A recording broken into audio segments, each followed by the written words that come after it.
think we're ready to go. There we go.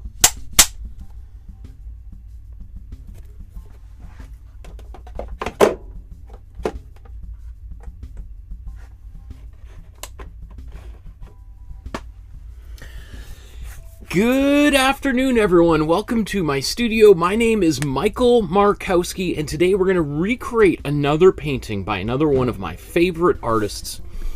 Today, we are going to be looking at the art of the greatest cultural figure in the entire history of Ukraine. Today we're going to be looking at Taras Shevchenko's work today. Now, this is the painting that we are going to be attempting to recreate.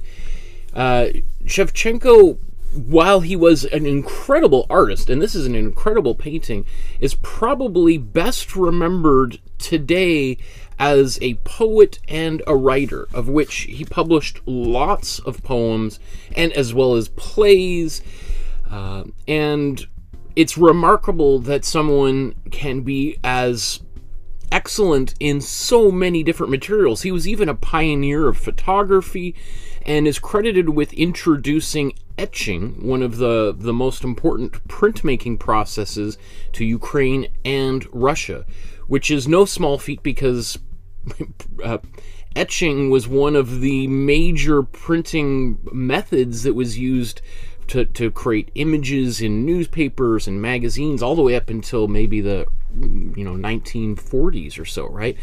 And Russia became a powerhouse in terms of printmaking, especially around the 1920s and 1930s.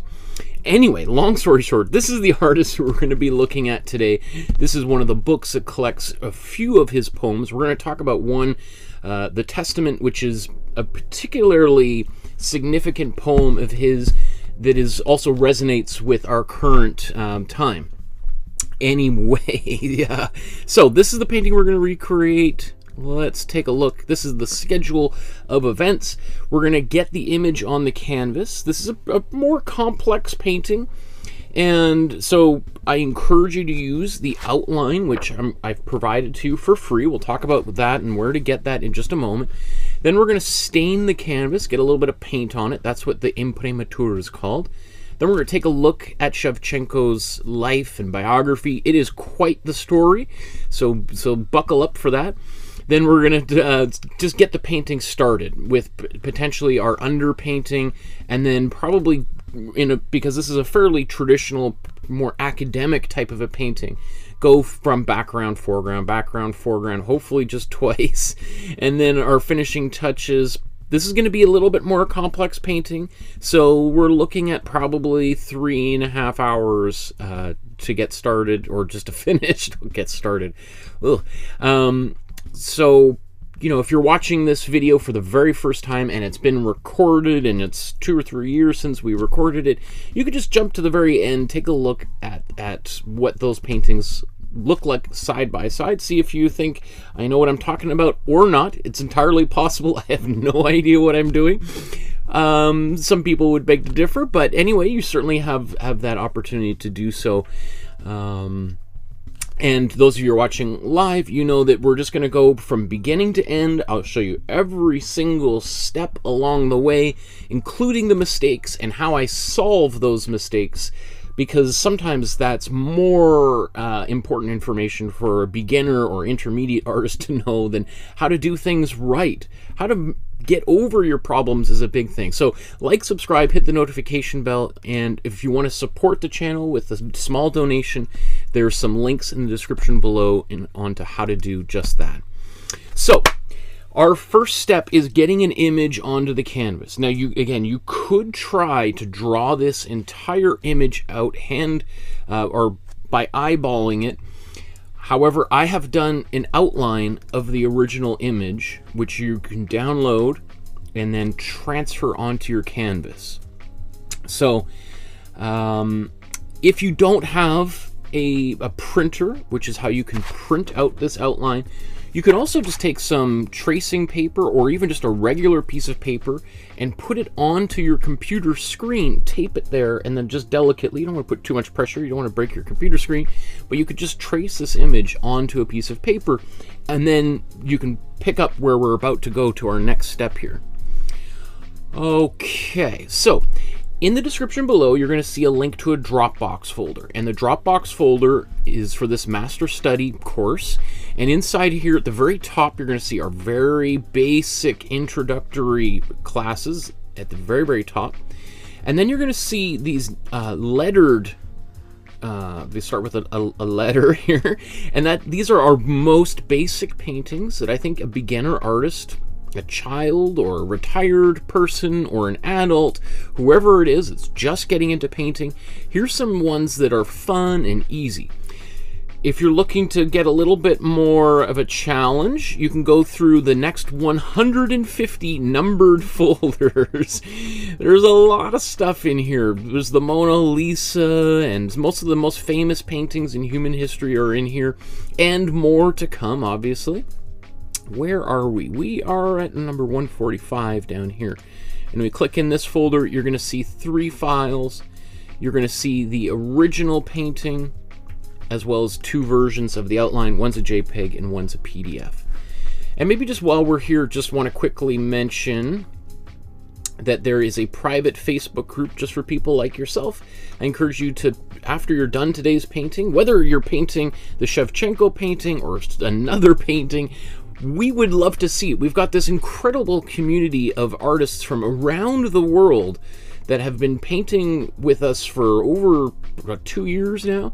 So every month I go through here, take all of the work and look at them together and give people feedback. That's usually one of the most popular things that we do, and most people find it really instructive and helpful. So even if you don't post your image and you want to just watch for some feedback, and then you can kind of take it, I'm sure there's little things you could take from all of that. Anyway, let's get into the outline here.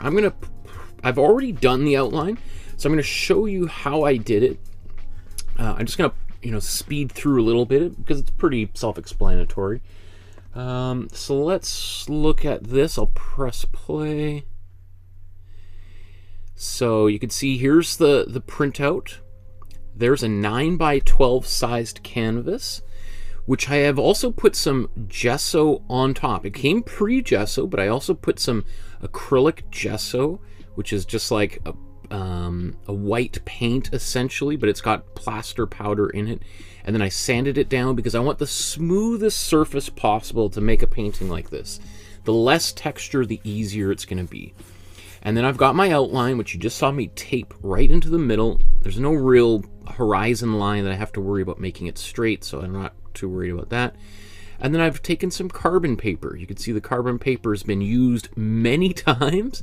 I think this is, I keep saying this might be the last time I use it, but you can still get away with 10, 20 version tracings on here, assuming you're just using it for this type of a process. And I get it kind of underneath there. Make sure the shiny side is down, otherwise you're going to transfer on just to the back of the photocopy. There's two-sided carbon and graphite paper as well. Sometimes you might need to move it around if the carbon paper is a little too small. Anyway, there is a lot of detail in this image, and I did maybe like 75% of the detail. Because I think a lot of it is going to be helpful as we go forward. It does make it a little bit tricky, to know what goes where later on. Like, see all these lines on the fabric. We got to, that's helpful to know. If you miss those things, that's okay. We can kind of deal with them, but I think this is one of those where having some of that information is going to make your life a little bit easier. And oh, you see, sometimes I just kind of double check to make sure everything's there. Oh, I just realized, there's a little bit missing there, but we'll fix that here in a second. You can never get it all, and nor should you worry about getting it all or not getting it all. once you've got that, and you can peel off your tape. Oh, I just noticed I started doing some line work along the sides. You know, if there's things that are missing, maybe it's helpful to bring up both of those images side by side, which I'll do here in a second. There we go. So we can just see, okay, maybe what should we say? That looks like these are pillows of some kind. Oh, I missed that big line. I noticed I missed something in here. So all those little things. Maybe let's just put the couch going here. Now, not sure what I want to do in here, so this will sort of, maybe we'll make this a little bit darker. We'll try to figure that out, or maybe this will make this the background. I don't know. Let's play it by ear. I think the main thing, as I'm looking at this, I want to make sure that, in fact, that's kind of straight. I'm not sure how I... Alright, so we'll just fix those, will just disappear as we go forward. Okay, I think that's good.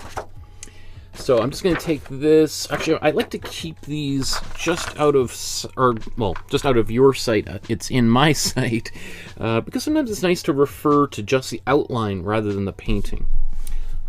Maybe while so this is a book of his poetry, and we're going to look at one of his poems in particular, as I said, the Testament here. Okay, so we've got our outline on the canvas. Let's look at the next step. So the next step is getting some paint on the canvas, getting that first layer of paint. We call it the Imprimatura, right? That's the Italian word for it. The Italians really popularized this technique, which had been around for a while before that, but really this technique achieves its zenith during the Renaissance period. If you know, all of the greats, Leonardo, Michelangelo, so on and so forth, used some type of imprimatur, popularized it, and for the next 400 years, every artist subsequently afterwards. Less used today, but certainly if we're going to make a painting like we're about to do today, I strongly encourage you to do just that. Now, I'm going to be using a bunch of colors, and if you're asking yourself, what color, what is that? He says he's using a cool red? What's a cool red? Where's my cool red? This is my cool red. Magenta, primary magenta. And this is the brand of paint that I use. You don't need to get this brand of paint. I did just buy a whole bunch of new tubes. And Amsterdam, I think, is, you know, this tube of paint cost, I think, $12 or something. I can't remember exactly. But you could certainly spend a lot more for a lot less, but of much higher, well, not even that much higher quality, but, you know, it's, you know, maybe 15% better for maybe 200% more, right? So it's up to you to decide how much it's worth. Anyway, there's other brands you can use. Golden, this is a much higher professional grade of paint, so you're probably more likely to get a little bit more intense colors, and especially if you add mediums or like matte medium or glazing fluid, you're still going to have a fairly intense, bright colors. They're not going to be as thinned out as less expensive materials. Anyway, Liquitex, they also have this is their cheaper student grade, but they have a higher grade brand. Winsor & Newton as well is pretty good. Artist Loft, they're a little bit more of a student grade. You buy this at Michael's Art Supply. Buzz Paint, Peebo, this is a bit more of a European brand. Same with Holbein and Daler-Rowney. A little bit more common on the east coast of North America and Europe. Okay, so those are the paints that we're about to be using to create this picture. And you can see what we're using is called a split primary palette, of which we've got 2 yellows, 2 reds, and 2 blues, and a white. You can use a black. I almost never use black, but I do have it. So what do we want? Let's put some, I was debating today whether to just to do the Imprimatura as I normally do it, or to do a little bit more complex version of it.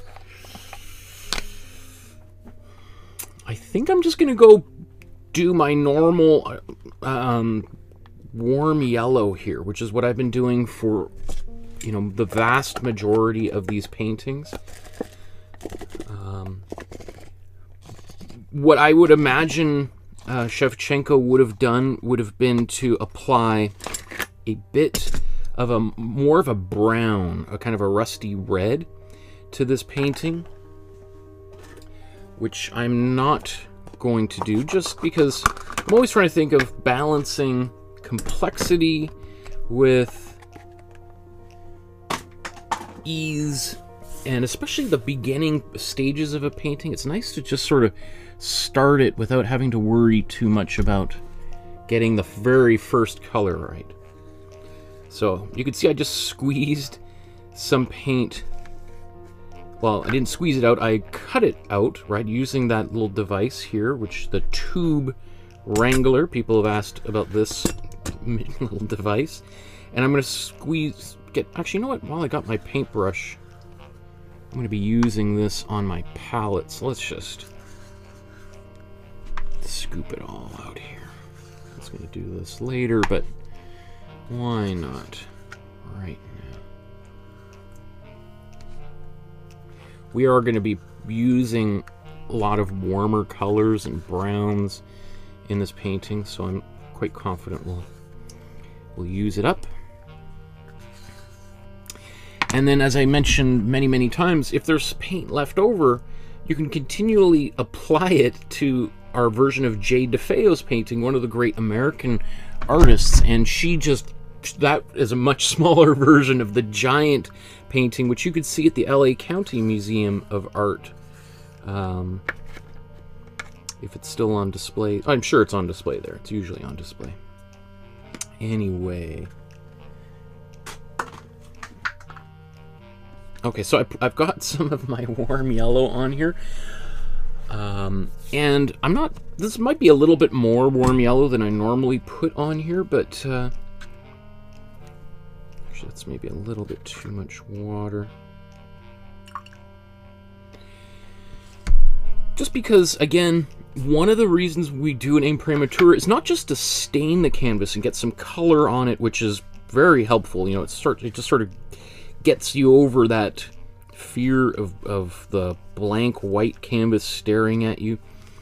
And as well, we can use this as a base color in especially skin tones, etc. But it gives everything a nice warm kind of Kodachrome look. But one of the reasons why I like it for a painting like this is just to increase the smoothness of this surface. Right, we got a lot of detail and texture that we want to include here because we got all these fabrics. The smoother the surface, just the easier your whole day of painting is going to be. The painting we made, the Burlock painting, David Burlock, just on Tuesday, we did the exact opposite. We mixed sand into our painting, which made for, you know, a bit of a challenging experience, but that was pretty much exactly the opposite of this type of a thing, where we want to get it as thick and goopy as possible. I thought that would be kind of a nice little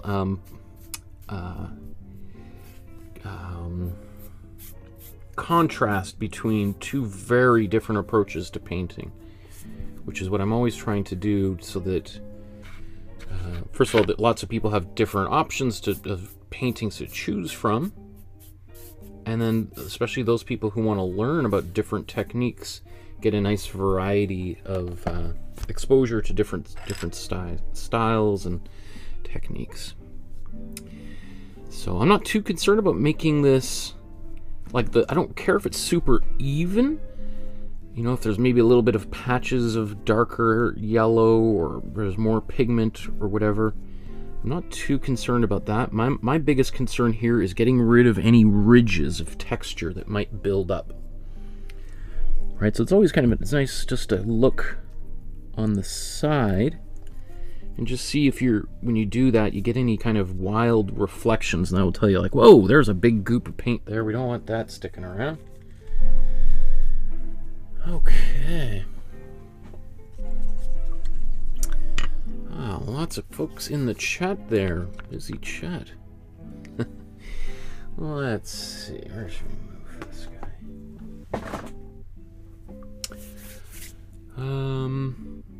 Okay, let's get the paint on here right now. I'll do that first, and then we'll move to the next step. So in a moment we'll talk about the biography. Let's just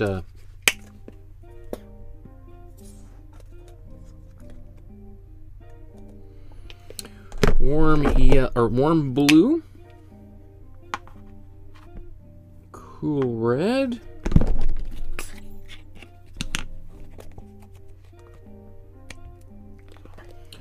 warm red,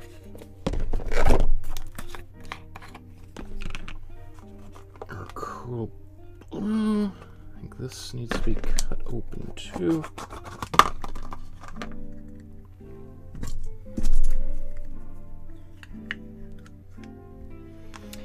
And I think we're going to use a kind of substantial amount of cool blue as well, because we're going to mix a black with this cool blue, which we'll show you how to do here as well. If you've never mixed your own black before, then that's at least one thing that you can learn today.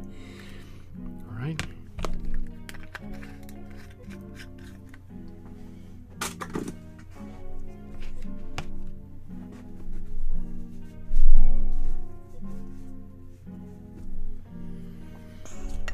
And cool yellow, that's the last one here.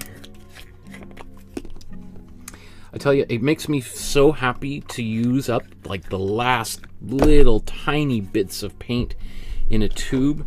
It just feels like I've saved the paint from the garbage. Okay.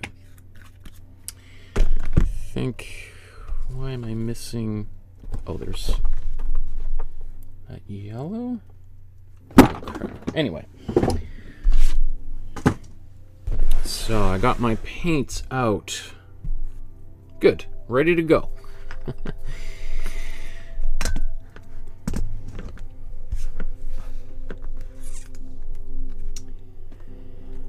Okay, so now that we've got the Imprimatura done, we've got our image transferred onto the canvas, and while that's all drying, let's take a look at who Shevchenko was and why he is such a hugely beloved and important figure in Ukraine and beyond.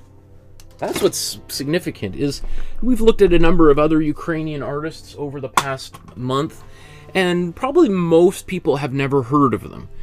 You may or may not have heard of Taras Shevchenko today, but if you start looking around, you're going to probably notice there are literally thousands of streets and buildings and schools named after him, not just in Ukraine, but in Canada, the United States, Croatia, Poland, Armenia, Brazil. I mean, anywhere where there is even a small group of Ukrainians that have settled, there is someone that has made an effort to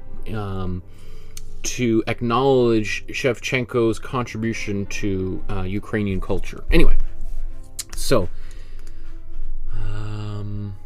let's look at Wikipedia here. I haven't looked through this. I've done a lot of research on the fly here recently, but let's see. Shevchenko, born in 1814 and dies in 1861 at age 47, which is quite young, especially for a guy that made so many important contributions to Ukrainian history.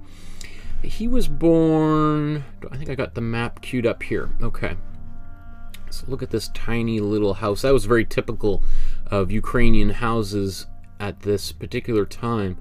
So maybe if I just back out here. So he's basically right in the center of Ukraine. Here's Kyiv, the capital of Ukraine. And this is sort of where he was born, just southeast of Ukraine. And just to skip ahead a little bit, this is his burial place, which is on a hill that overlooks the big river here in Ukraine, the Dnipro. And yeah, so let's see. So he's born into a family of serf peasants. A serf is basically a slave that is, you know, the way that it was the Russian occupiers had sort of organized it. It was sort of like this indentured servitude where you're allowed free housing. You can have a house on this land, but your job is to farm the land, and you're allotted a very small portion of what you farm, and then the rest goes to the landlord or the owner of the property, who then sells that on your behalf. And so you don't get any money. There's in some places around the world, once you've served your allotted time, you might be allowed your freedom at the age of 40 or 60, or after a certain number of yields of harvest have been, you know, and so on and so forth. Either way, it's a form of slavery, right? We've talked about this. We've looked at a few artists, particularly African-American artists, who suffered through a very similar sort of process in the southern United States. Anyway, so his family is working on this farm, and he's, you know, according to like the family legend, he's descended from the Cossacks, who we've talked about that just yesterday or on Tuesday when we did the David Berluk painting of, it was titled My Cossack Ancestor. And the Cossacks were a kind of a nomadic people that I think when people think of Ukrainians, they think of Cossacks, and a lot of Ukrainian, like when I was a child, I did Ukrainian dancing, and we would dress up as a Cossack. I wonder if I still have that photo here, because it's just such a, yeah, here we've got a couple of photos. I'll share these here. So this is myself and my sister, and these are some family friends. And then here's myself dressed up like a Cossack doing traditional Ukrainian dancing. And that's cracks me up every time I see that. Anyway, one of the things, though, with the Cossacks is that they were brutally repressed by the Russian occupiers various different times. There were revolutions, uprisings over the years, and there was a definite attempt in the 1800s to wipe them out completely. Crimea is generally considered to be their ancestral homeland, although they obviously spread all around Ukraine. And you know, one of the things that the Russians did afterwards was basically enslave all of the Cossacks and reduce them to poverty, right? Because again, they were a nomadic people. If they're enslaved, then they're not moving around, you know, gathering together, forming armies that can cause uprisings, etc. So I think he had 3 sisters and 1 brother. I can't quite remember off the top of my head, but, you know, which is not atypical for a large family. More children, more slaves to work on the fields, right? I think at age 10, his mother dies, and shortly thereafter his father remarries with another woman that is quite cruel to the young boy, and that sort of, it seems like he had quite a difficult childhood. I mean, growing up born into slavery is difficult enough, but, you know, being sort of a second-class citizen within your own family, because the woman that his father married had other children that she certainly preferred over his children, and he tried to run away from home several times. At this also time, he's becoming really interested in painting, and he sort of achieves a level. I'm not sure if we have any of his early work here. We don't have some of these paintings are done when he's about 19, but the earliest paintings he did were of like horses and livestock on the farm that he was forced to work on, and during this time he makes a painting because then not only that, his father then takes him on the road as a traveling salesman, and they come back and again provide, because they're still owned by another family, that whatever they sell has to then come back to pay their quote-unquote landlord. And shortly thereafter, I think at age 10, Shevchenko's father passes away, so now he's an orphan being raised by this woman that basically can't stand him and his brothers and sisters.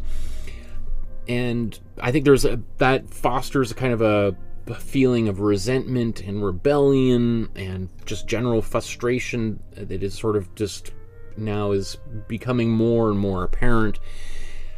He is then tasked with becoming like a servant in the house of the family that owns him, and at one point it's discovered that he's made a painting of a Cossack in secret, and then he's violently punished for that, because again the Cossacks are seen as sort of the embodiment of Ukrainian identity, of independent spirit, etc. So anytime you see that kind of depiction of a Cossack, that is, and it gets him in trouble a number of times later on in his life as well. So but at the same time, his owner, again the slave master, recognizes that he has this artistic ability, and sort of, well, it looks like you could paint, so I'm going to make you my official painter, which is sort of a status symbol for all wealthy people, even to this day, right? And after a while, after I think the next year, his slave master takes him with him on kind of extended trip to St. Petersburg, and when he's in St. Petersburg is sort of where things really start taking off for him. I don't know if it's in here, but one of the artists, he basically meets another artist. I remember his name. Oh yes, Karl Brylov. Brylov. Let's see if we can. So this figure is is a famous Russian portrait painter, and you could see like a romantic painter, which also Shevchenko sort of embodies a lot of the same sort of approaches, technical approaches, as his teacher does. And one of the incredible things that happens, and certainly credit to this professor, this teacher of art, is that he makes a painting of another famous Russian poet, and then donates it as like a lottery, to be auctioned off, and using the proceeds of that auction, uses that money to buy Taras Shevchenko's freedom from his slave master, which is like, that's incredible. I mean, that's talk about a gesture of solidarity, I mean, certainly that's not something that a Russian probably typically did, but for him to take that step, to donate a painting in order to buy this young man's freedom, who he sees some potential in, I think is remarkable. It goes to show that there's lots of great Russians out there in the world, and despite what's going on in the world today, we should just sort of paint everyone with the same brush, that had it not been for that Russian's generosity, potentially all of Ukrainian history could have changed quite drastically, and it's not a small, it's not an exaggeration to say that, considering the importance Shevchenko had on Ukrainian culture. Anyway, so his teacher Brulyov teaches at the Imperial Academy of Arts in St. Petersburg. And so he not only buys him his freedom, he makes him one of his students, an apprentice of his at the school.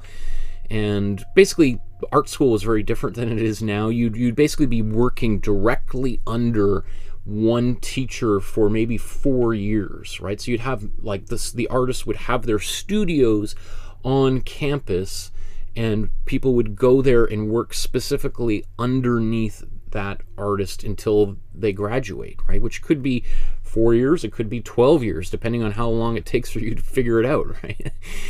And then around the same time, he writes his first big collection of poetry, the Kobzar, and the Kobzar, so this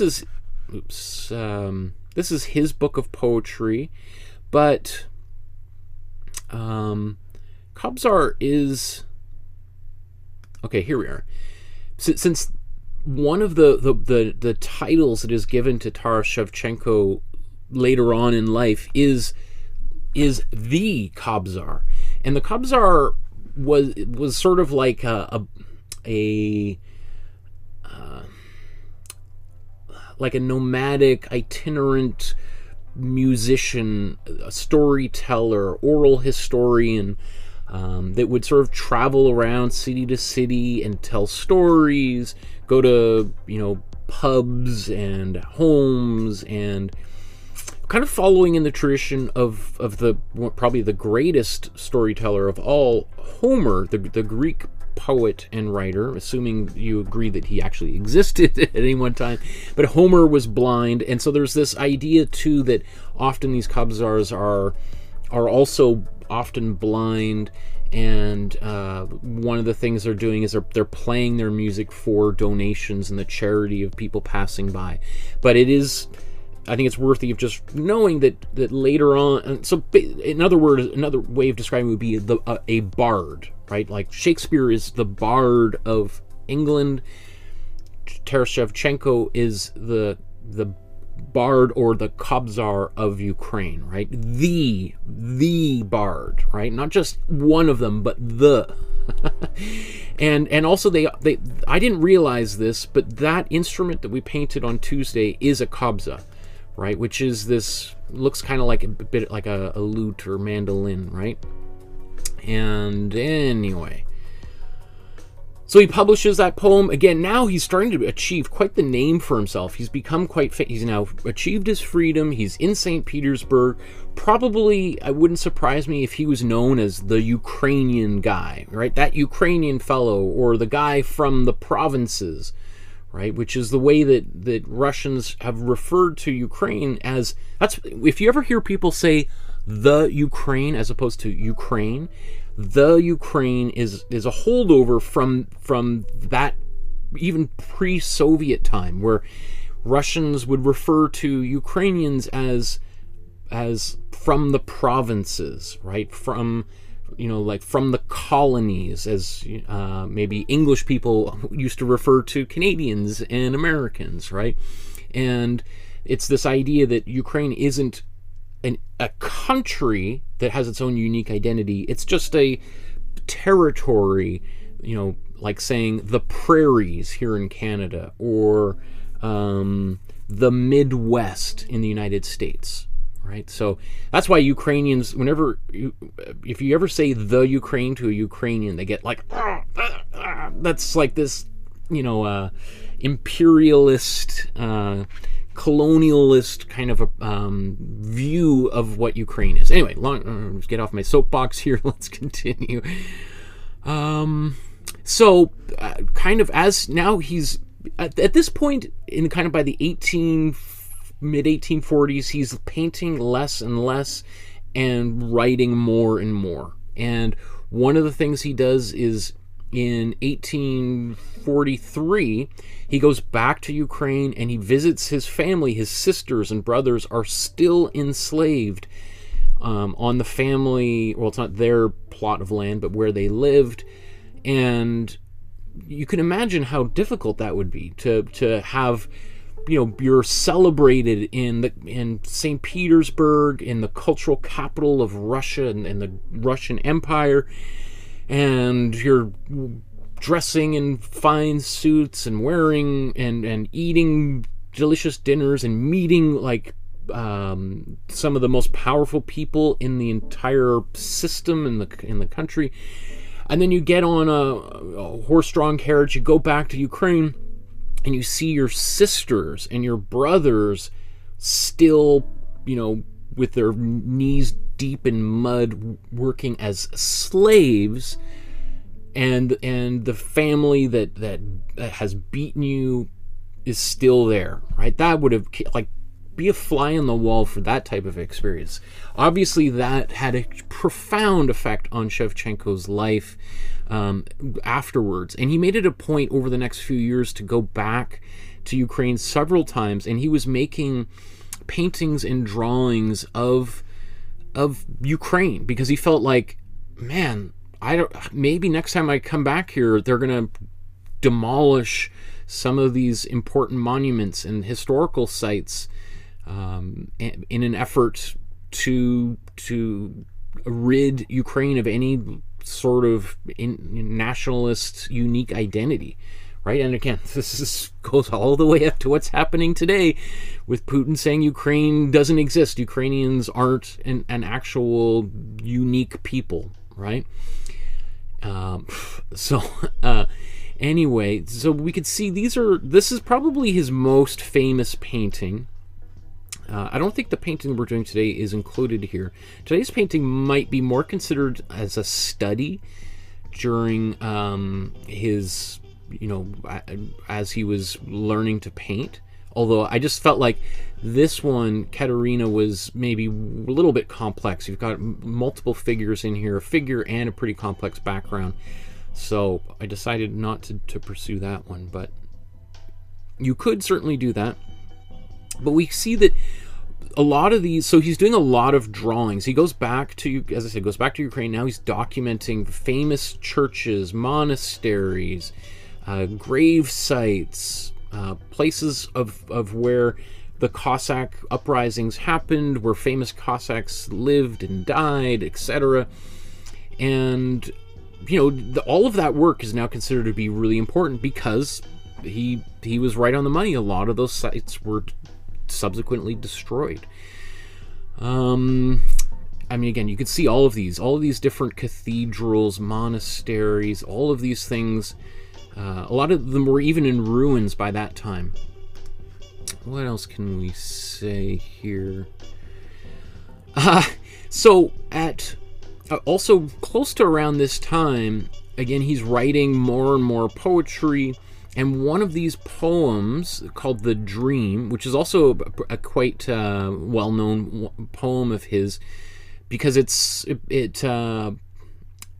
about sort of the dream of Ukrainian freedom, and in it he also ridicules the Tsar of Russia, and not only that, the Tsar's wife, and that was a bridge too far. And because of that, he's arrested, and he's basically conscripted into the Russian army and sent out to Kazakhstan into the mountains for an undefined period of time. It could be a year, it could be 10 years, it could be the rest of your life. You're just like, get out of here, right? So he's sent away, and not only that, the Tsar says, I want who's ever looking after him to keep close surveillance. I don't want this person writing. I don't want him painting. He's not to have a pencil or a paintbrush or paper or anything. He's here as a punishment, right? Which, can you imagine? Like must have been difficult. But and so he's sort of as a private in the military, being sort of sent around to all these different military camps and garrisons across the Russian Empire. And one of the things that he's sent to do is the Russians are mapping the Aral Sea here. I don't know I've never really looked at it too closely, but this here, I guess, had never really been explored or charted by at least the Russians. And so this is right on the edge of Kazakhstan, and so this is where he's sent, and he's just working in the bottom of this boat, and eventually the captain of the boat is like, "Here's Shevchenko. Everybody, are you that kind of famous playwright, painter, poet back in the big city?" And it's like, "Yeah, but I said some things about the Tsar, and here I am." So the captain is like, "Huh, what if it sounds like, first of all, you sound like if you're on a boat going around, like, this looks like a small little lake, but this is considered to be quite a large body of water. First of all, it'd be nice to have someone who could maybe tell you a couple stories, maybe sing a song, maybe make a portrait or something on these long voyages." And one of the things the captain says, like, "Well, we're the first people sailing around this area. Maybe we should put this guy to work and have him do some drawings and charts to document this voyage," which is what he does. And that certainly puts him back in some good graces. And from there, he, kind of skipping forward, he's allowed to return back to Ukraine for a brief period of time. But I really think, like, that whole experience being away kind of broke him, and he never really fully recovered from the experience of I just think he had a hard life, right? And shortly thereafter, in 1861, he dies. His body is interred in St. Petersburg, and shortly thereafter, surprisingly, his family is given permission to have him dug back up and moved back to his homeland in Ukraine, and he's buried on top of this hill, which is now called Terrace Hill, and it's, again, not too far from where he was born, right in this, right, so at the very top of this hill overlooking the river is where his final resting place is, and it's kind of a pilgrimage site for a lot of people, a lot of Ukrainians from around the world to come back there and to spend time at that place. And sort of in, I don't know if it's irony, but within, I think it's 7 days after he dies, the slaves in Ukraine are freed. Right now, I'm sure that it wasn't just the next day. Everyone's like, yeah, it's probably a little slower process than that.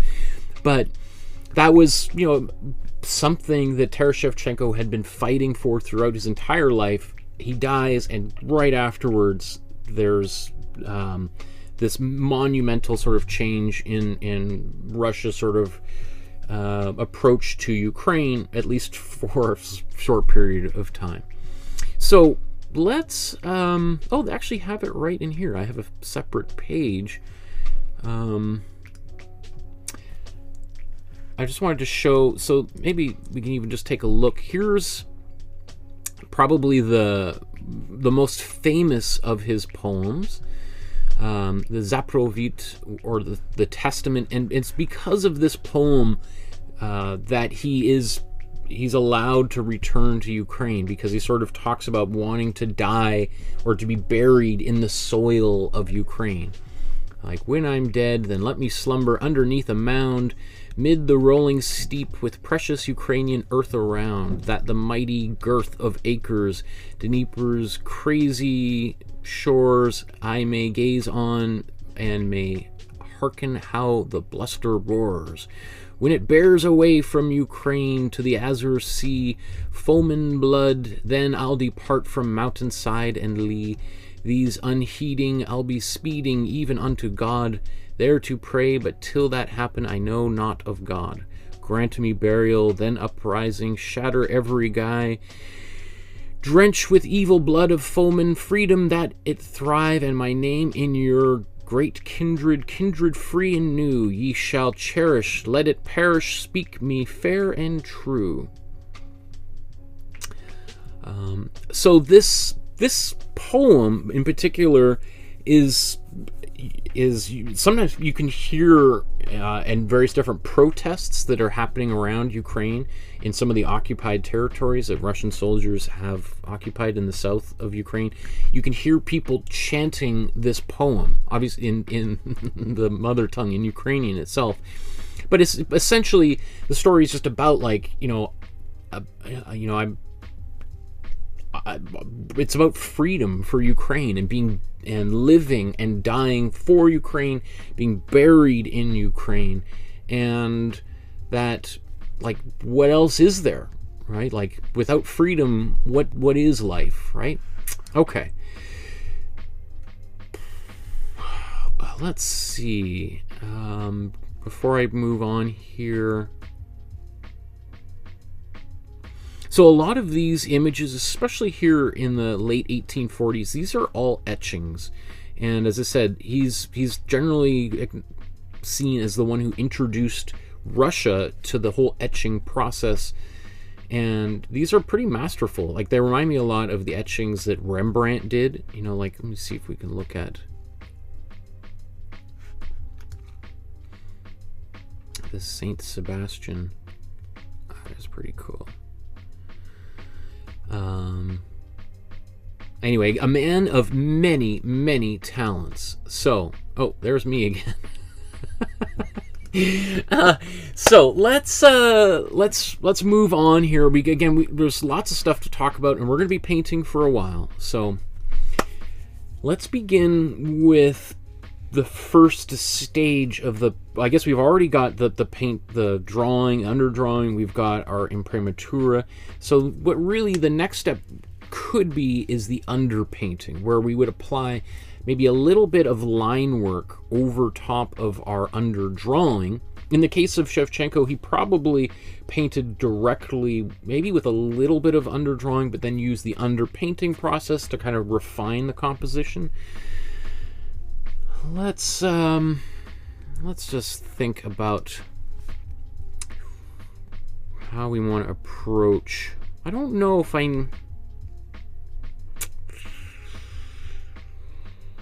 you know what? Let's mix a black, and then I think I might do a little bit of underpainting on the model's body itself, so that we can make some contrast between the body and the fabric.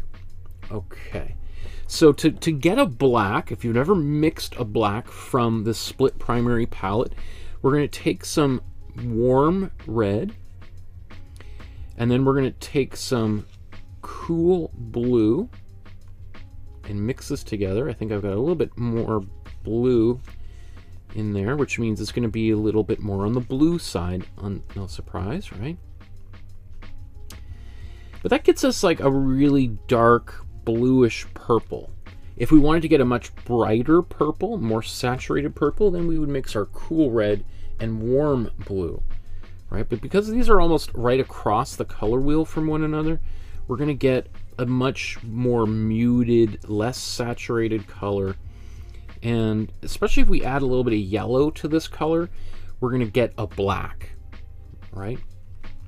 So but you know, since we're just doing our underpainting, I don't think we need to go. I'm not, because we're going to cover everything. We just need something that's going to be kind of dark, so that it might show through subsequent layers of paint.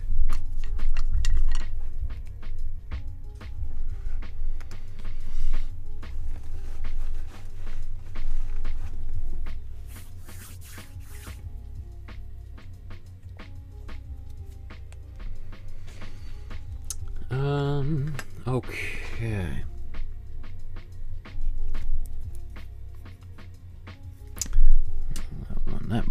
Some of these brushes have been well used, let's just say. So this looks like there's still a little bit wet, but you know what? I think I can do this process and then we can blow dry it afterwards, because we'll probably do both. So I'm going to take this really dark purple, because again, I didn't put my yellow in it, which would make it go further black. And I just want to do maybe a little bit of line work around her hands.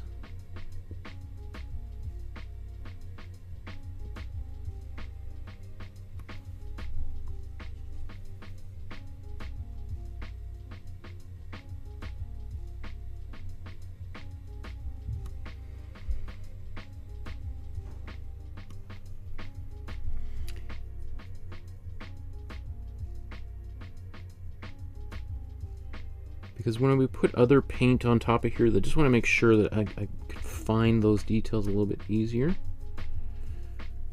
Same thing with her feet down here.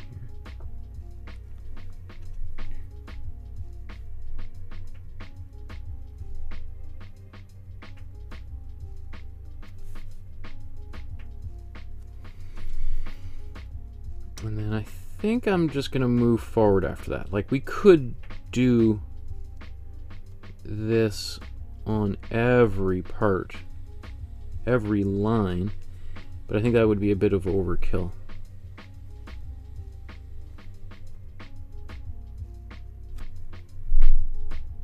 Yeah.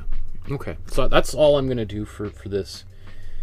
I think that's good enough.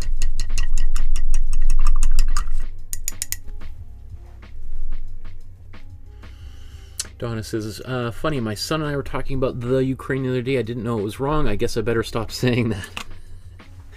You know, it is a whole... I find myself saying that occasionally, less and less as time goes on. But, you know, I'm old enough to remember the Soviet Union, right? And during the Soviet Union, that's what people would call Ukraine. They would say the Ukraine, because the Soviet... I mean, it was within the Soviet Union just a province, right, rather than its own country. So it's no surprise that that there's a lot of people who still make that quote-unquote mistake, because for a long time it wasn't considered to be a mistake. At least that's the way that the Russians wanted it to be, right?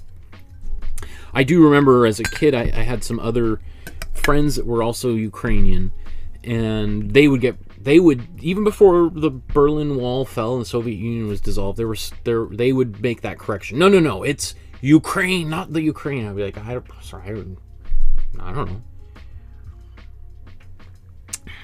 So, let's see here.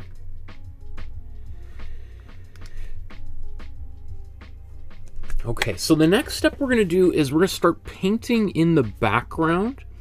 And for a painting like this, we've got kind of the background and foreground. There's very little depth and space in here. So when we say background, that's probably going to mean most of the painting, but besides the woman herself, the model, the Odalisque, and... So yeah, we're gonna be these, what we see on the screen, background pass, foreground pass, is gonna be maybe a little bit different than if we were painting a landscape, for instance. And background might be the mountains and the sky, etc. So with this, man, that is interesting. Look at. So first of all, I think this must be a watercolor. This is definitely, yeah, this is a watercolor. Just because the way that it's painted here. And it also, this is, I scanned this from a book. So you could see there's all this Bende dot pattern in here, which is a little bit misregistered a bit. But how on earth did he do that? This texture. Do we want to spend that much time in there? That is fascinating. Okay. Well, it looks like there's some kind of green spots, and then he's put brown over top of it. Or is it the other way around? What would be easier? I think let's paint brown. And, oh, sorry, you can't even see what I'm talking about. Blah, blah, blah. So here's this green spots over brown. Huh. So, yeah, I think what I'm going to do, I'm going to paint brown in these areas, and then maybe we'll do a little bit of very light glazing with some green over top of it.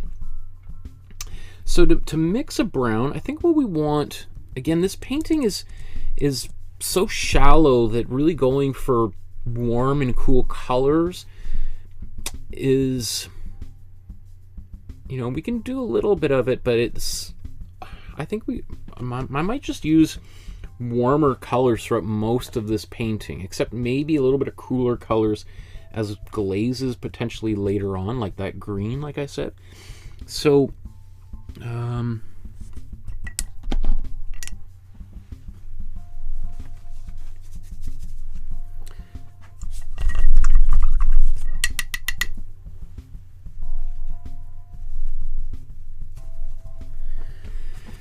so to make a brown, we're going to take our warm yellow. I think I need even more. Take our warm yellow here.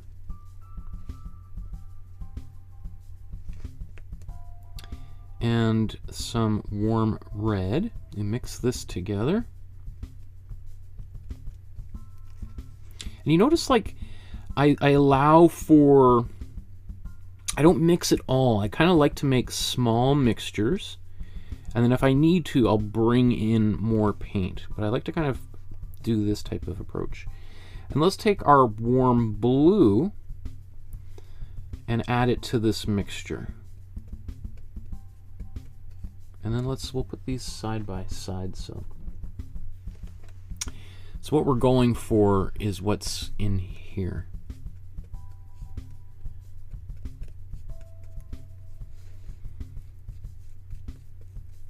That's not bad. I think I want a bit more red. Oops, that was maybe a little bit more than I expected. So right now, this is kind of orangey, right? I got mostly yellow, warm yellow, and so maybe I got 60% warm yellow, 35% warm red, and 5% warm blue. If I want this to get darker, make it a darker brown, I just add more of my blue to it, and I'm going to get a darker brown. I think that's pretty good.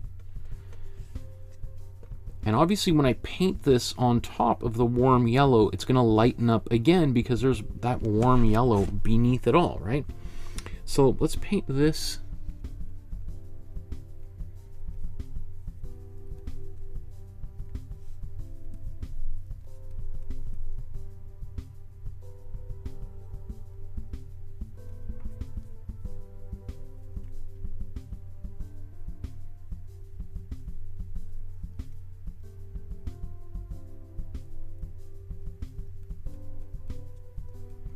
You know what? I'm also going to paint her hair right here too. It looks like it's got a very similar kind of brown in that hair. And you know what? I thought I might just bring this back down over here. Where should we say this? I would just end it down here somewhere.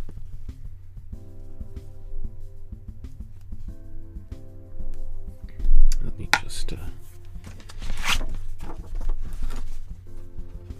let's try to get some kind of consistency here.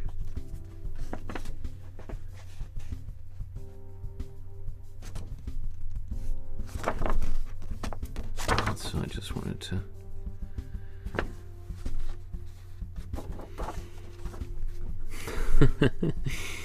and then let's also do this side here.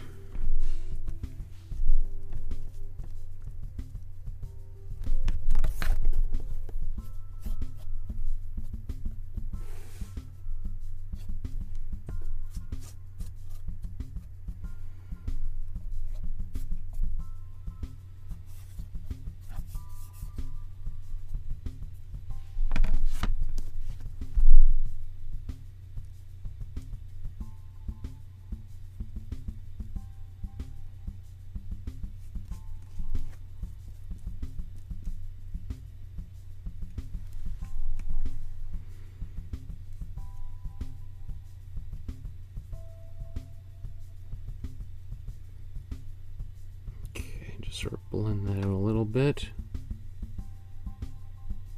I'll wait for that to dry a bit. Okay. I think that's okay to get started. We could use that for glaze later on, but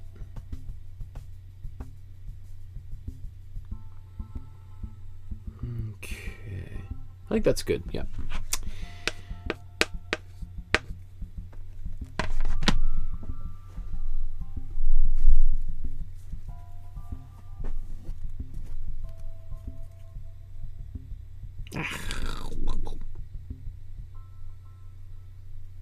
Anyway, that's going to get darker.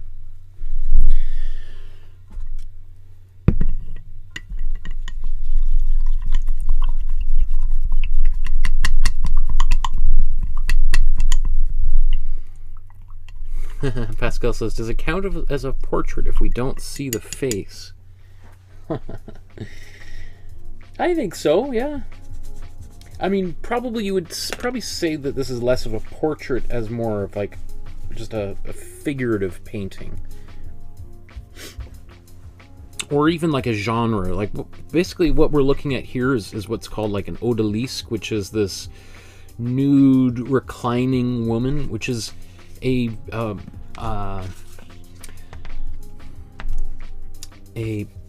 subject that is that virtually every artist throughout art history has done at one time. It's sort of like a Odalisque is far less popular today for various reasons. I think painting nude women is something that it's just seems like a little bit of an anachronism today. But Odalisque, I think, is like it's essentially like, I think, a Turkish slave woman. I think I even got a tab for this here. Yeah, let's just a chambermaid, female attendant, concubine. But I mean, some of the greatest artists, Ang and Boucher, have made these types of paintings. Right, a lot of bare breasts in a painting like that. Oh yeah, there's some other links I want to show later on too, because we got lots of time to work on this painting. Okay, so we got our brown in here. Where should we go to next? I think let's paint some of this curtain. So that curtain,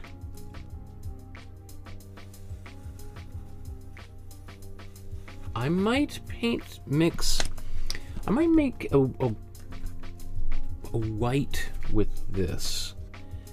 I might, yeah, I'm gonna take my white. Where should I do this? Maybe like right here.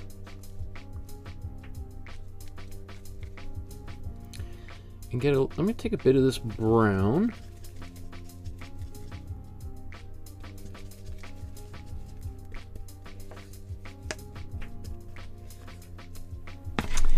And then I'm going to take some matte medium.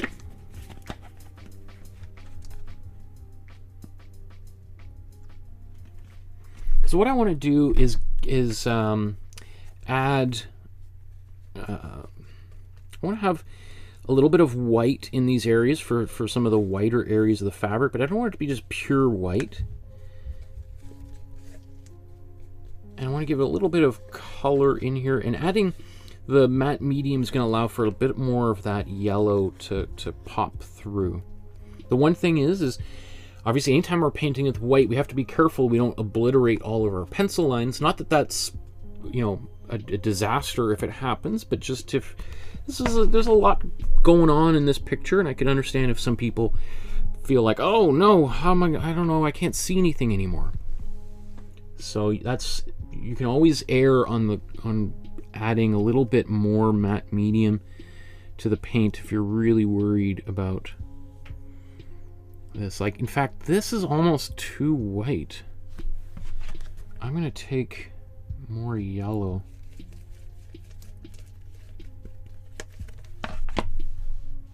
There we go.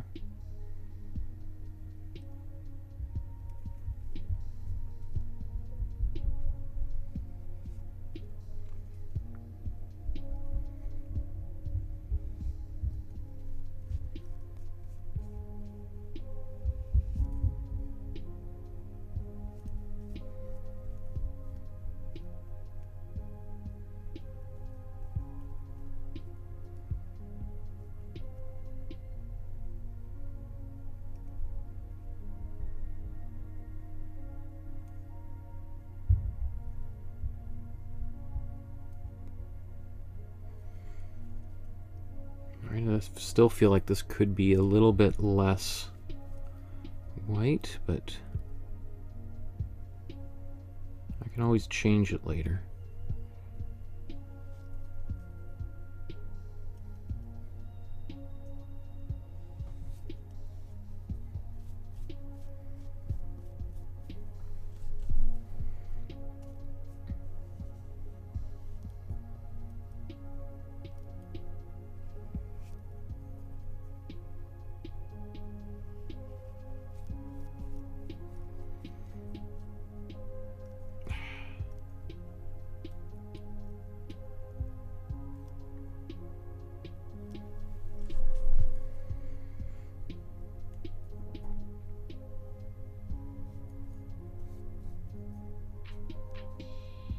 One thing I'm trying to do is trying to go right over top of my pencil lines for these fabrics if I can a little bit.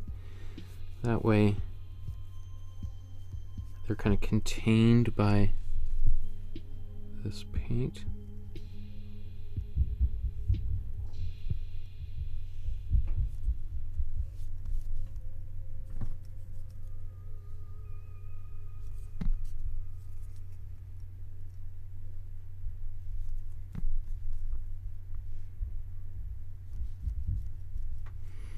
One thing, you know, as this dries, a little bit more of the yellow that's beneath here is going to show through, which is great. So maybe it won't be quite as yellowy as, or as white as it appears right now. It'll take a bit more of a white cast, or more of a yellow cast, I mean.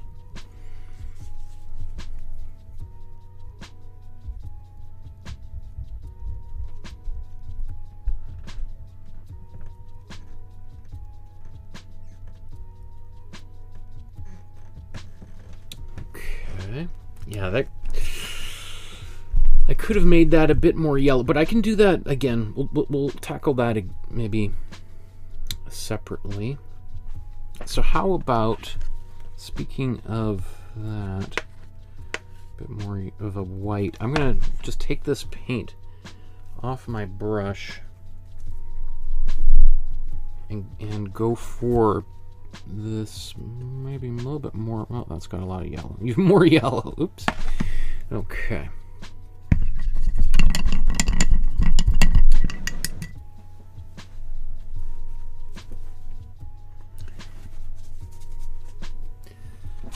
Let's try this. In fact, you know, maybe let's just, since I have to mix this paint again, let's use it as an opportunity. So I was going to paint this blanket here. Maybe let's make that, it's got a bit of a cool blue. Where should we do this? Maybe just down here. I mean, you can see I just barely put any blue in there. Again, I'm going to put a bit of, that was a bit much. Don't need to put that much in there.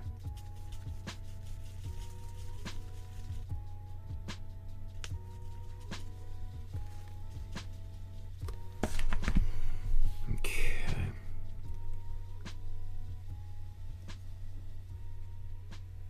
I think as long as you're creating some differences, it could, these colors could be any color you want them to be. They could be purple if you want, or green, or whatever, but making some distinction between these two fabrics, which in a second we'll do adjoining one another.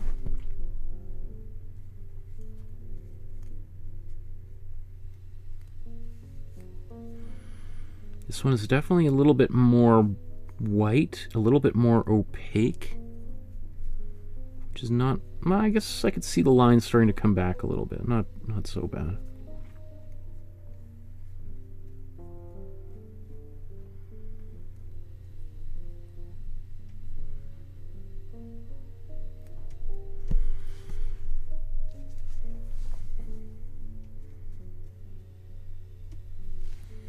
So I think maybe you should be able to see the difference between these two whites up here as they're side by side.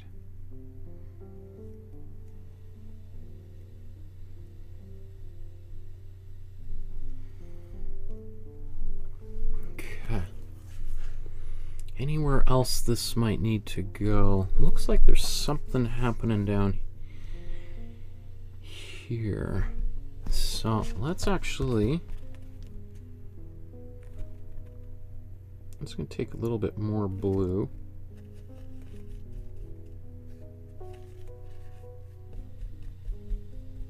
Maybe even get some of my darker color in here.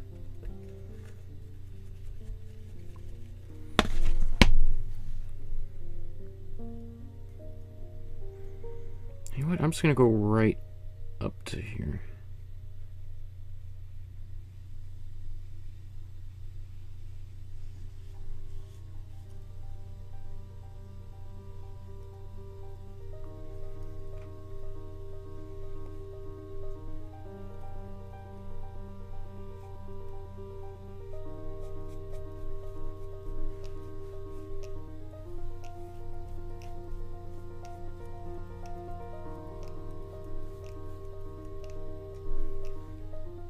Had some white in there I didn't expect.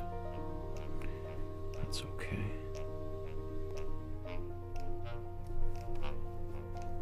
Anyway, that's going to get much darker later on. Anyway, so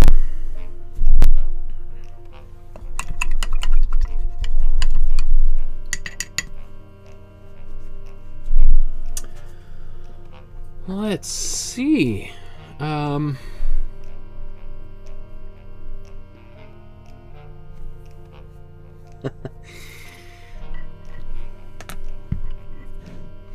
Yeah, Pascal says, like, an Odalisque is like a rite of passage for a painter, like the skull and the self-portrait. Yeah, I think there's certain truth to that. It's definitely, you know, if you're learning to be a painter in art school, at some point you're probably going to be painting a nude figure, like a long, like, basically just like this. You'd have a model probably covered in fabric so that not only you're working on doing skin and the human body, but you're also learning about fabric and textures, etc.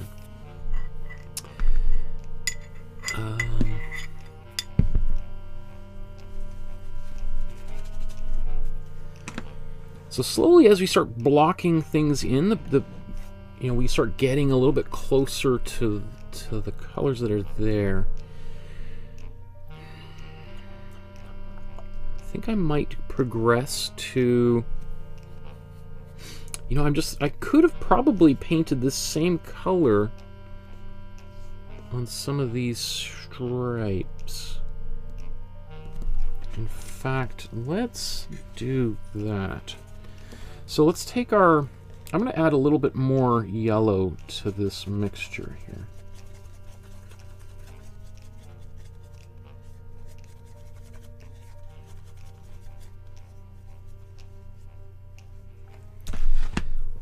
And then now we just got to figure out which one is which.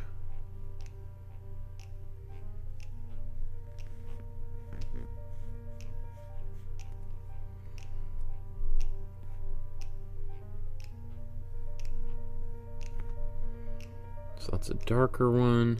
This one is lighter.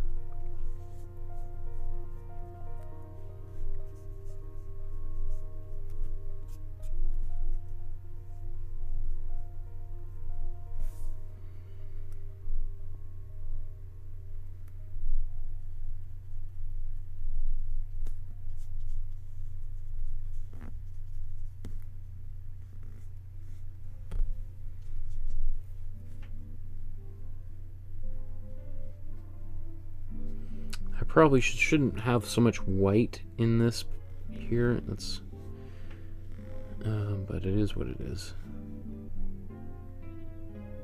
Right, there's that.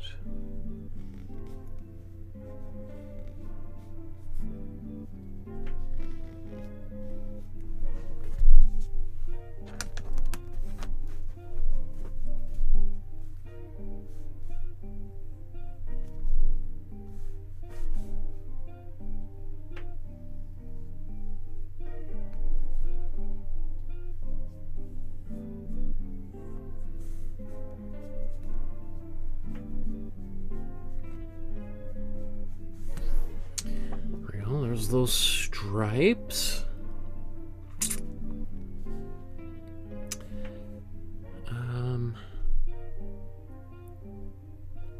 There is similar kind of color on the blanket here, but I think I'm gonna wait until I've got more of the red and do the darker, the highlights on there afterwards. Okay.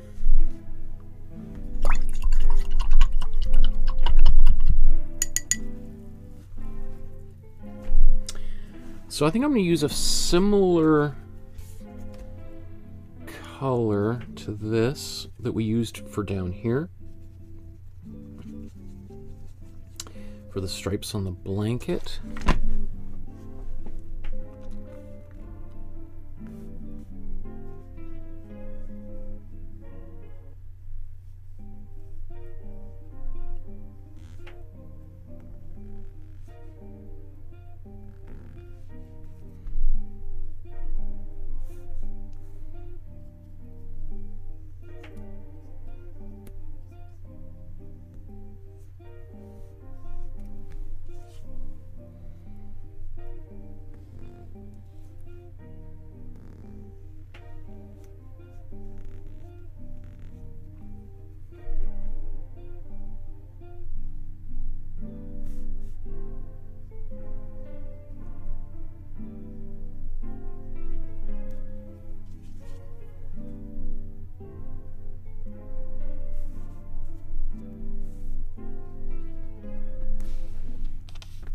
You can see how it's a little bit transparent. We've got a bit of that yellow coming through.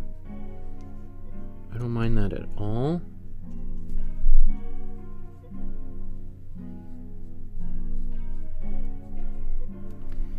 Again, because he painted this as a watercolor, right? So watercolor is almost always semi-transparent, right? That's just the nature of that material. So if we want a bit more of a watercolor look or vibe, then you probably want to try to approach the painting with as much transparency as possible, using a lot of matte medium or glazing fluid or slow dry medium, any kind of medium that's going to make the paint more transparent. You could even use Mod Podge, even though I'd probably discourage it if you're going to work on a painting like this, but you can certainly use it in a pinch. Mod Podge is just, is more of a glue than a painting medium, but if that's all you got, you can get away with it, I guess.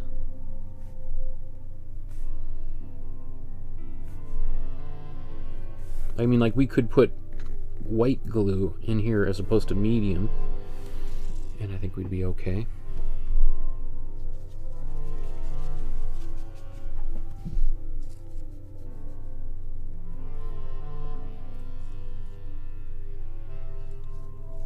I mean, again, it wouldn't be ideal, but it would work.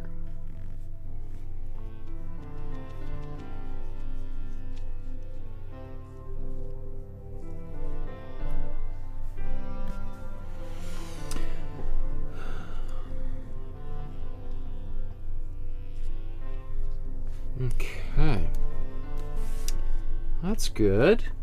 If we're looking at this, I think I can use this same kind of blue with a little bit of white. So this is my cool blue mixed in with a little bit of this white and matte medium to make it a little bit of transparent, and I can paint that on these stripes back here.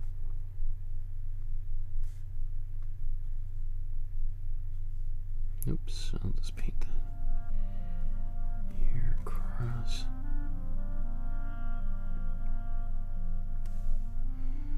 Sometimes it gets a little confusing, like which line is what. So then I just go to the area that I can identify, and then build back up from there. So here I could see, okay, that's those lines connect here.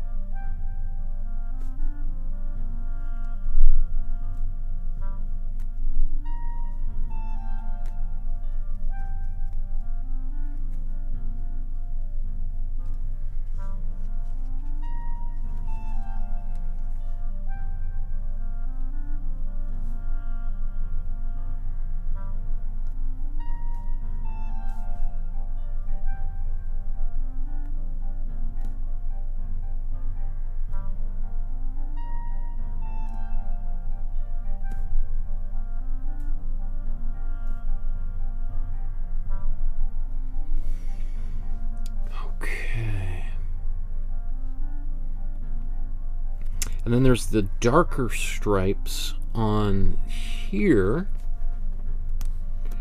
which I think the way that I'll do that, I'm probably just going to wipe my brush off.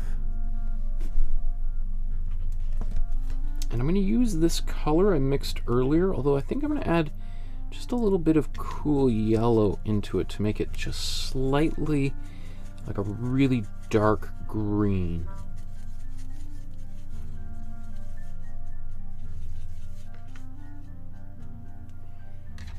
Just a tad bit of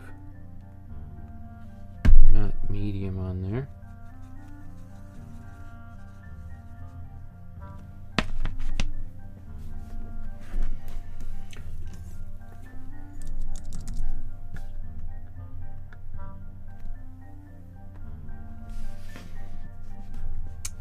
The dimensions of this painting, Pascal, to be honest, I can't quite remember off the top of my head. I don't think it's that big. It's probably like 22 by 30 or something around there, I would suspect. Which is a very traditional dimension for artists.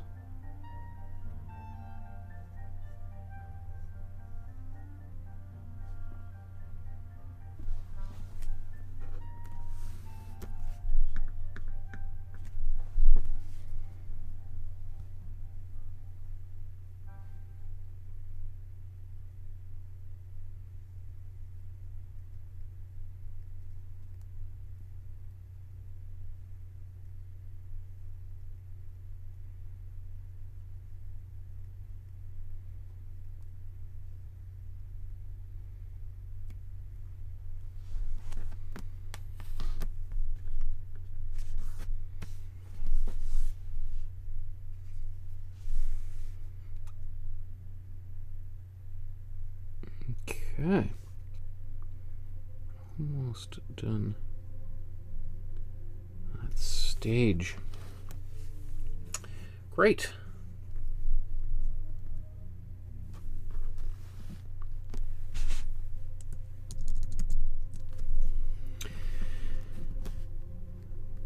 So, I guess we...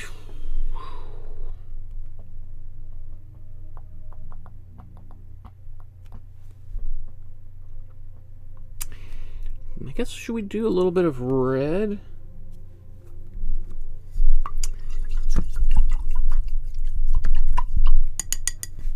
I think so. I think we'll do a little bit of this red. And again, I'm going to use a little bit of matte medium just to make it a little bit thinner. A couple drops there. And my warm red.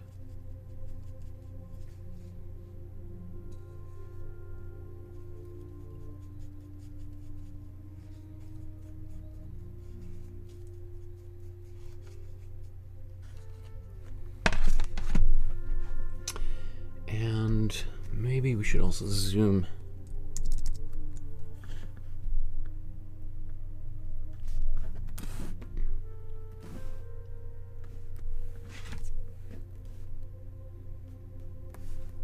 Okay. So I think, well, I can do a little bit of work here with this bigger brush.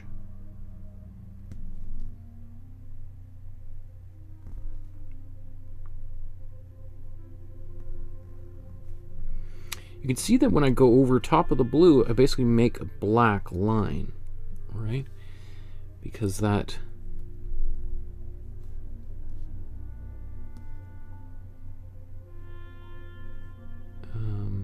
those two colors, as they layer, create a really dark color. And so if you're smart enough, you can even kind of keep that in mind as you're painting.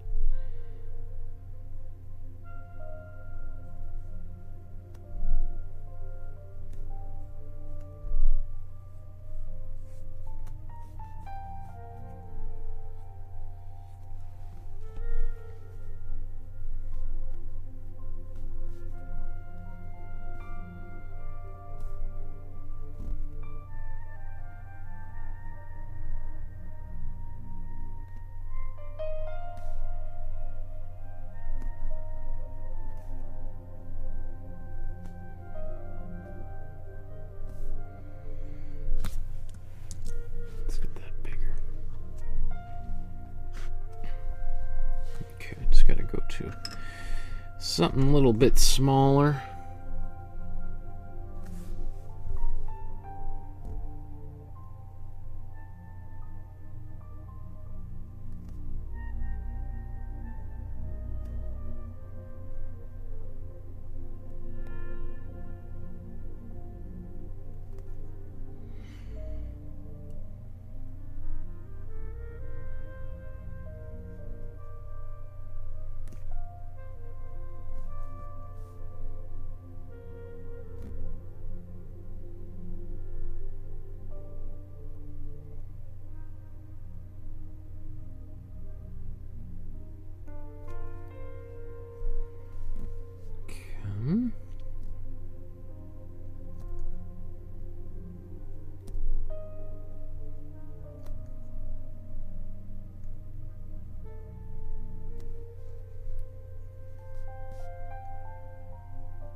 And then I could also just do a little bit of dry brush. Let's see if I can get a bit of,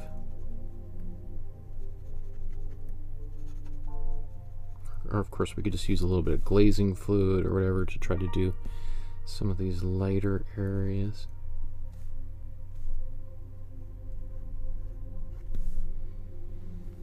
All right, we're going to come back and do more work there. I decided to tackle that now. How about right in here, these stripes?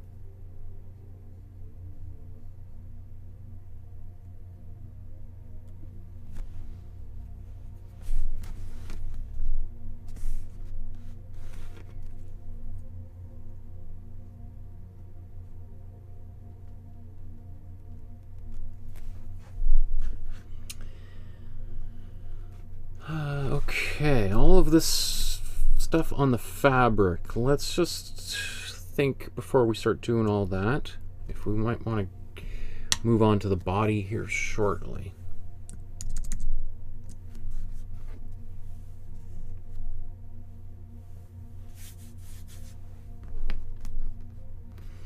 So it's interesting, you know, you could see that that red just looks like it glows right down here.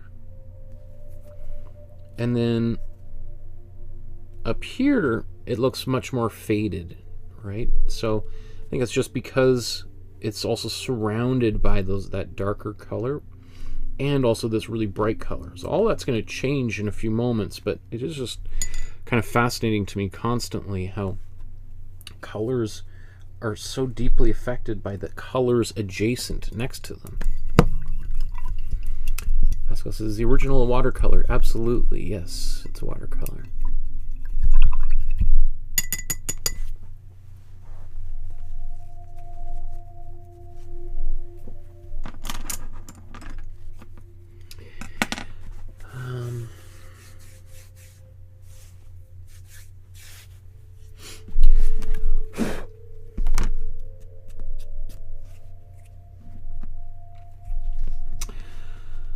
So,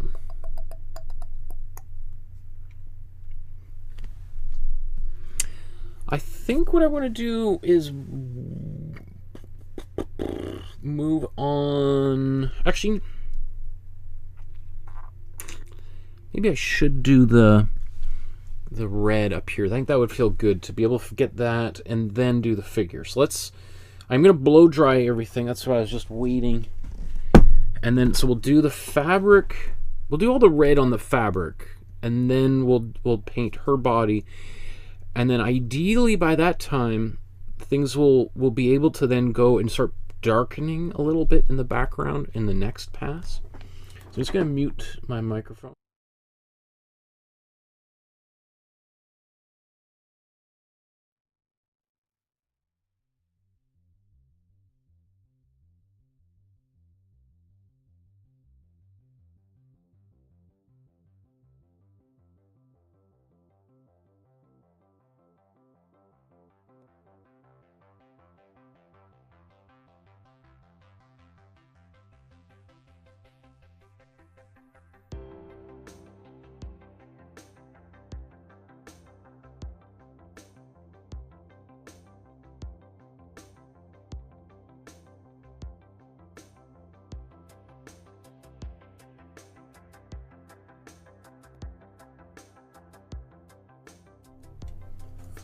Okay, so we're just going to continue adding some of this red up here, although I think I'm going to add more matte medium into the red that I put in the top on this fabric here, just because there's going to be white under here, and I think I want to keep a little bit of that lighter value underneath this red. The only danger is if it gets too thin and we're painting red, thin red onto a white background or even a cream, is that this could look pink, right? Just because that so much of that color is coming through. But we can always again, we're going to darken things anyway, but it's just in the back of your mind. If you're all of a sudden you're like, how did that happen? I'm painting red on here. Well, if it's really, really thin red on white, then it will mix optically rather than pigments mixing. It's like as if you have white paint in your red paint. So I think we'll zoom in here.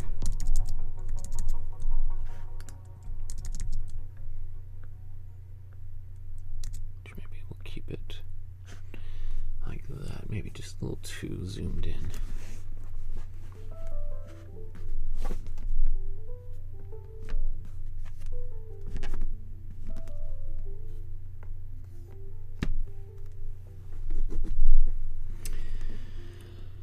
Okay, so I'm going to just take a couple of brushes, all right, fairly small brushes. You can see like the size of my fingernail here. And I'm going to do some of the larger and then smaller. Always want to start small so that I don't get sucked into the tiny brushes too quickly.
Okay.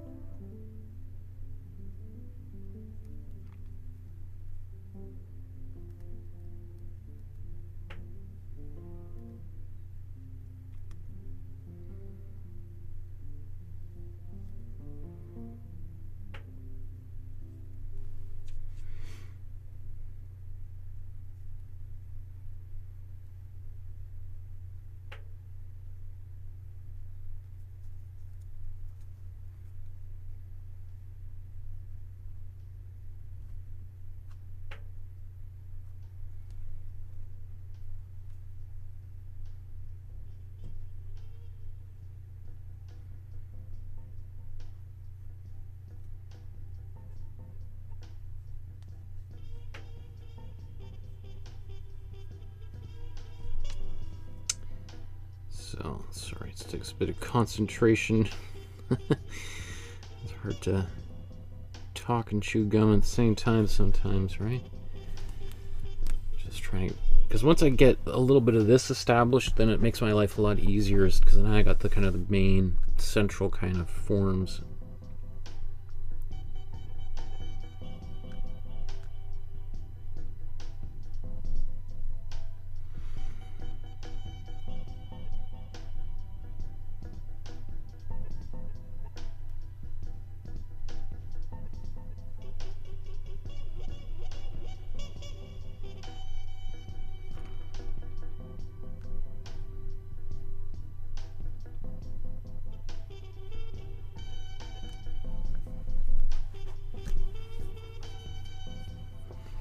Right, so we're going to darken some of these, and we're going to add some areas where it's going to be maybe a little bit in between these steps, right? And obviously we're going to add a little bit of the detailing on there, all that, the patterning.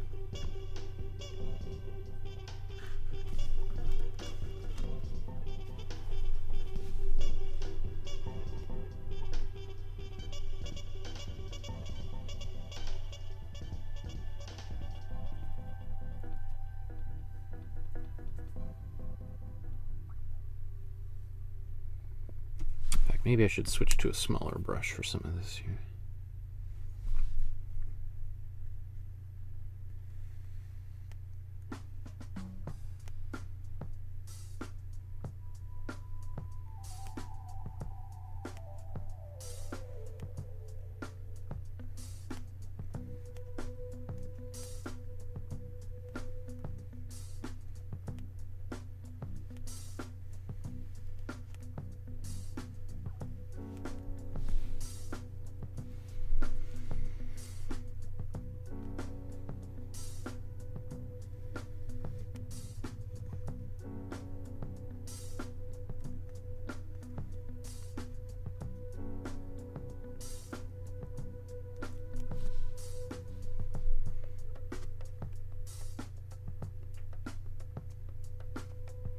One of the things you mean, I'm not entirely following the painting completely. I don't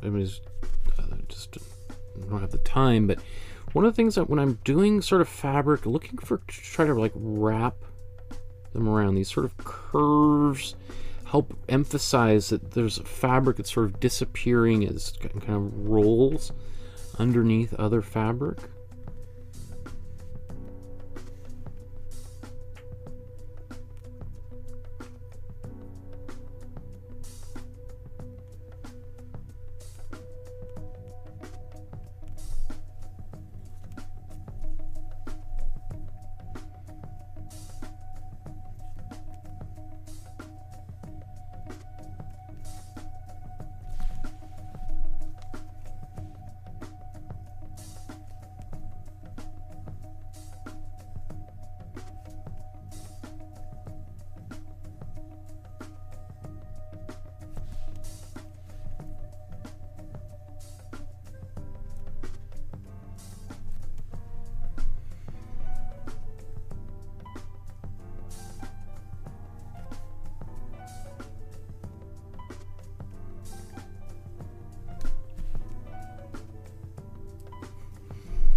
bit further down here.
Okay. Starting to feel like I'm pretty close.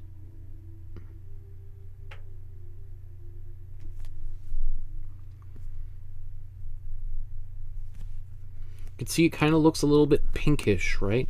So that's sort of, we're going to darken some of these again. Absolutely.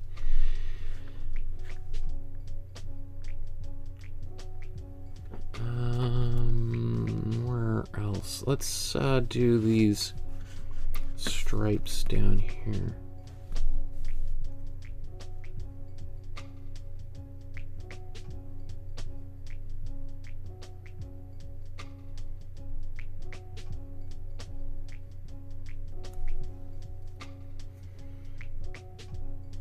Even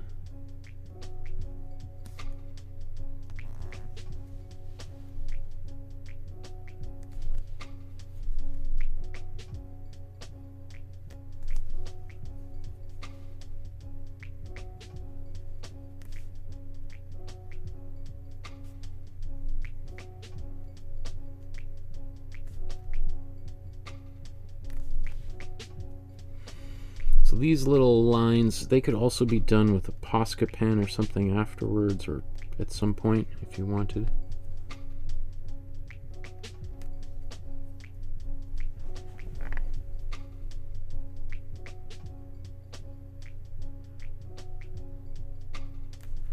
So I think I'm going to do all these lines first. Getting kind of clumsy and impatient the way I'm painting them, so I think I just need to maybe slow down for a second.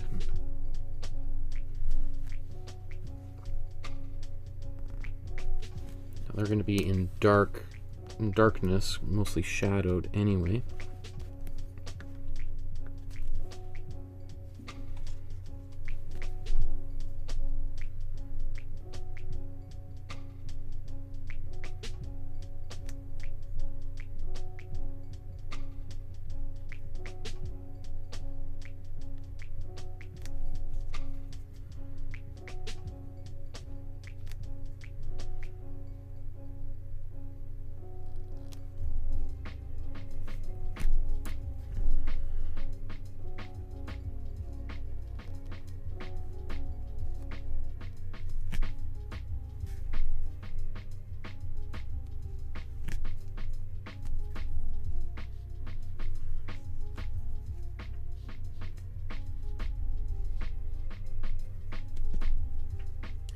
Some of those lines, ugh.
Okay, now I'm going to go back to this area and tackle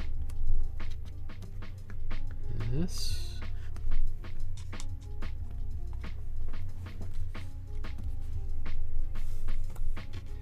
So he's also painting these on a bit of a diagonal here.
Here. I hope. As soon as I said, I'm like, oh, maybe we better make sure you're right there, Michael, because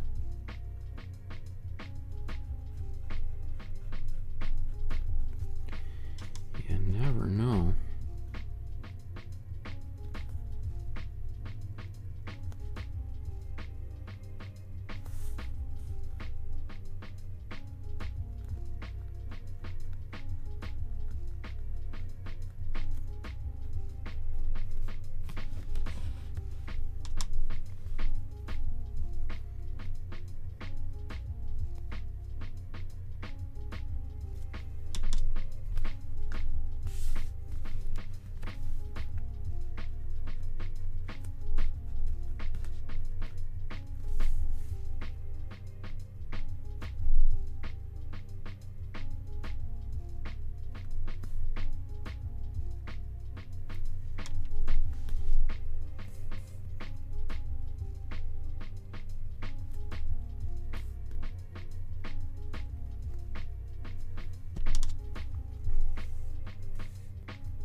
Like, for me, as I'm painting this right now, this feels a lot like I can feel the watercolor approach happening here, especially when we're using paint like this, which is quite transparent. There's also kind of an immediacy to watercolor that is kind of refreshing.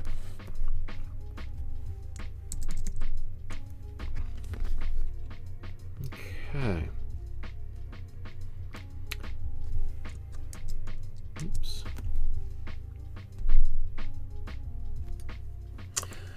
Okay.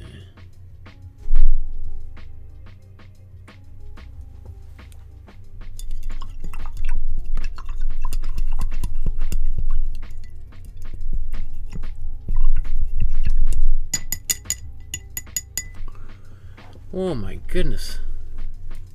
Dolores had cataract surgery this morning. Wow, I hope you're doing well. I mean, that's a good sign that you're up and watching YouTube after eye surgery. Wow, that's incredible. That's good news.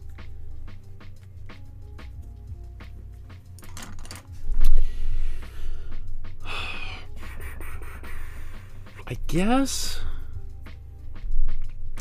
now that I've come this far, I do feel like maybe I should do some striping on both of these fabrics. Okay. It would be nice to have those done before we do the figure. It's just, you know, you're like, I want to get moving. But So that yellow, it looks just like a warm yellow with just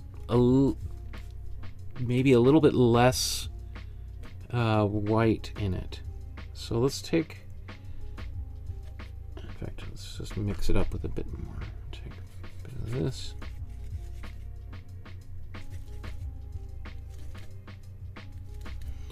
So I think we always forget, like, white can be useful for muting colors. We think of like white as lightening things, but it's also like, you know, that's the pastel is basically color that has white in it, because pastel is a kind of a muted color, and we just want to be careful of adding too much white into a color, because then it's going to lose. It becomes kind of washed out pretty quickly. But I think that's good.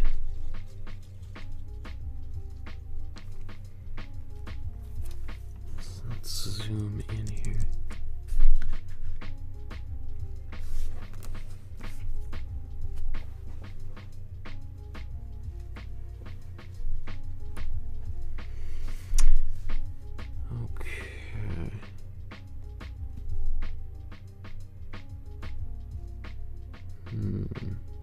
Well, we can do these little dots here. They're very faint, but later on, I think we're going to darken some of these anyway, so that's okay.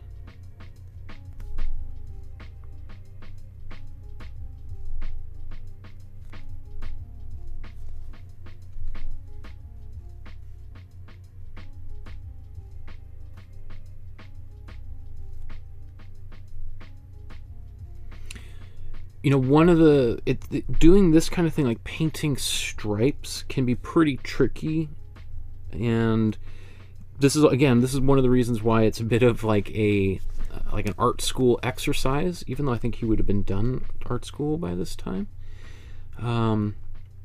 because you're trying to like follow all of the folds in the fabric. I'm not going to be too concerned about getting all of these, you know, getting the stripes exactly right as much as I was, you know, the blue ones down below.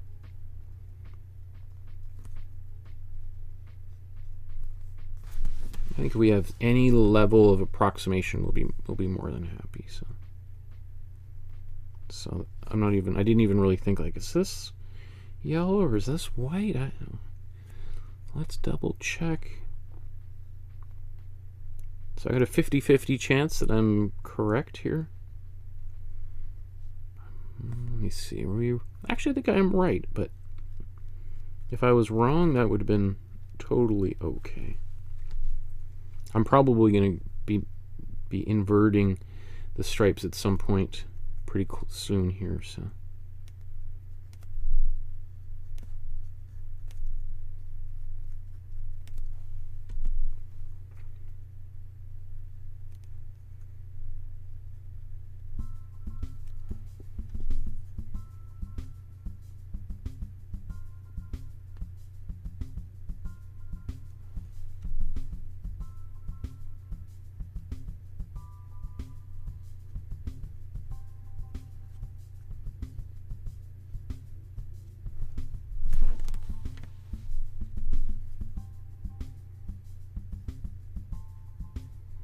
Again, whenever possible, trying to, you know, have curling lines so they appear to curl around these shapes.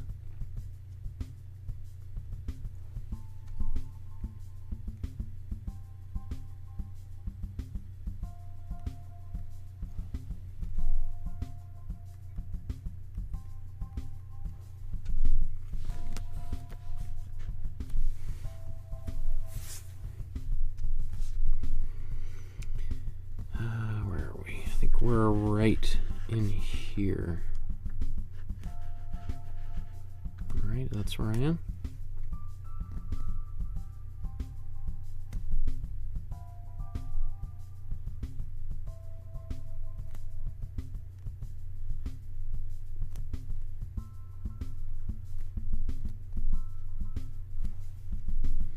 It's gonna get kind of muddy and dark in this area, so.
Okay, I think that's all of the yellow stripes.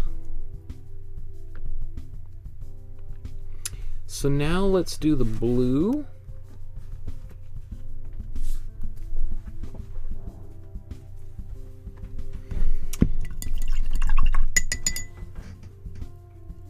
And this is going to be just like a... Oops, let me get a bit of yellow back.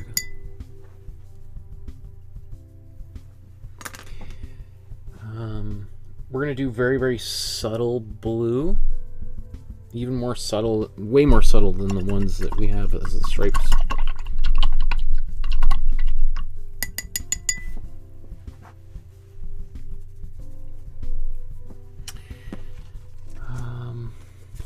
So down here below this is the color we used to make this, right? So I'm just going to take maybe just a little bit more blue. I mean, we're talking, that's maybe even too much. Yeah, that was too much. If we put a bit more matte medium in it, that'll dilute it.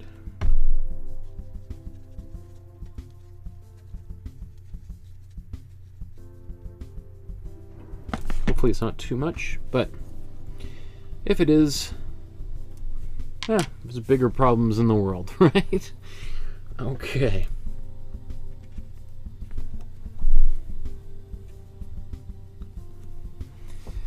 So maybe let's actually enlarge this as well.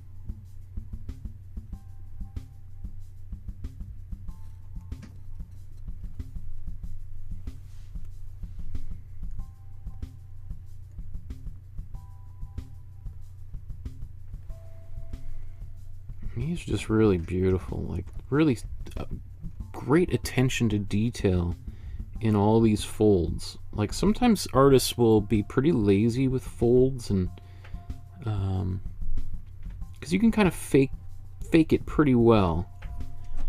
He's given some good attention into these areas, and that's really nice to see.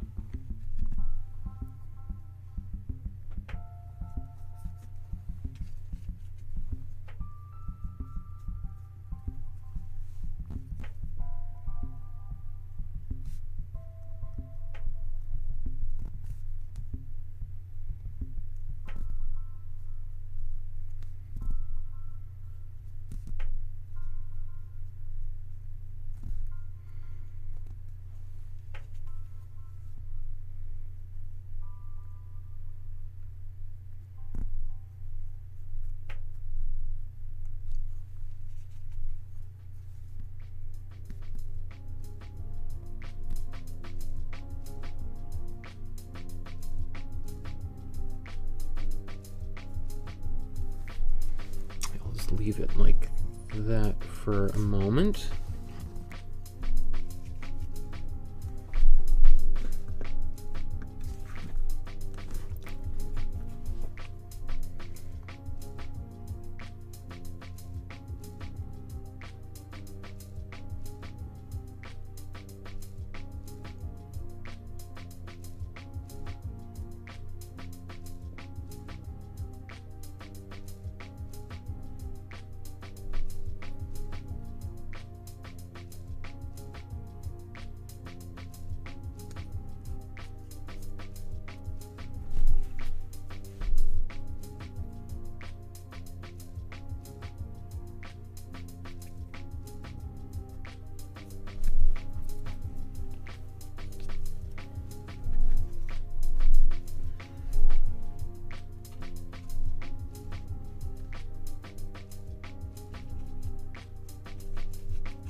Okay.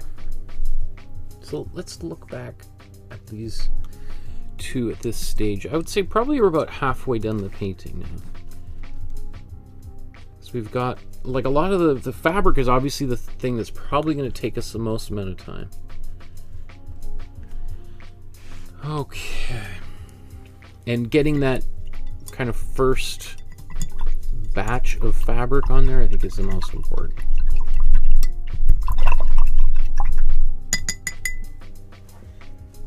I probably could have gone much darker with my with that blue, but it is what it is.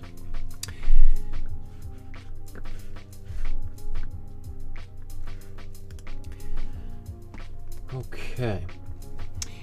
So now that we've done our first pass on basically all the fabric, you know, not just the background technically, but we've sort of incorporated the fabric as part of our quote-unquote background.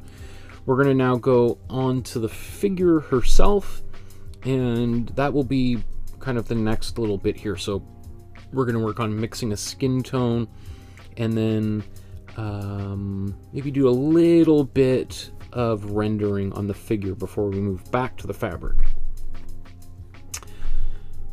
So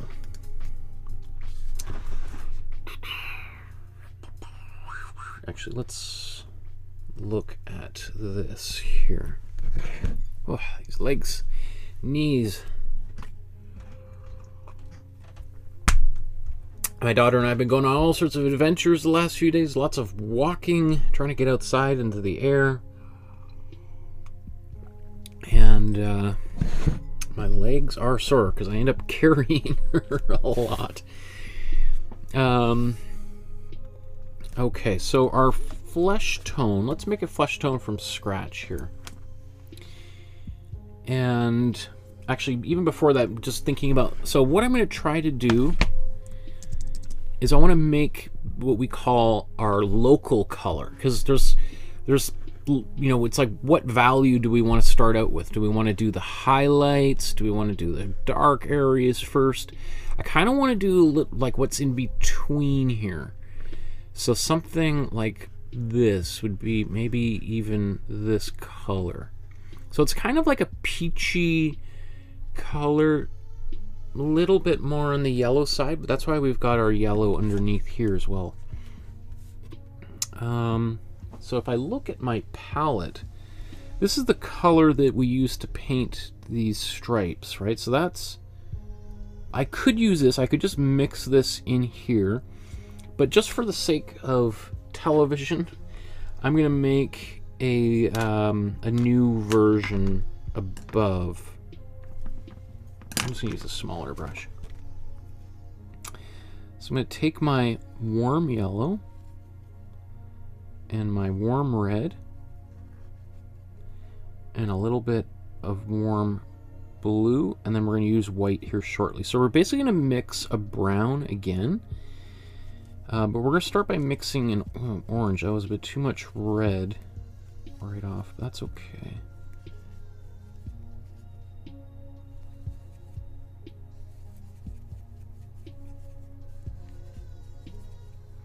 So add just a little bit of that blue, gives us a very light brown.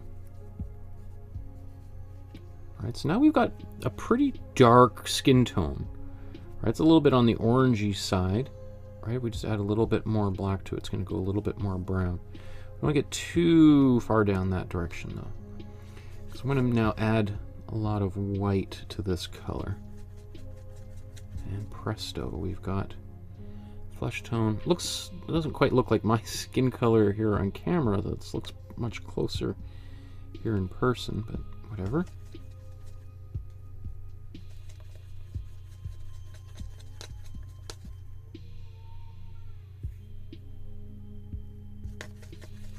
Can even make it just a little bit more peachy.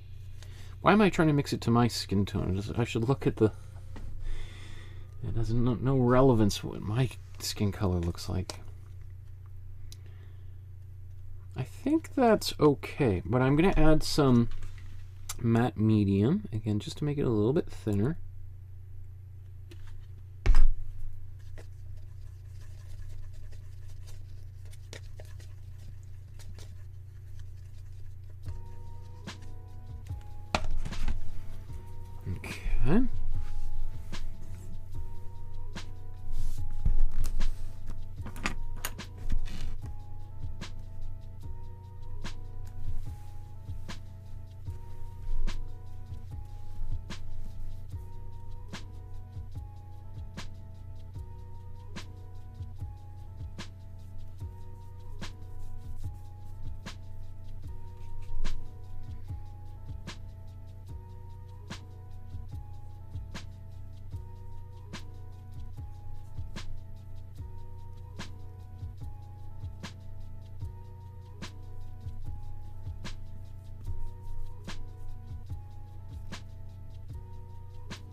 Now I'm just painting over the entirety of her body here. This is just to speed things up.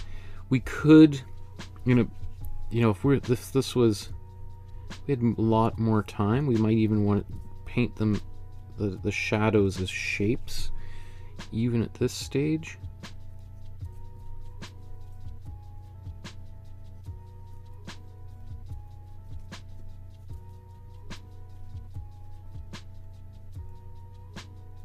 I also want to try to cover up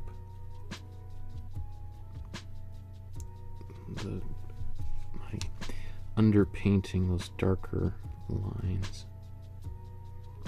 I don't want them to disappear, I just don't want them to be as visibly dark as they currently are. That's good. Now let's go over here to the feet and we'll just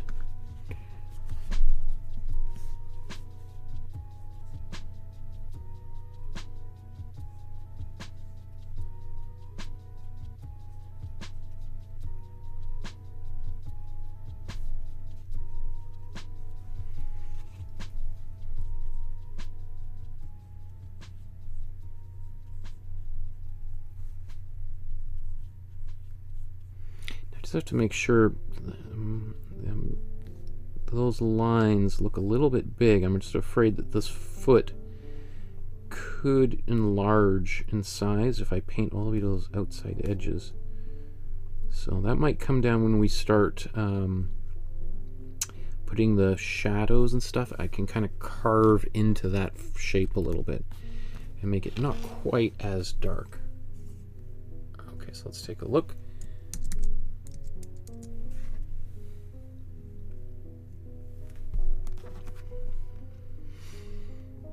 Okay, that's looking pretty good. Okay, I'm actually I'm pleased with that.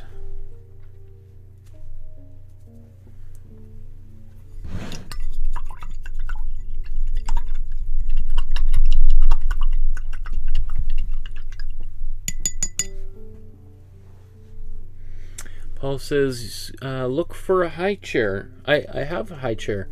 I sit at this table when I do work on my computer in a nice high chair, but I like to paint while I'm standing. So,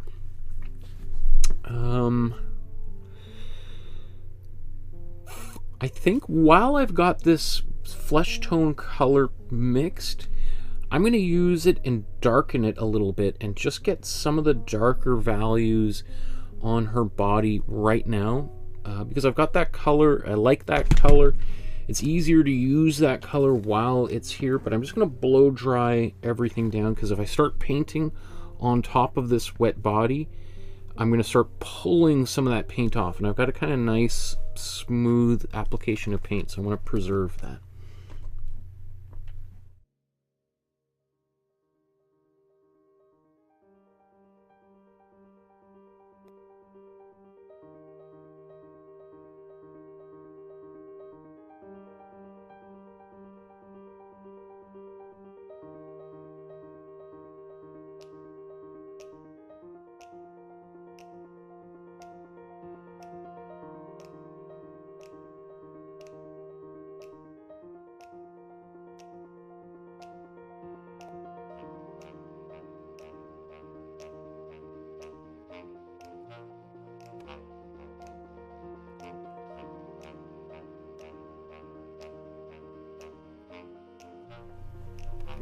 Okay, so let's now take a little bit more of this blue. That's a lot of it, so we don't need quite so much. I'm going to mix, actually, I'm going to use a bigger brush, because I'll keep that. Just a little bit of that on here.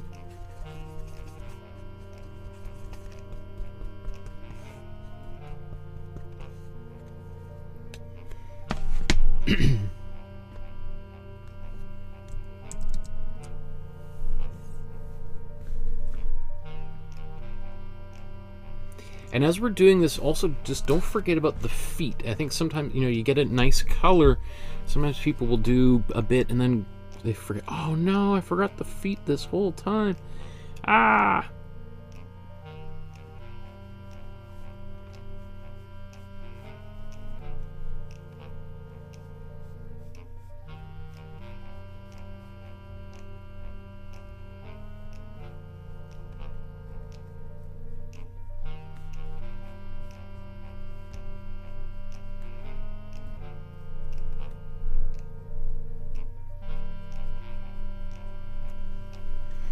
So I could be using glazing fluid to do this, but I think this we still just want to get some darker values in right now, and then we can also just soften these a little bit.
It's pretty subtle, but if I hold it, you can see on here it's I've definitely gone darker, right? Oh, what's that? There was some white in there. Don't like that. Let's just smudge that away as much as possible. Okay. So then, as I said, let's go to the feet on the other side here. Mix a bit more of that paint.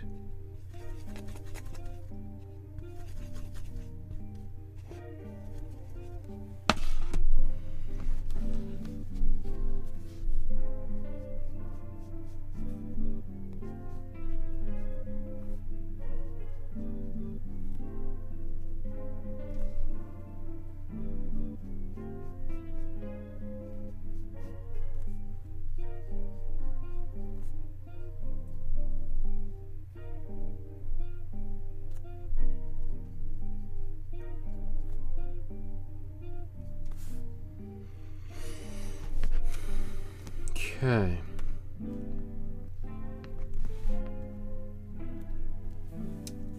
That might be good enough for that stage of the painting.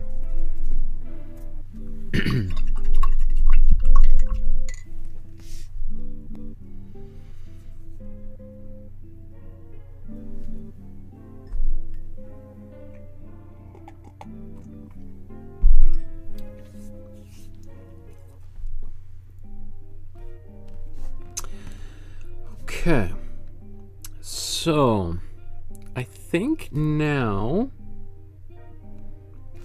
yeah, let's go back to the background.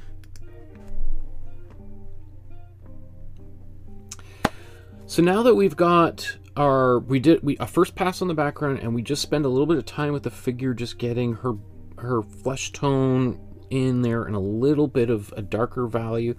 Let's go back to the background. We're going to finish the background. Okay, so we want to get all of the details in the fabric established, and I mean there might be a few finishing touches that sometimes happens, but for the most part we want to try to get it done. So I think what I want to do next is maybe patterning on the fabric up top here with some red.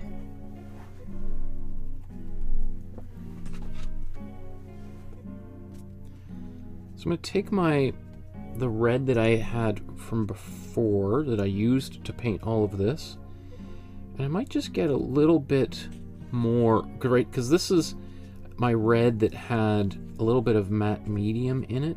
I don't mind that matte medium. I'm taking it, but now I'm taking some paint that's got a little bit more concentrated pigment in it. So it's going to maybe pop a little bit more than this. Now you could also skip, you know, putting the details in here if you wanted. Anyway, let's zoom in.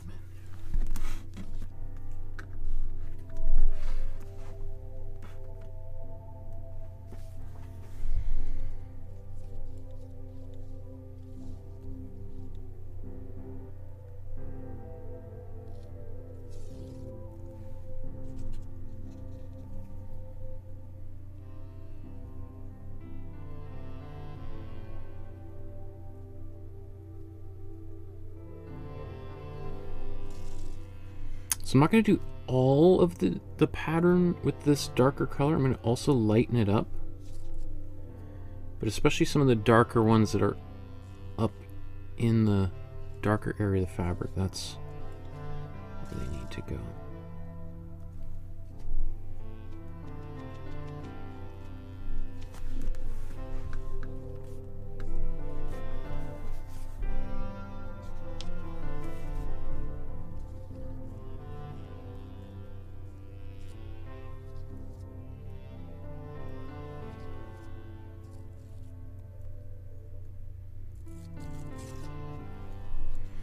And we can even do some of the line work here too. Not too much of it, but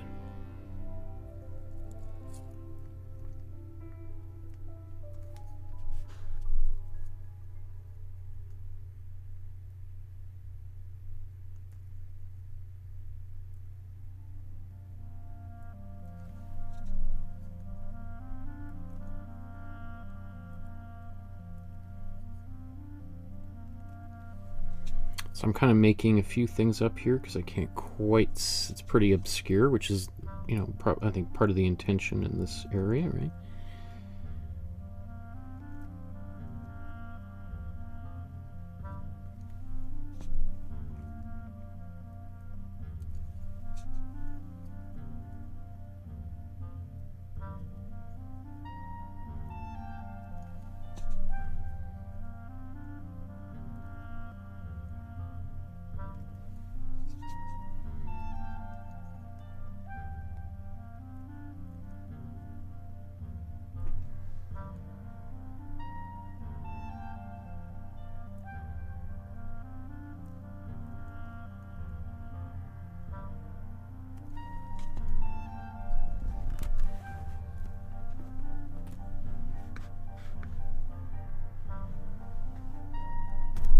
So this is where I am right there.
Okay, now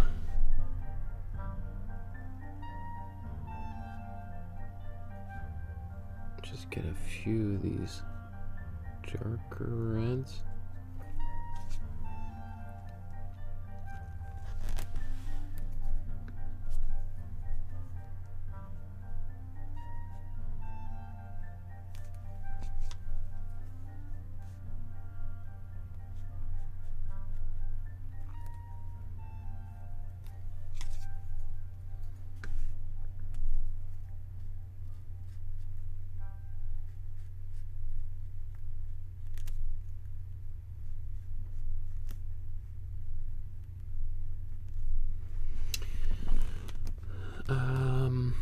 Actually, you know what?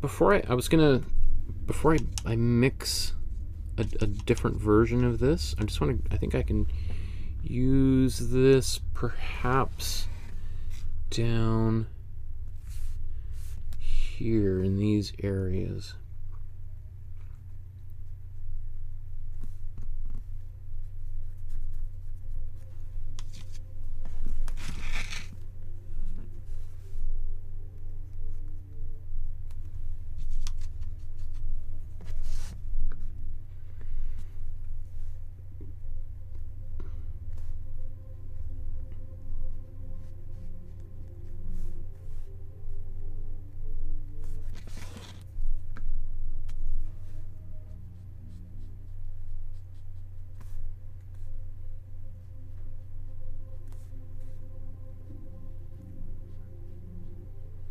I can even use this red as kind of a shadow. You can see how all of a sudden I paint right on that blue. It just looks like a dark shadow there, right?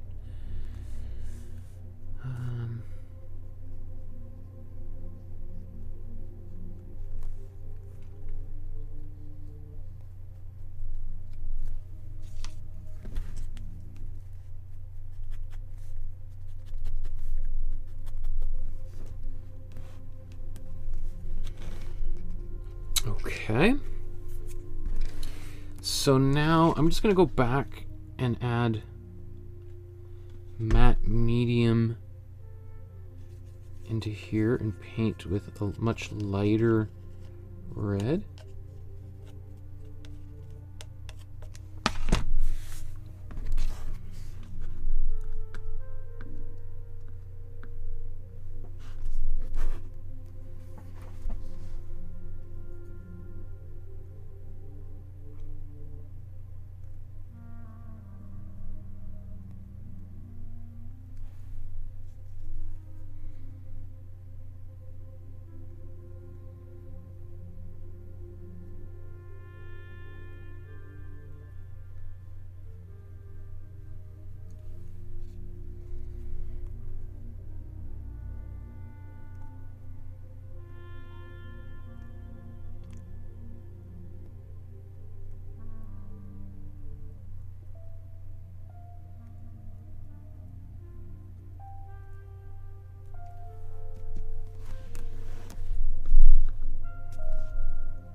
Try to move through here as quickly as possible. These all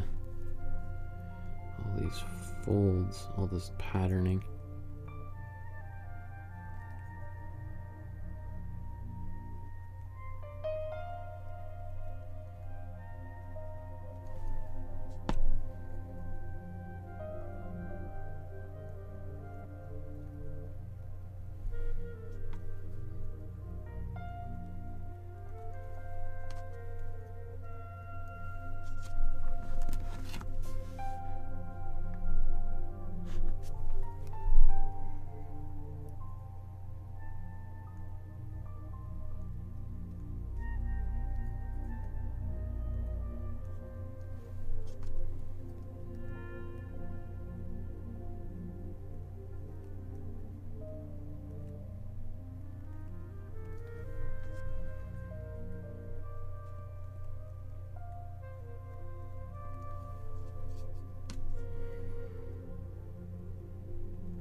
And you know, probably when he was painting this area, I bet he was probably going about this fast, like just to try to get this, just a semblance of some kind of texture on here. Was probably all that he needed or wanted. I don't think he wanted it. Doesn't need to be overly complex.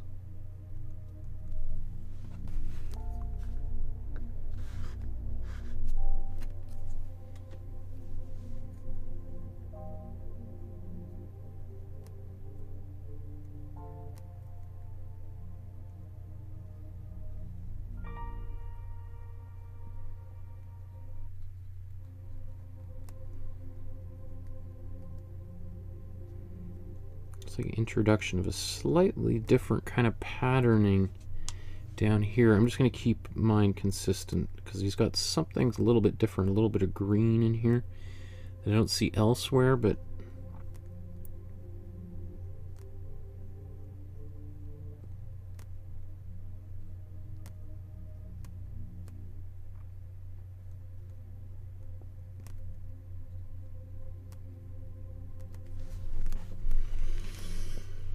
okay, and while I've still got this same color on my brush, I'm just going to now go and start kind of darkening some of these areas here. I'm going to literally paint right over that blue, which is going to make it go a bit purpley.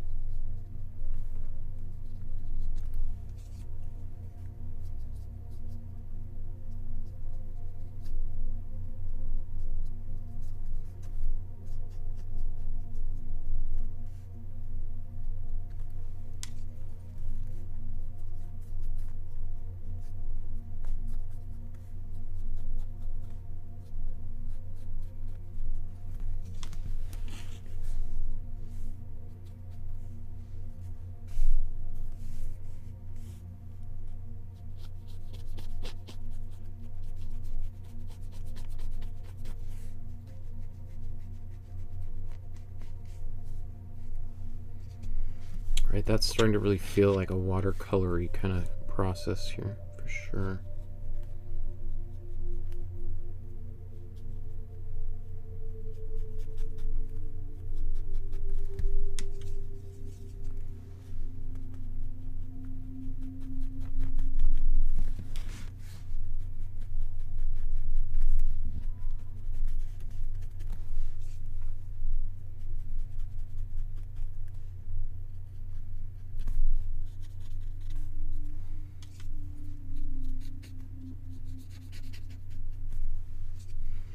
Very, very subtle.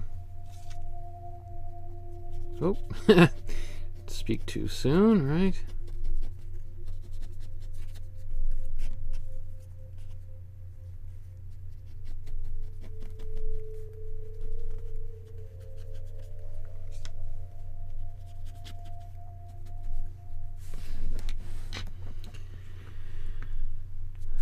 Okay, just rolling right along here.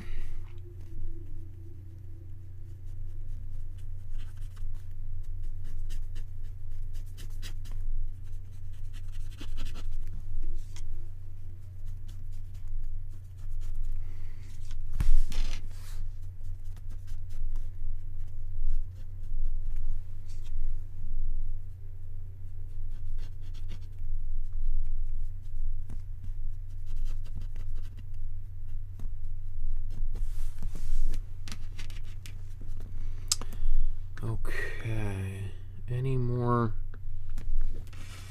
of that? Okay, I think that's good. Maybe, I wonder if I should blow dry that red or just move on somewhere else and come back here. Let's show you what we're looking at here.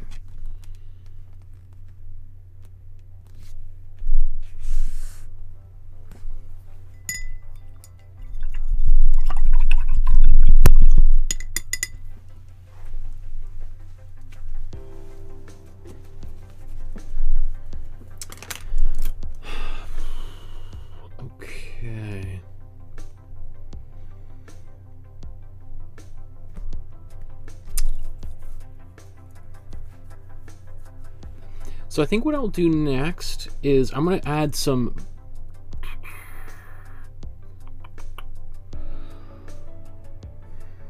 maybe let's go down here. Let's deal with this because this is like a darker kind of a little bit of a grayish blue, and we might be able to use that same color here as well, and maybe in a few other places. So let's mix that color.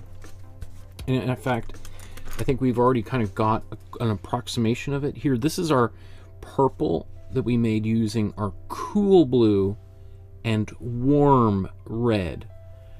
Right? When we use cool blue and warm red together, we get a very muted purple, so that's what we're going to use.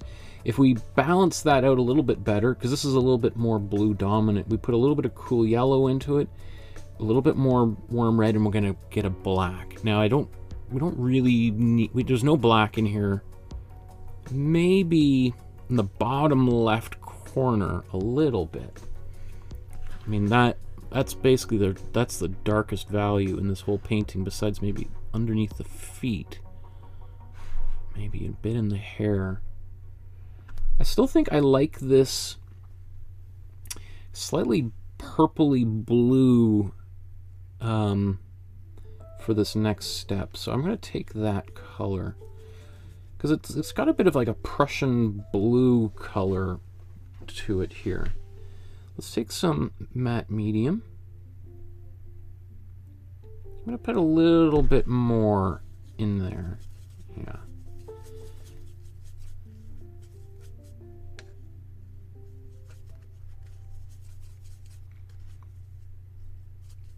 So what I usually do after I've mixed a color like this with my matte medium is actually just wipe off that brush and potentially even clean it, because I originally began with darker pigment on there, and if I wipe all that pigment off, then I'm less likely to get a surprise, because often what can happen is if you mix that first little bit and then you go to paint with it again, those first 5 or 6 brush strokes will be much darker than the rest of, because you've still got pigment trapped in here from the original scoop out of the darker color. So by cleaning it, I'm more likely to have a much more even paint.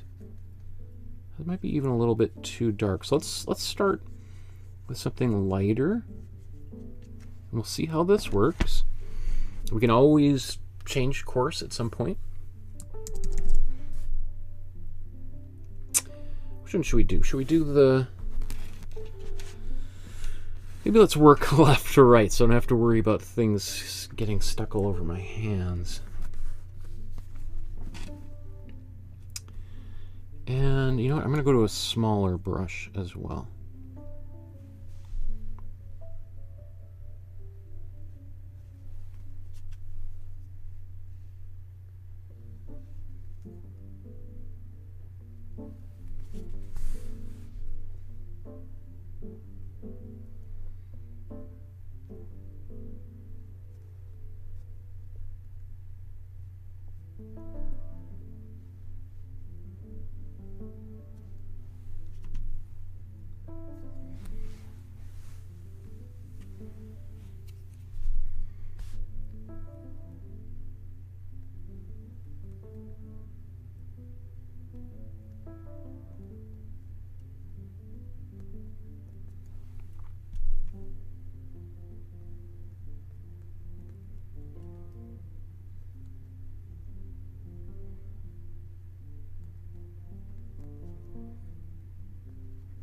Underneath her hair here.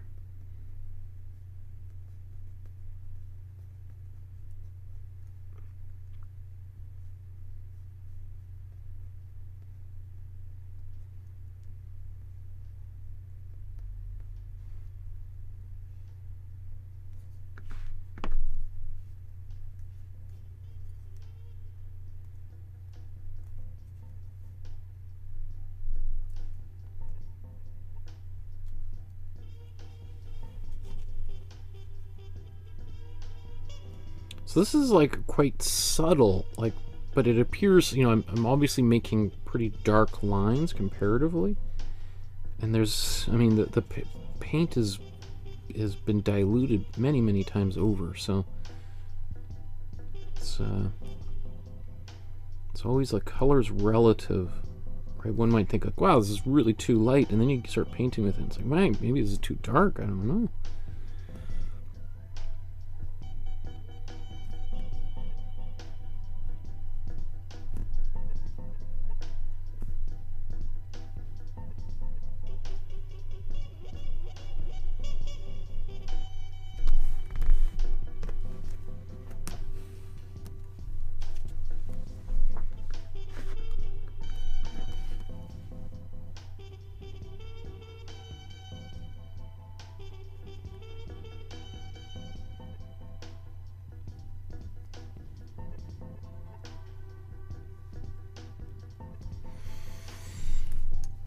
Okay, I think I can also use this same paint here to go over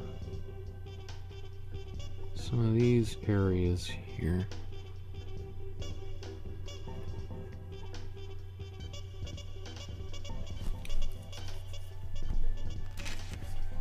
Let's come back to this side.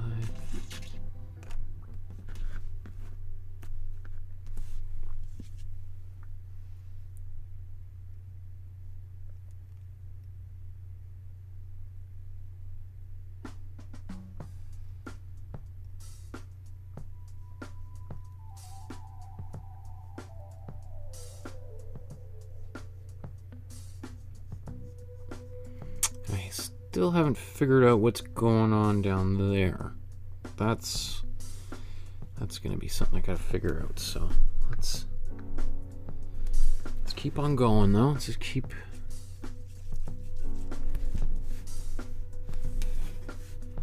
I'm gonna take this dark color.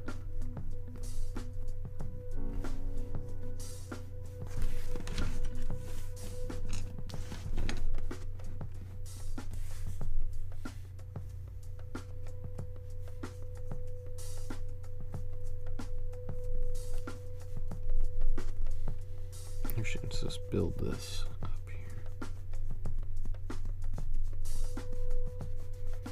I'm not sure also what I want to do here, but it just needs to be darker anyway, so let's just do this whole thing.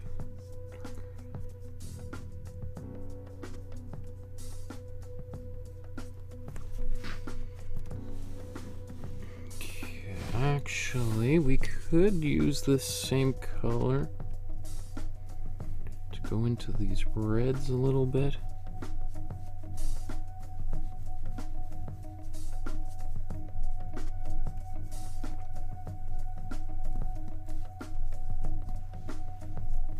Maybe that's enough for right now.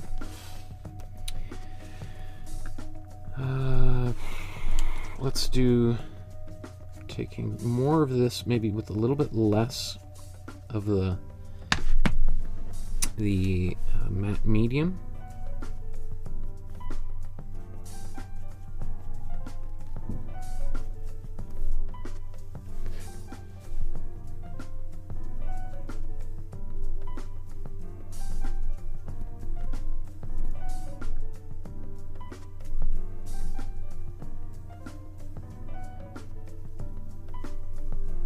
So remember how I was using red to create shadows on the blue? Now I can use the blue to create shadows on the red.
In fact, we can even do a bit of this up here as well.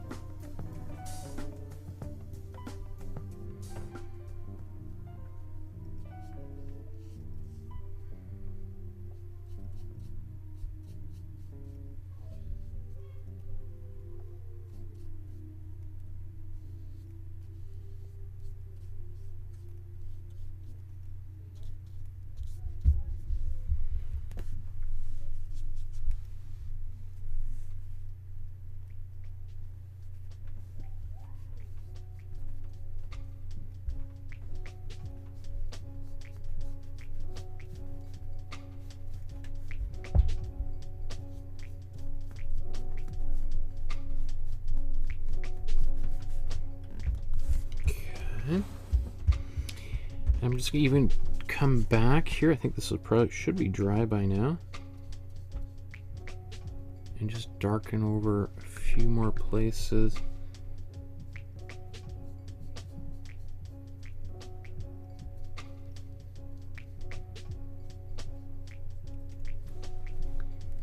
There.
Oh, there goes the lights for a second. Never a dull moment. Oh, that sounds like our daughter's on her way.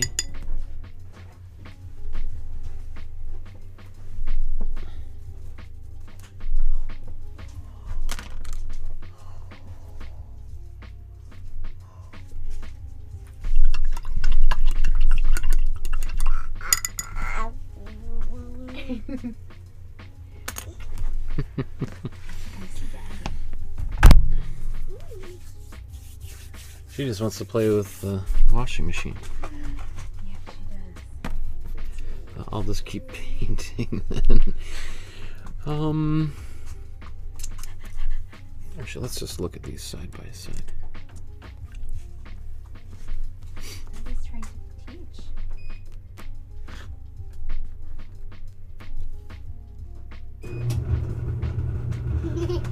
Oh, you know what? I can do that same dark color up here, actually.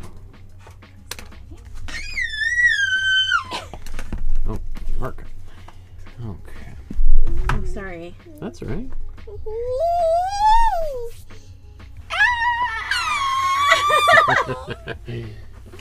Oh, look at this big kiddo. Watch your head. You're Get gonna your bonk. table dirty there. That's okay. Too tall. Hi, everybody. Hi. Look at you. You want to go back to mommy? I want to play with the laundry, but I don't want to interrupt that. Okay, but just be careful. Can you just all that sand? Thanks. Down, okay? Okay, no. Yeah. Okay. So what I'm going to do is I'm going to, well, actually, no, let's continue with this here. I'm going to take a bit more of my darker color. Mix some in here. You know, actually, I'm going to do 2 coats of this, and I'll do another one that's got a bit of yellow in it, a little tiny greenish quality. It's pretty dark.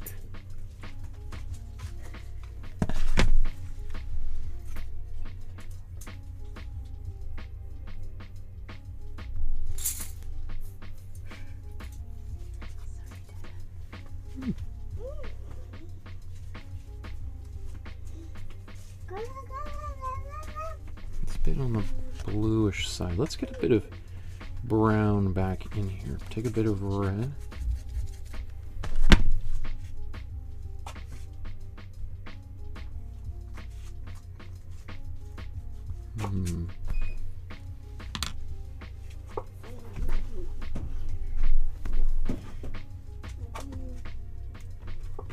Not happy with the way that looks, so just gonna wipe it off before too late.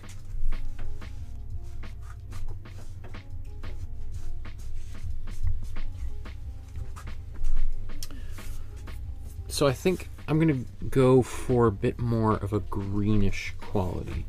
Didn't like the way that blue, kind of almost purpley color looked. Is that too loud? It is kind of loud.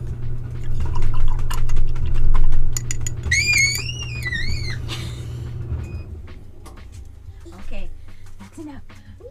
Just a little sneak bit. Everyone likes her haircut. Just can't. Oh no, we're creating chaos. Poor Daddy just wants to teach, and we're down here causing a menace. So here's my. This is cool blue and cool yellow. I'm also going to take some of my darker value and mix that. I think that's going to look better.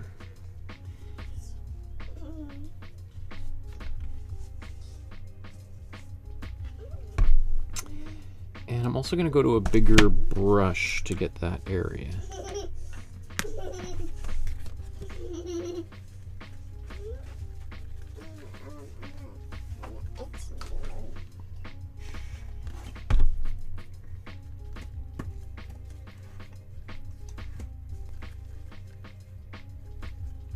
So it looks kind of like I added white to it.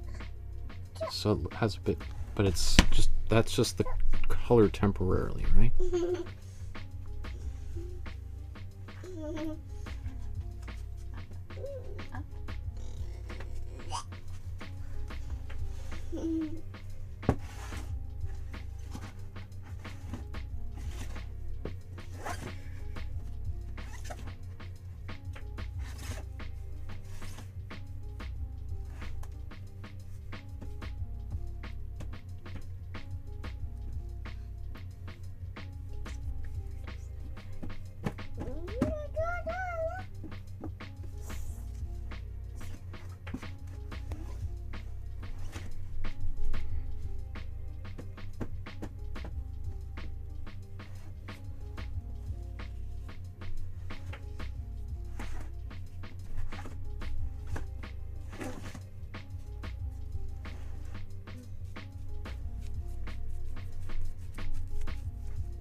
Didn't like the way that looked at all.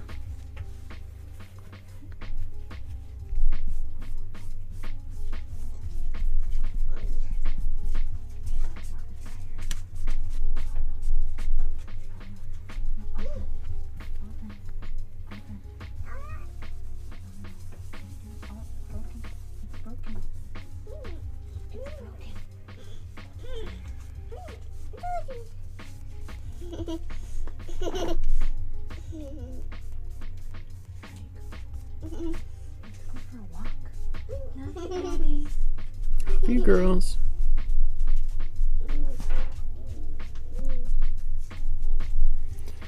So I just removed all, I just did not like the look of that on there. Alright, so I think I'm just going to go for more of an actual green rather than this blue on here. So I am just going to blow dry that just so that I can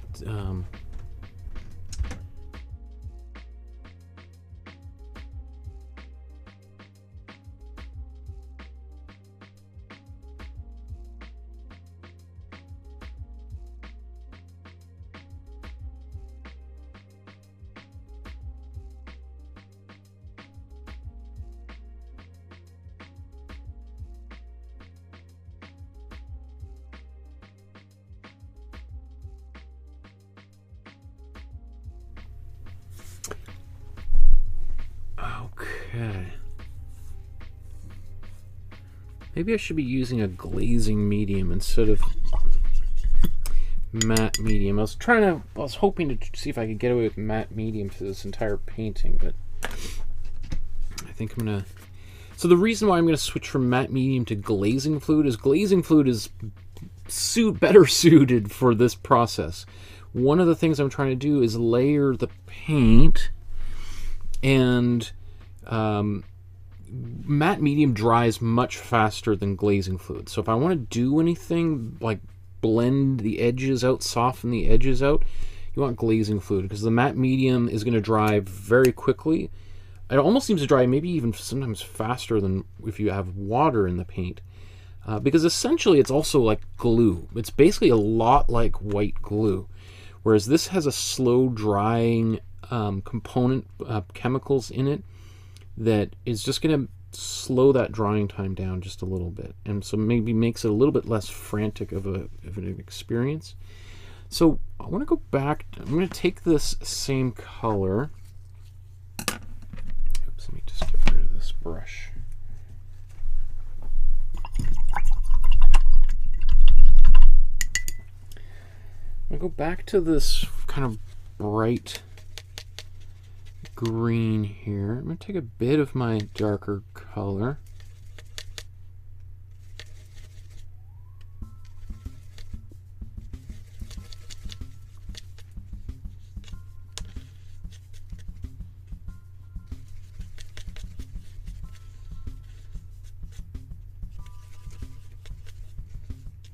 There we are. Get a little bit closer to like a racing green, I think.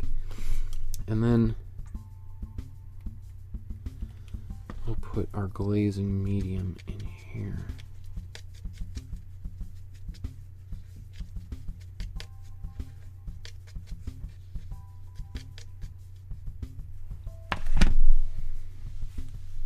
It's still pretty thick.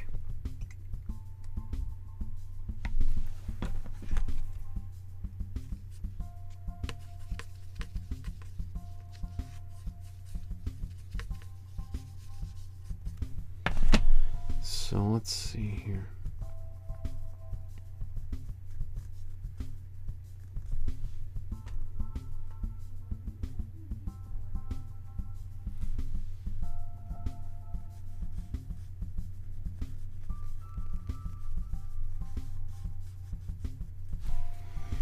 Then I can just use another brush.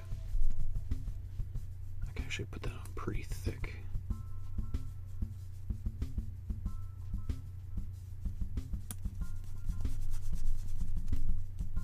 Soften that. I shouldn't have put so much paint on at one time.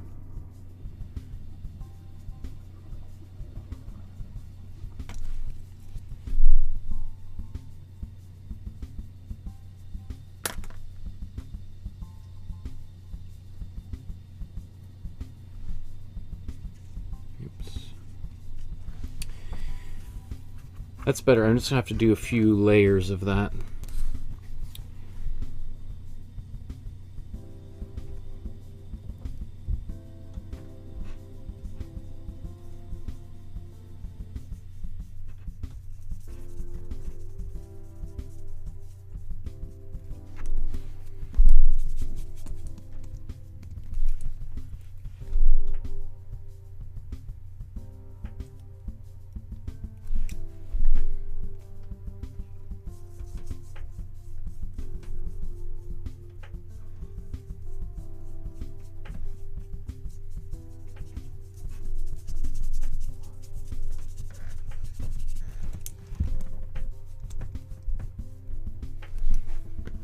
Okay, that's feeling better.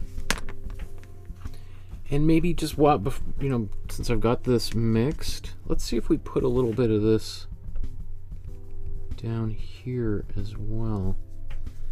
Use this to darken, because it looks like he did the same thing.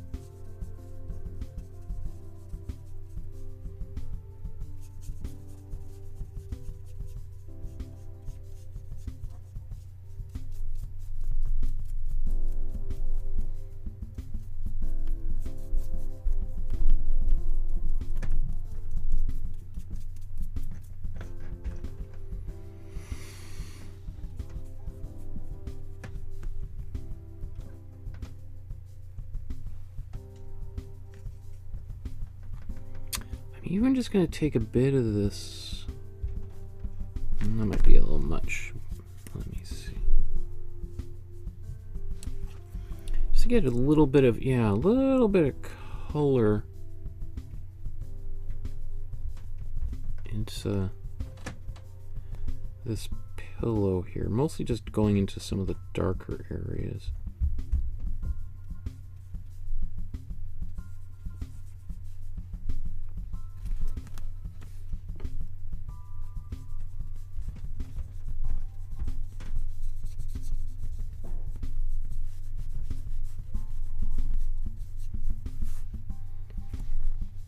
That's very, very subtle. Okay.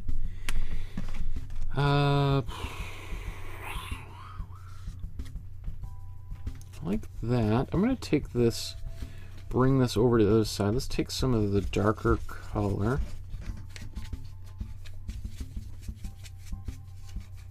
Kind of took too much. But I'm going to add glazing fluid here as well. And use this to darken the yellow striped fabric on her body. Now that's pretty dark. So I'm just going to wipe that off.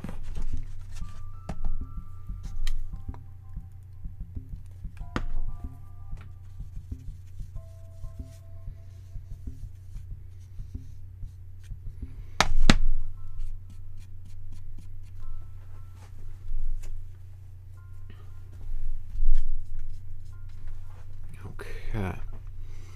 Let's dive in here.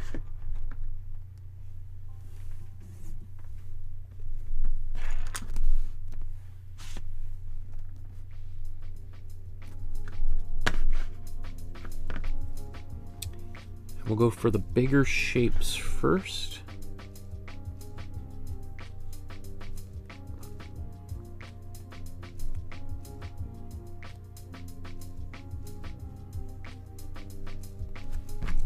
And if we need, we can also soften those edges a bit.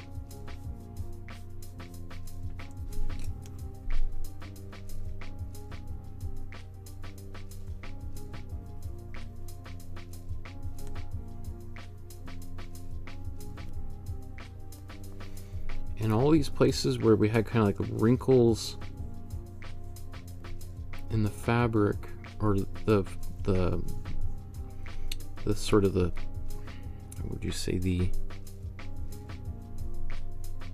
stripes sort of zigzagged a bit. Those are great places for us to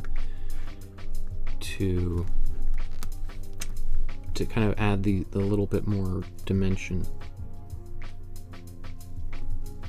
Right, they're kind of little clues we've left for ourselves as to how the fabric bends. And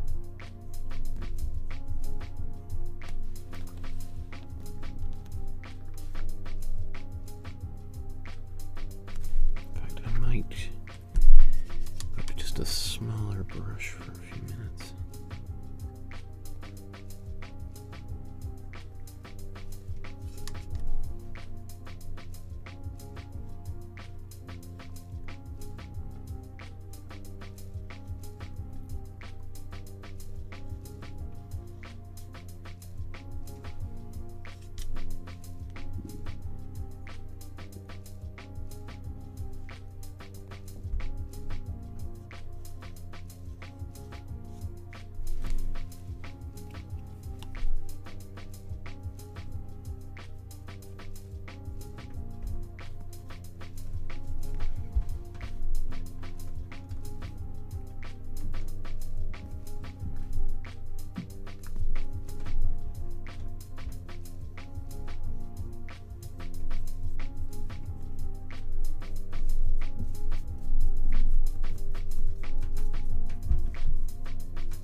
So I'm doing my best to sort of look occasionally at the screen here just to see if I've got things in kind of the right place, but again, I'm not too concerned about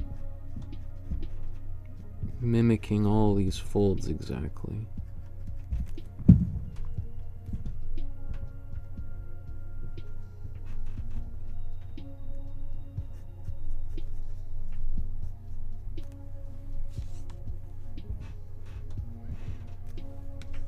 This kind of thing is actually a lot easier to do if you're doing this in person, because would have made a bunch of decisions here as to how to paint this, and so we're sort of doing a version of what he's doing, which can be kind of helpful, but because he's sort of solved a lot of problems for us, but sometimes I find this to be actually more difficult than if I was trying to paint this myself in person. I don't know how to describe that experience, but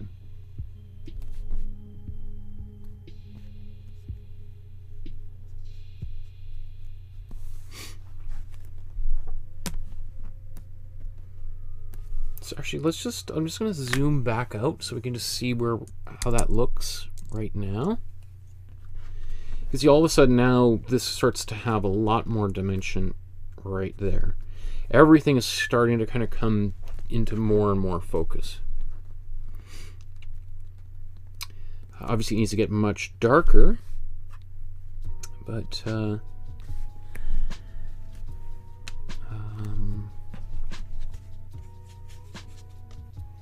let's put some more glazing fluid in here. And we can just keep on going, just doing this over and over and over, going over the same lines, darkening or adding, won't be lightening, although you could have a separate one that's got a lighter, like a highlight in here, as we'll do for her body shortly, but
what I always find kind of cool is we can then go back over top of lines, and those lines don't disappear, they actually will get darker.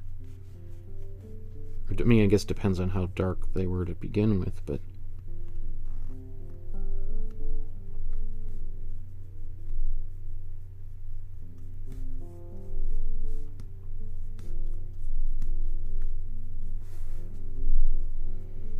man, I gotta say, doing this is making my eyes go a little bit crossed. There's something about this pattern and darkening it that is like that is a little wild, what it does to my eyes. But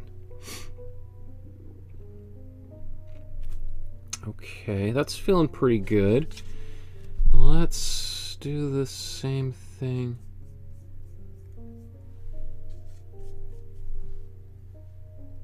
back here.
So I think I want to do I want to do a little bit more on the red up here, and then really darken some areas, and then we'll come back to the body and the front, and then we'll be pretty close to being done.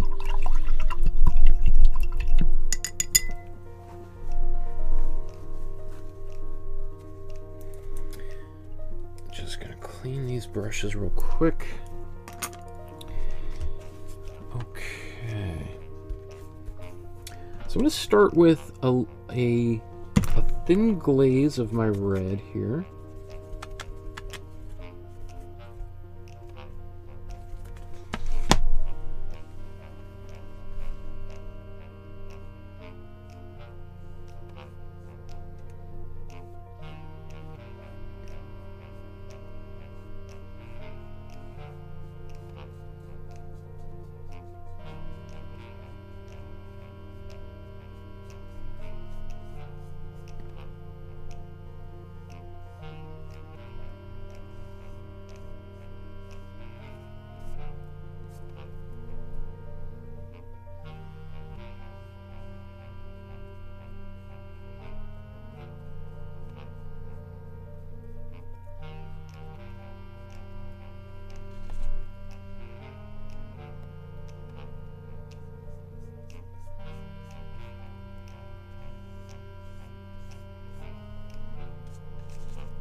Now, it doesn't seem to be quite as apparent on camera, but it definitely got much darker.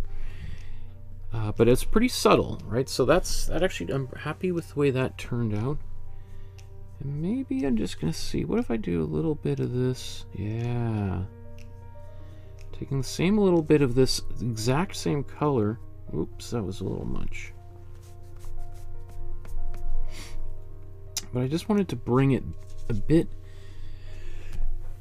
Excuse me, my apologies. This could be loud. Taking a bit of this warm red and just bringing it into some of the shadows here.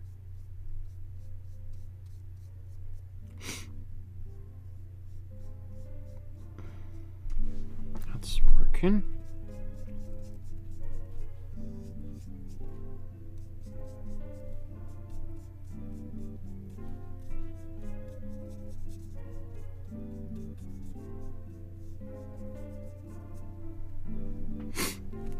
Just kind of mixing up my shadows a little bit, getting multiple different glazes of colors, different color glazes in some of these shadows, including into here as well. Just gives the painting that much more depth.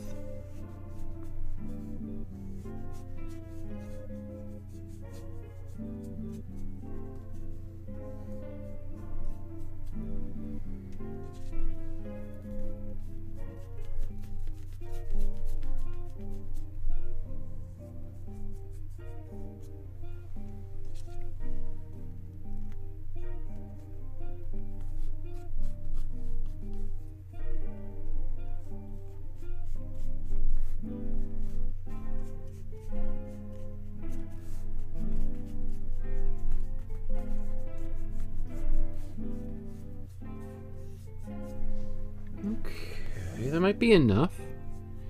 Just little bits of that. And you know what? While I'm here, I'm going to do a little bit of this on her body with the same kind of warm red.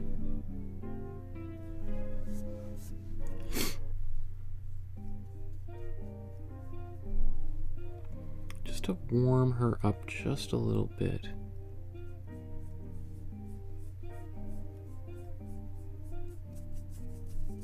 Very subtle.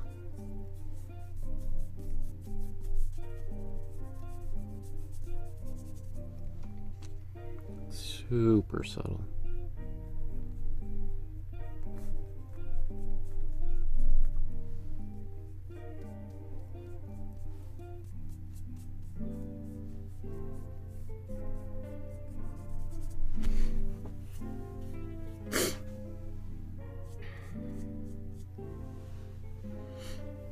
Okay.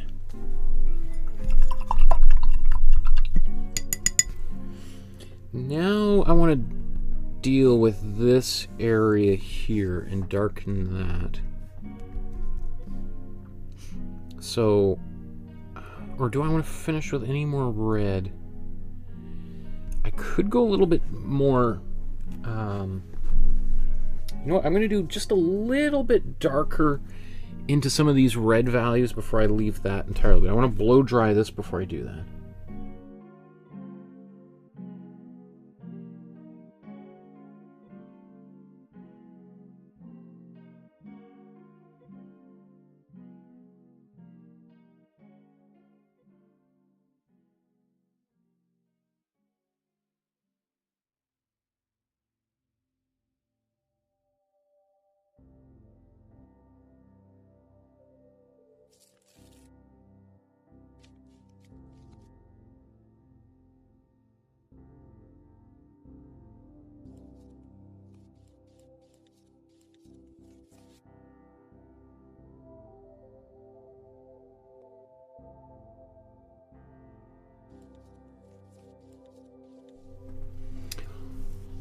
Okay, now he's just got that, just that red is so electric.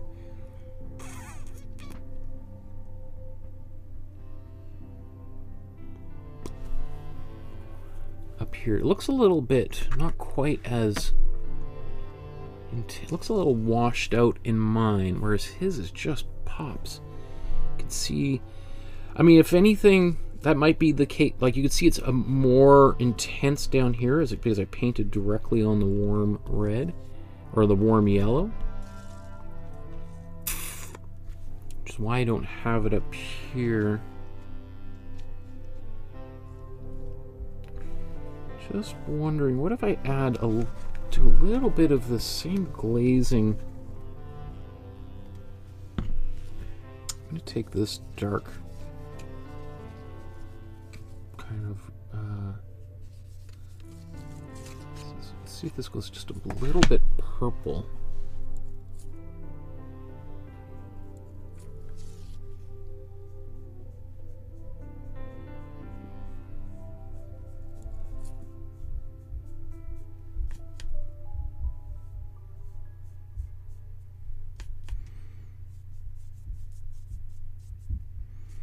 That's good. It's very subtle, which I kind of like, which I really like. I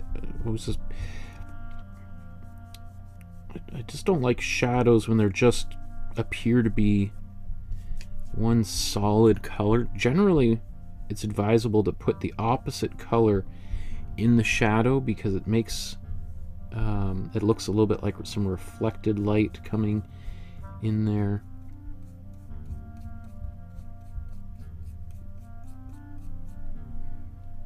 I don't think any of that probably showed up on camera much, but... And if anything, I could use a little bit of orange glaze in there too.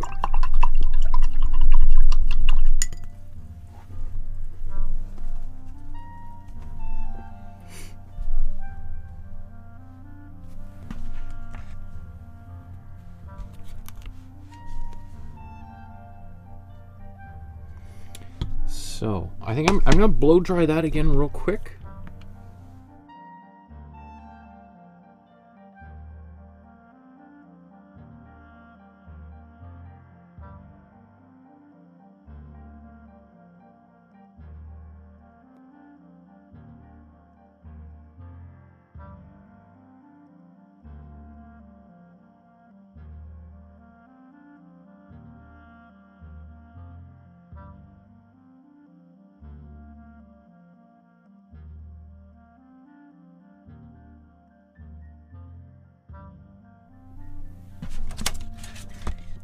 Okay. I'm going to take a bit of... there's a bit of warm red in that glaze. Or sorry, there's warm red, but also a little bit of warm yellow in here. In fact, let's just take a bit more of it deliberately. Oh, yeah. That is nice. So I'm going to use this first to go into some of the darker areas. Even more, yeah. There we go. Just gotta make sure I don't go too nuts on this. Let's just...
So this, I like how this is working. This little bit of orangey color is I think exactly what I needed. The only thing is, I am losing some of the darker contrast. I'm gonna now go and just paint, maybe even mix a slightly purple to do a little bit of line work back in here. So in fact, I'll just take this. I'll just use this color here. Maybe, yeah, I'm just gonna mix that you know what? Let's just take the paint on here. It's gonna go a little bit brown.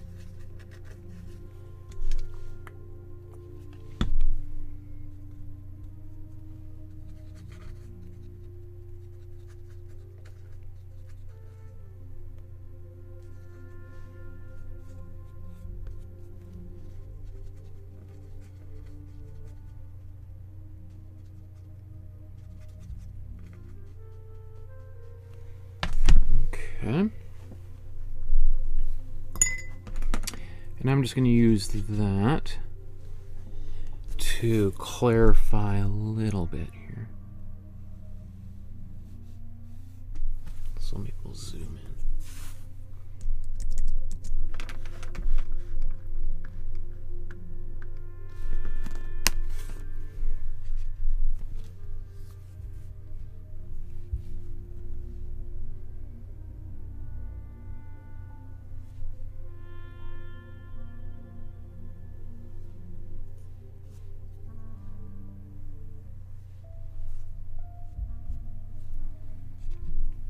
Probably blow dry this, Michael. This is before I do too much of this painting. Just saying, you're not. Yeah, you know what?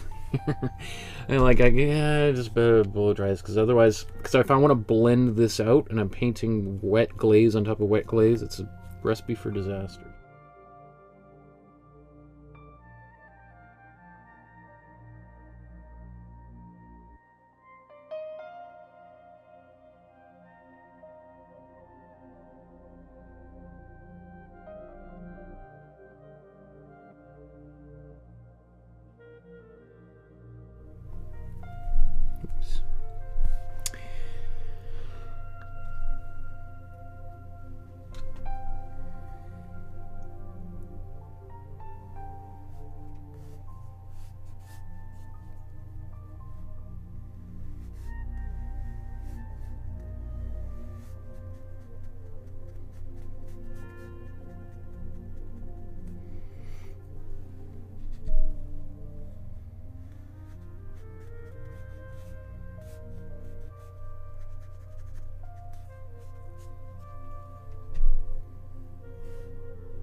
Okay, and maybe I'm going to take a little bit of the same color just to do a bit of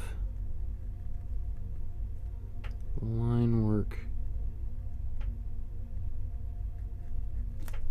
Not on camera, I gotta look up more often.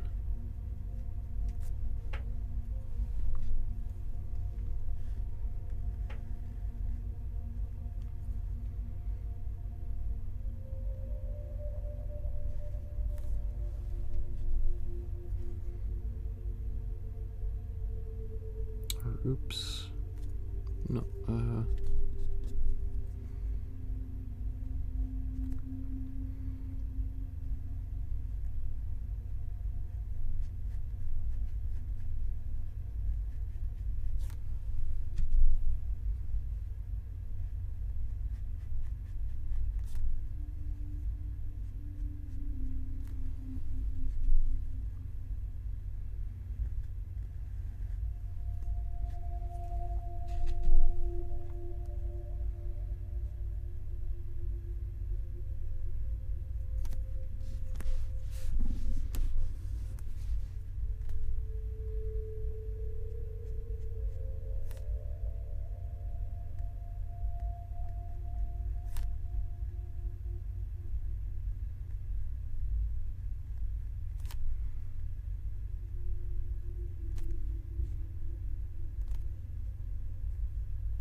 okay, that's probably more than enough time I want to spend on, let's see, just a little bit on the pillow on the opposite side here.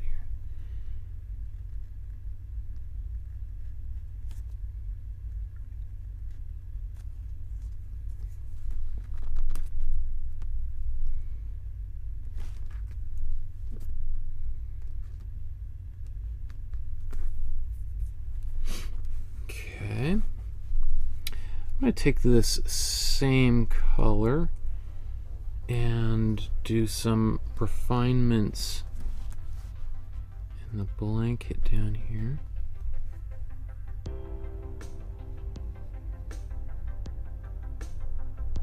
You can see I made a bit of a different choice here.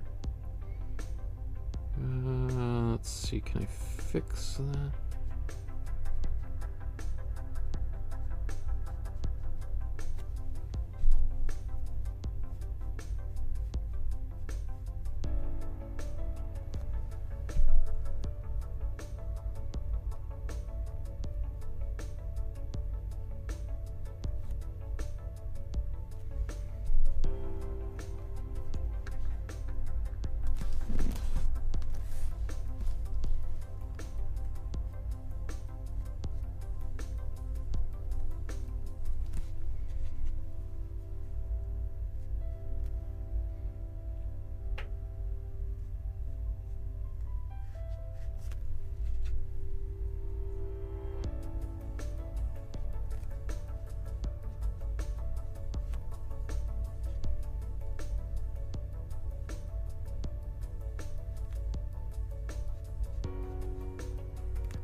I just love the layering of all of these colors over top of one another, and the complexity.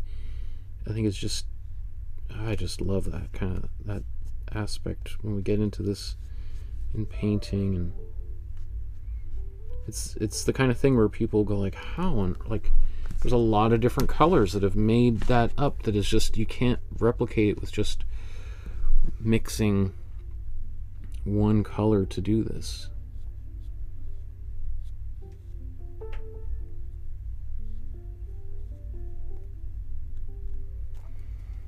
Now this is, I'm not even which doesn't, I mean, yeah, actually not too far off from what he's done. I was going to say maybe I'm not really following what he's done, but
okay.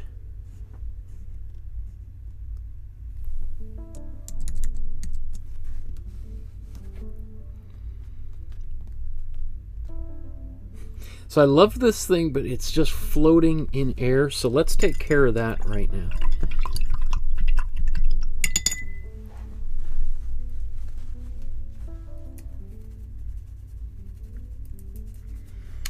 What we'll do is we will actually make our black now, I think.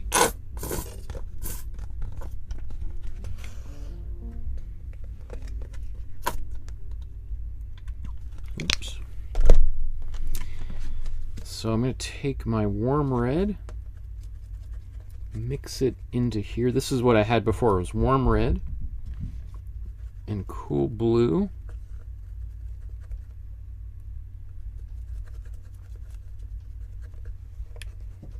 That's actually really nice. It looks like a dark brown.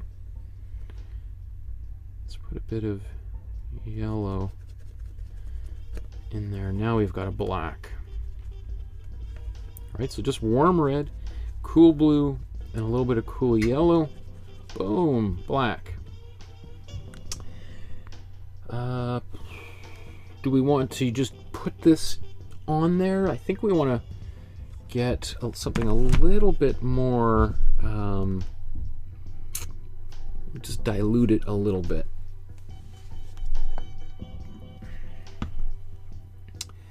So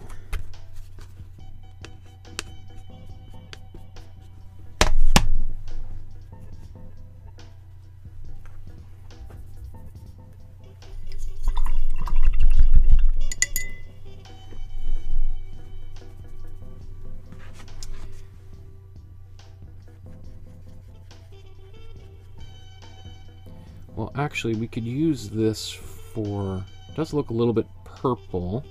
It looks a little bit purple. We need to add a bit more yellow in there.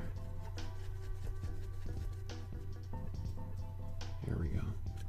Sometimes you can't tell the, like if you want to, if you're having hard times, especially with a darker color, identifying what color it is, add a little bit of white or thin it out a little bit, and you can just immediately see, oh wow, that's not as dark as I was hoping it would be, or it's not as purple or brown or green. White, though, is usually the fastest way you can spot that kind of thing. I think I'm going to blow dry, because I can use this same color now. It's to just darken, I think, in here.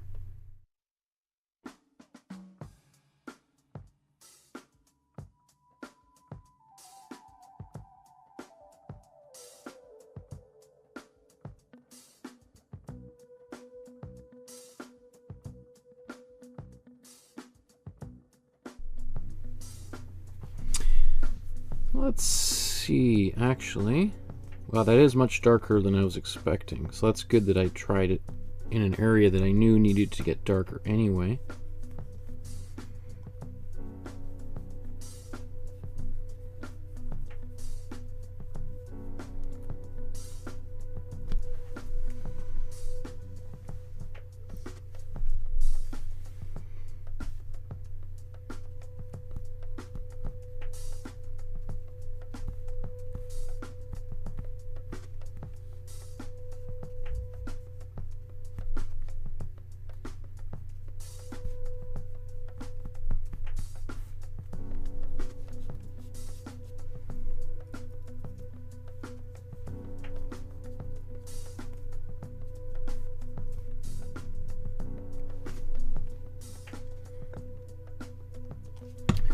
Going to add more glazing fluid directly to my brush.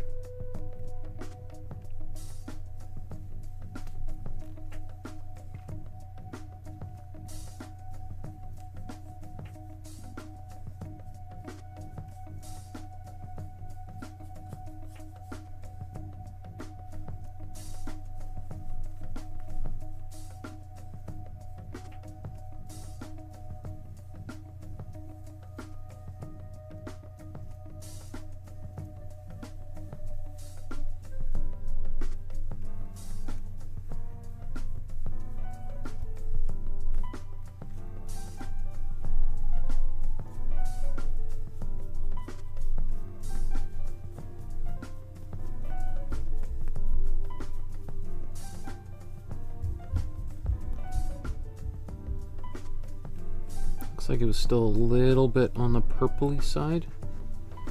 Not such a bad thing.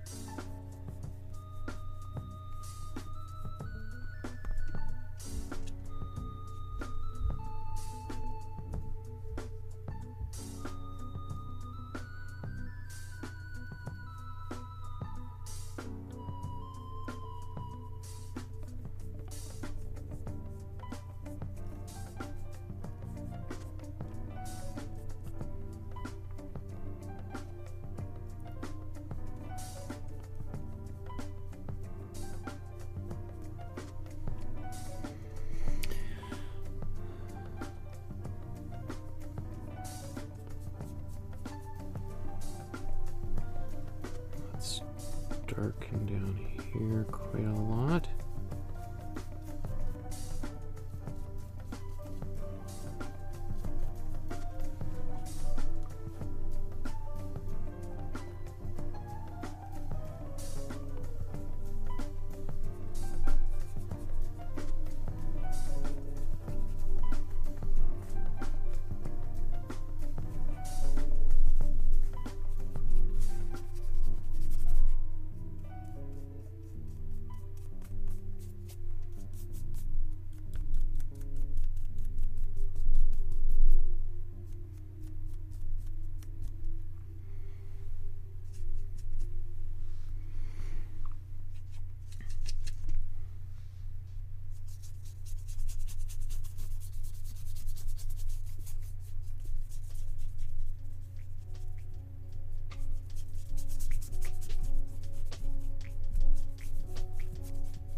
think I'm going to do that in the background as well.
So just, I'm constantly darkening and darkening and darkening and darkening and darkening.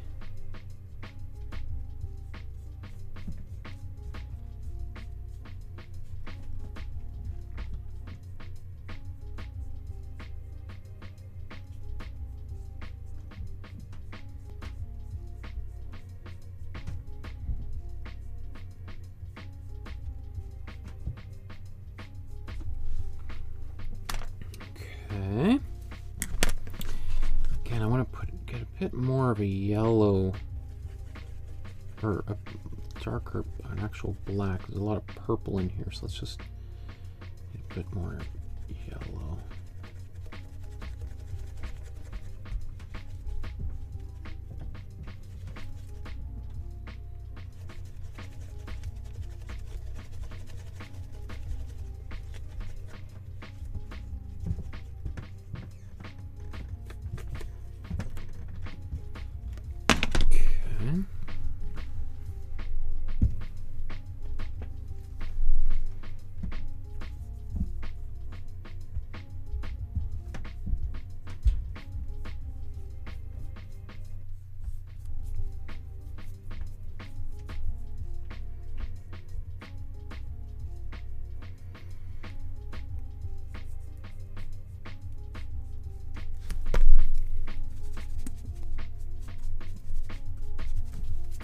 Some paint on that brush. Not too bad, but maybe I'll just paint this all black.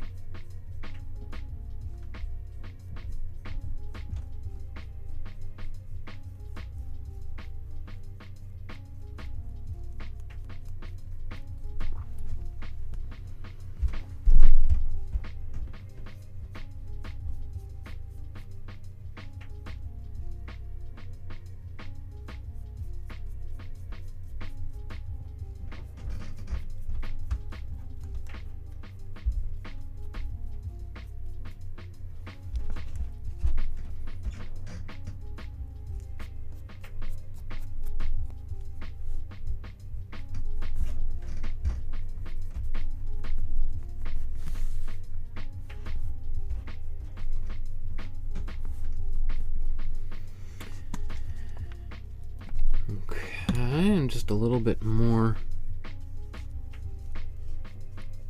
of the same up in here. Now there's a proper black, less purpley. Just had to keep putting more yellow in there.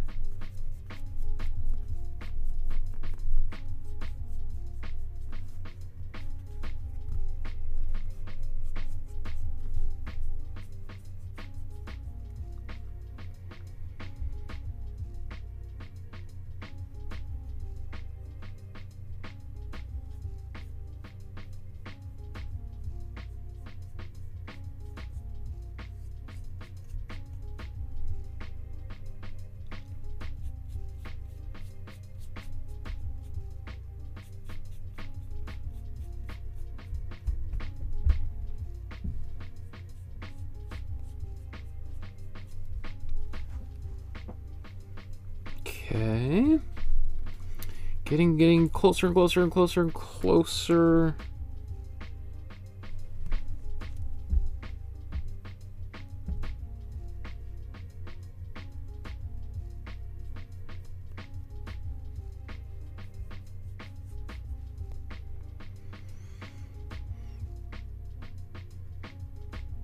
I feel like that needs to be darker. He didn't do that. But again, it doesn't really matter what his painting looks like. Mine starts to take on a life of its own, and I gotta think about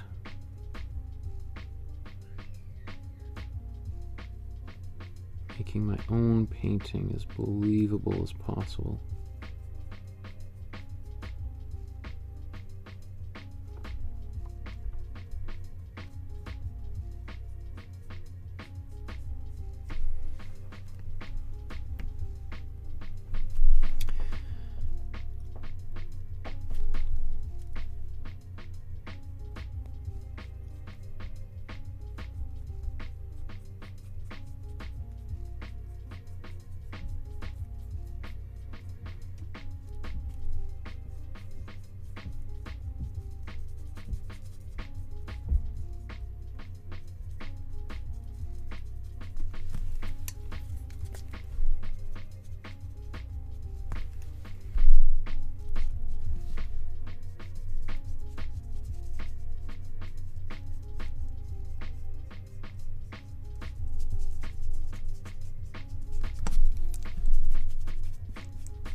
Okay, I'm getting closer and closer here, so I think I still want to darken this down even more.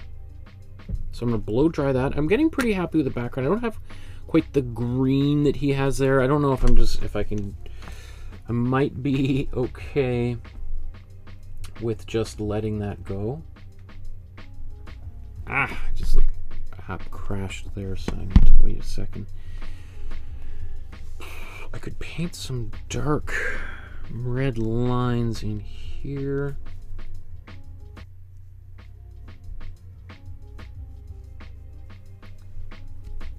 Okay.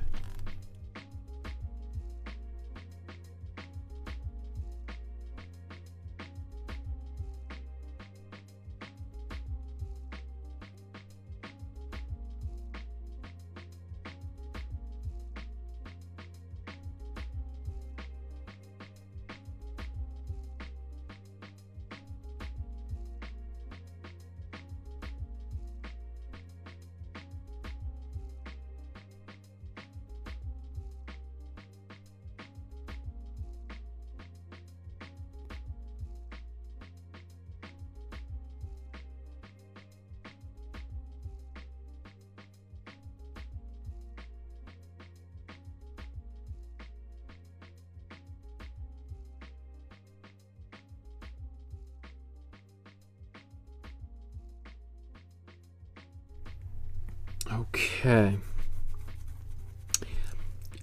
Yeah, let's do just a little bit more glazing to darken that center up.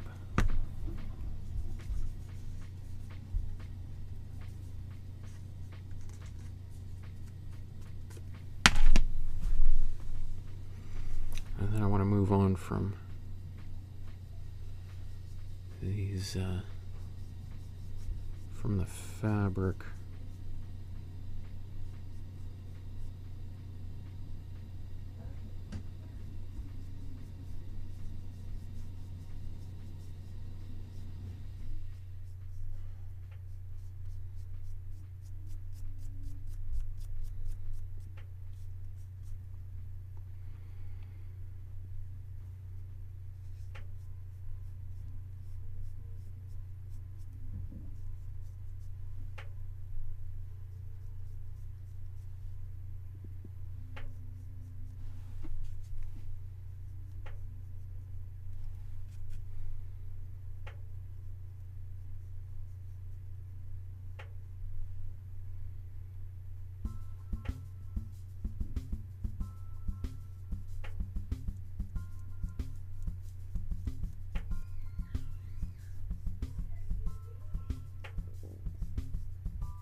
That's better.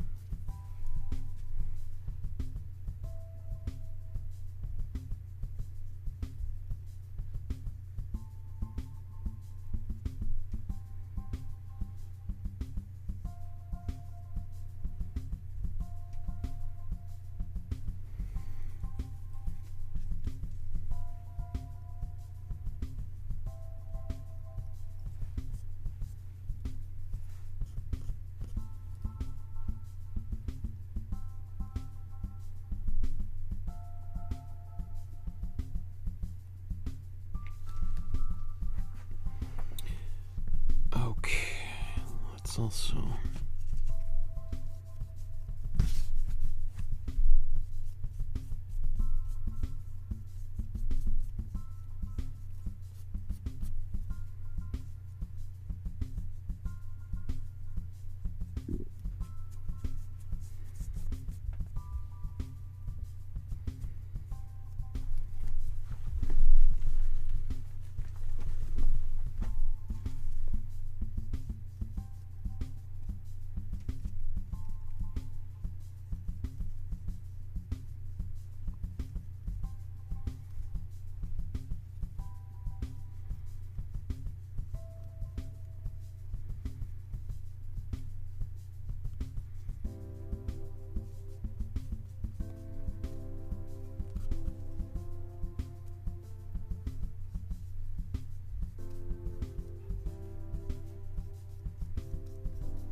okay, I think I could work on all that fabric for a while.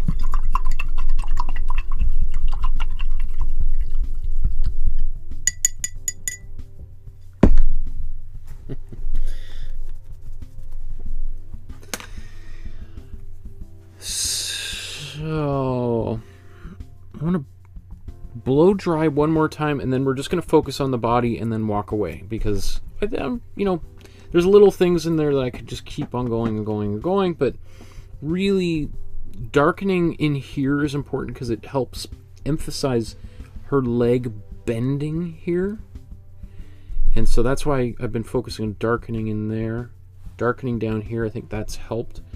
It does make this shape seem very odd. I think there's some sort of table that's on here that's coming towards us. It's just not very clear. I could do a few lines in there to help that, but let's blow dry this first.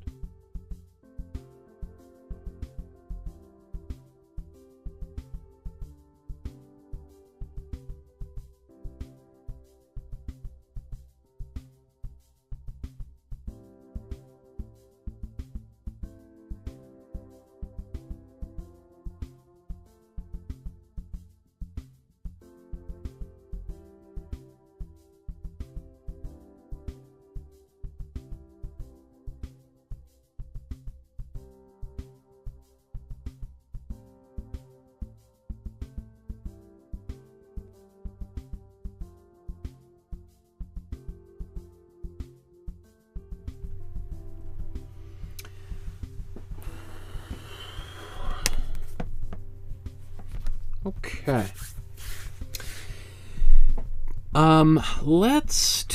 We can continue with this dark color, but I think we want to get into the hair and maybe armpit, hands. We could do a little bit of, should we do highlighting first?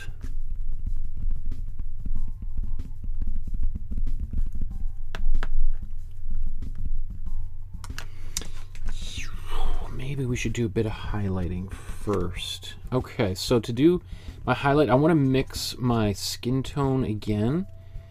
But it's going to be very subtle, so we don't need to make too much of it. So warm yellow, warm red, warm blue.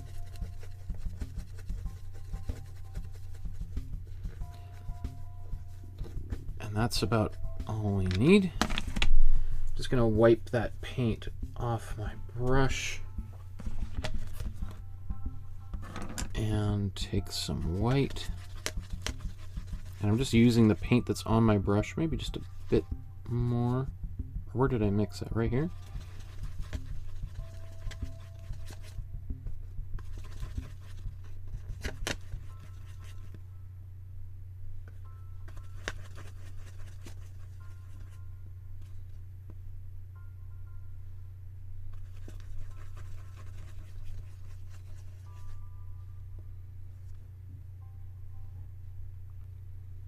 That's okay.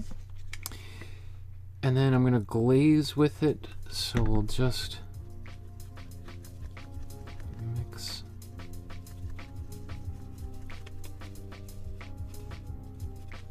This might be a little bit subtle, we'll see. Actually, no, that's probably going to be... Now, see, again, it's one of those things where you're like, oh, it looks like it's going to be too bright. And whoa, no, that's going to be... So I'm just cleaning the brush once more.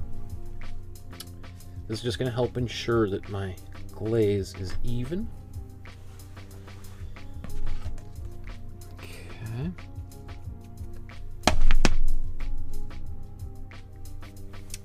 let's zip in.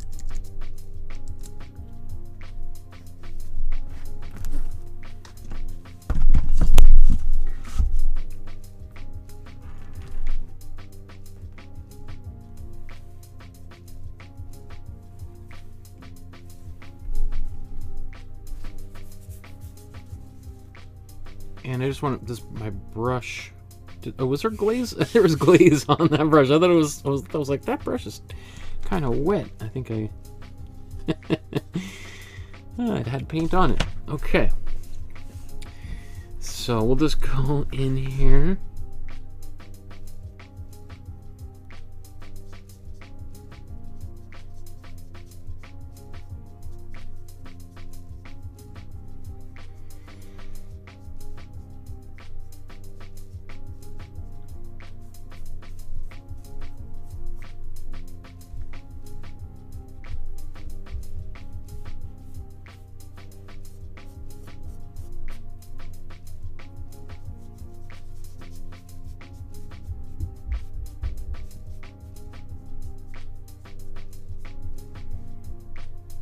I mean, super subtle, right? And we can do lots of little layers.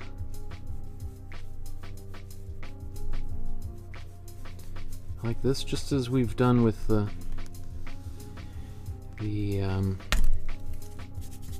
darker values. Just go to the feet here.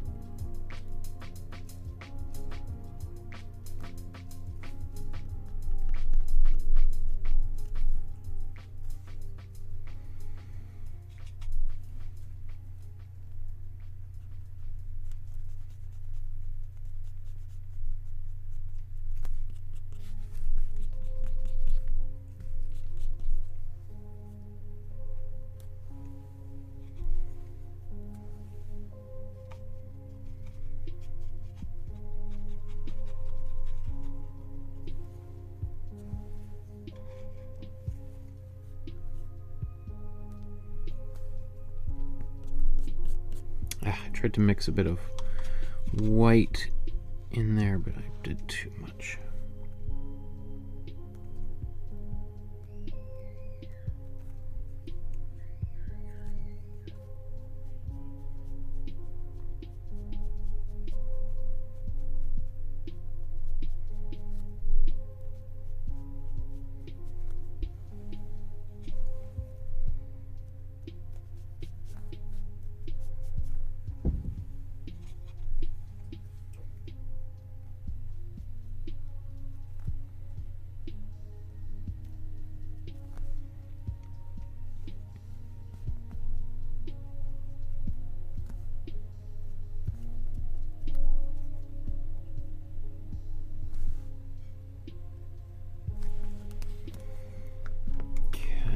Let's come back here.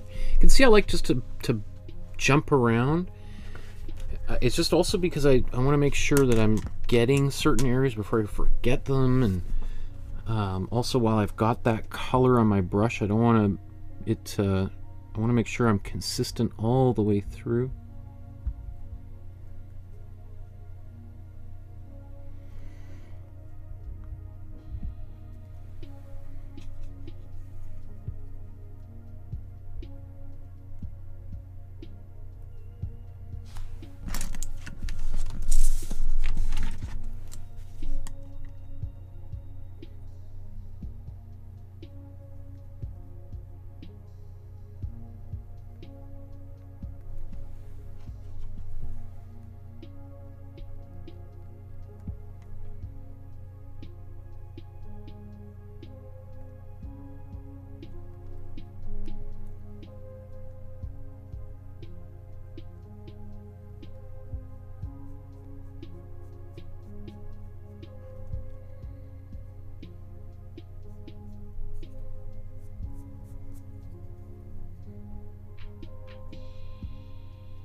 Okay.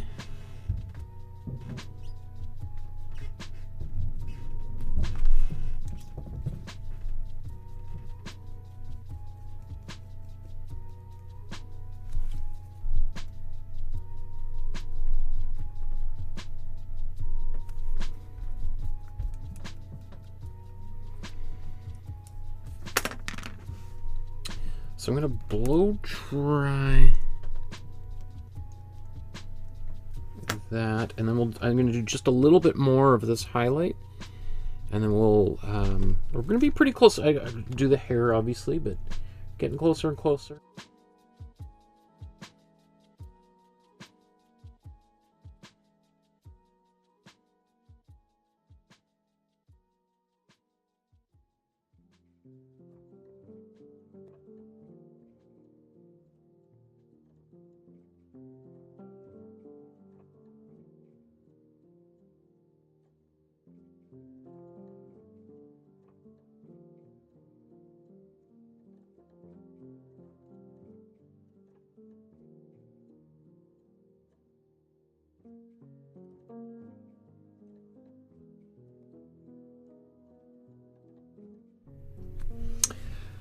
Okay.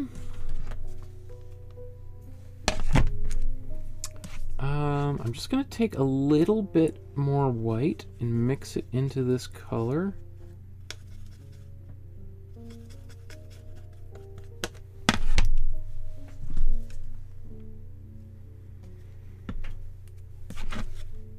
I mean, technically we can just use the same color and paint with it again over top of what we have, and we should be fine, but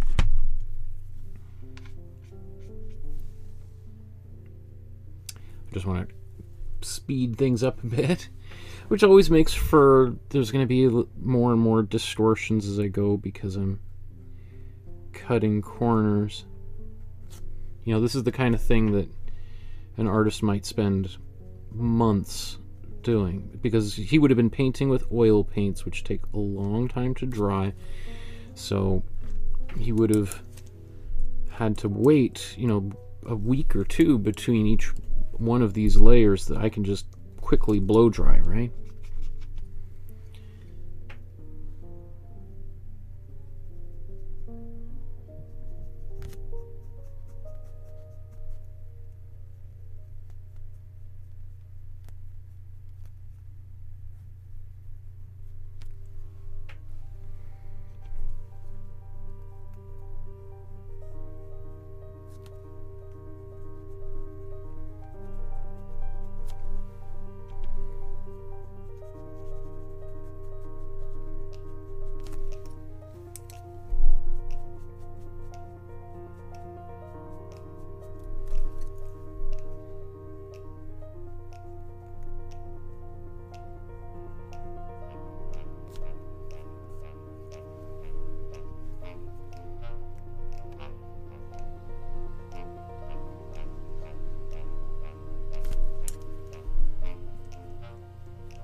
wrap up ASAP here. Okay.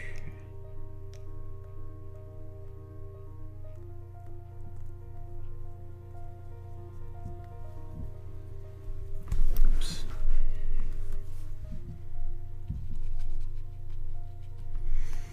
Okay, I'm going to blow dry this. And then I'm going to do the last little bit of highlights and her hair and some darker outlines, and we'll be done.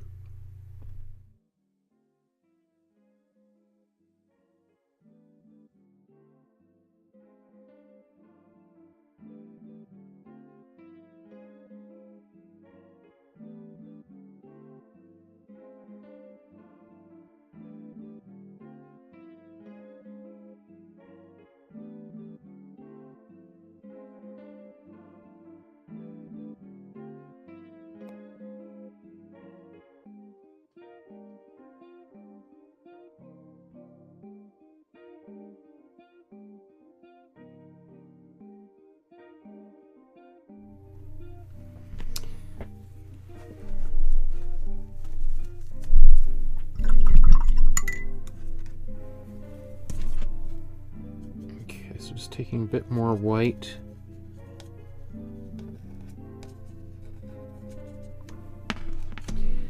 Oh, you know what? So now I'm just going to do my finishing touches, just a couple little bit of highlights, maybe clean anything else up that needs to be done, and then we'll wrap up. Okay, so I've just mixed a little bit of even more white into my skin tone here, just to get a few of the bright highlights that are on her body.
Okay, I think that's, again, I could just keep on going, but now I'm, in a bit of a hurry.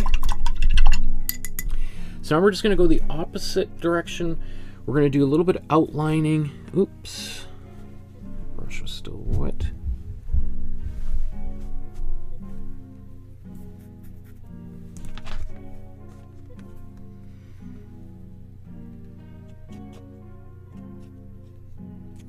So I'm just going to take this, my dark paint, basically my black, just to speed things up. I'd probably, what I would like to do would be to slowly build up with some brown, actually.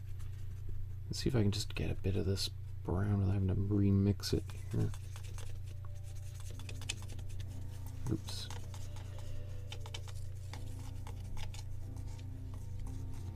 Just basically mixing this red and yellow, kind of an orange, into my darkest color.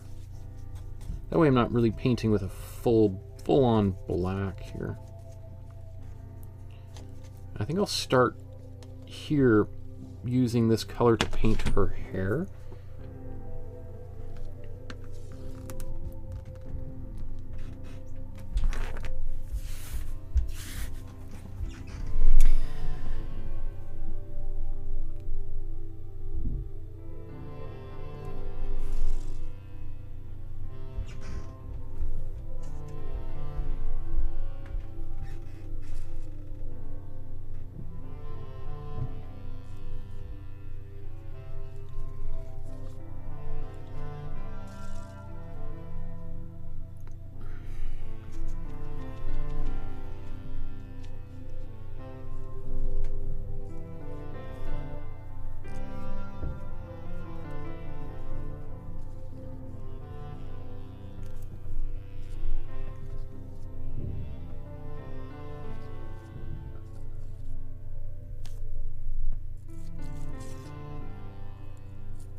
Let that slowly dry. While that's drying,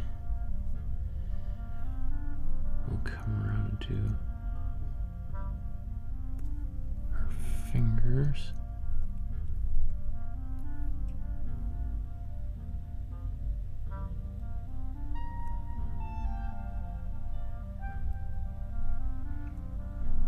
Let's make sure it's in focus.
That hand looks pretty big and masculine right now. Let's just move on. We'll come back.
Can just use my brush just to soften the outline if it's a little bit wild. And remember, if I use it, I just also rub a little bit off just to make sure I don't get any buildup.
go to her feet now.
So remember I said if you feel like this foot is a little bit too wide or whatever, here's an opportunity where you can kind of start trimming in a little bit.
How much of this fabric do I want to outline, if any? He's done a lot of outlining in here.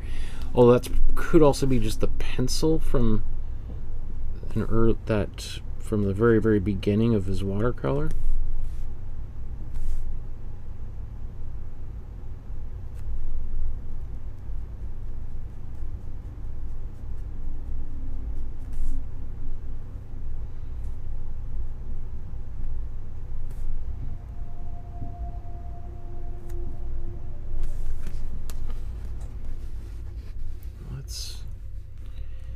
Go back to her hair.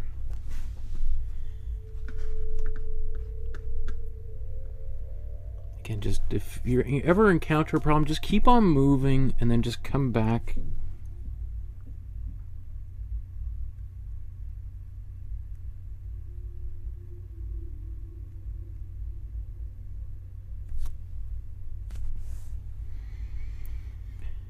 Her hand has become a bit bigger than I would have liked.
wasn't happy with that last little bit there. I think what I might do is do the opposite. Come back around with a little bit of a highlight.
I think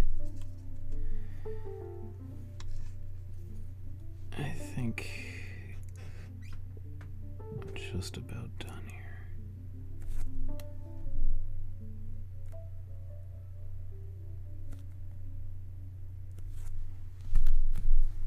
here.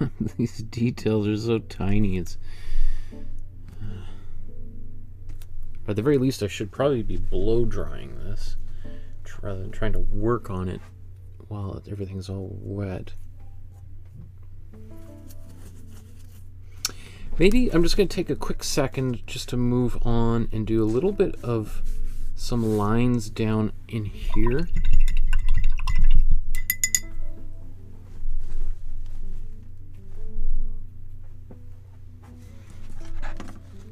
I'm going to take this red. Let's get some of this black into the red.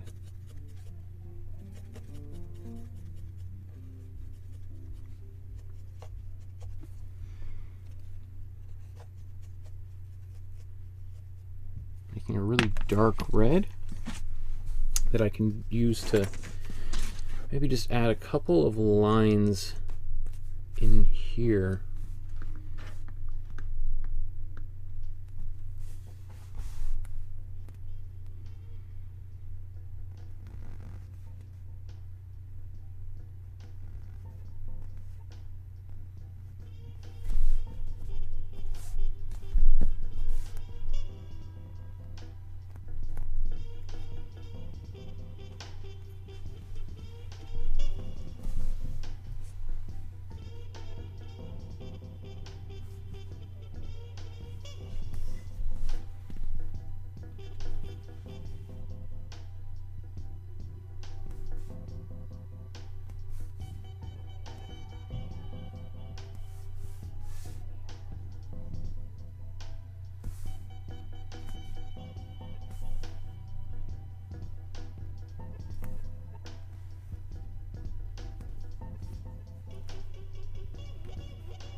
Ideally, this side would be getting a little bit more light.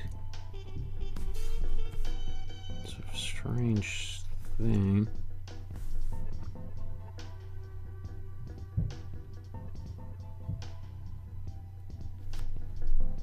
It's just I don't think I want to end up doing any more work down there than I need to. But I could see that being something that could be done. Maybe since I've done that, this needs to change to break up this space. That, what color should that be? Got red, blue, maybe like a green or some kind.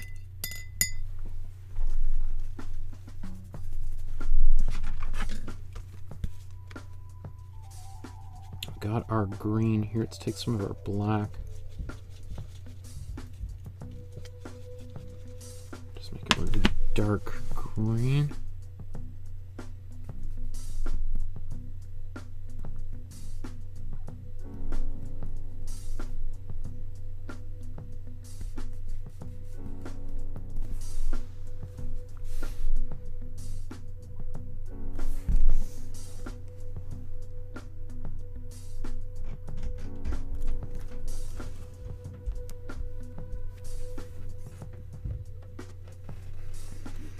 It's a little bit flat because I just painted one big solid flat color there. So I probably want to just do a quick glaze over top of it after it dries to bring it back into this realm.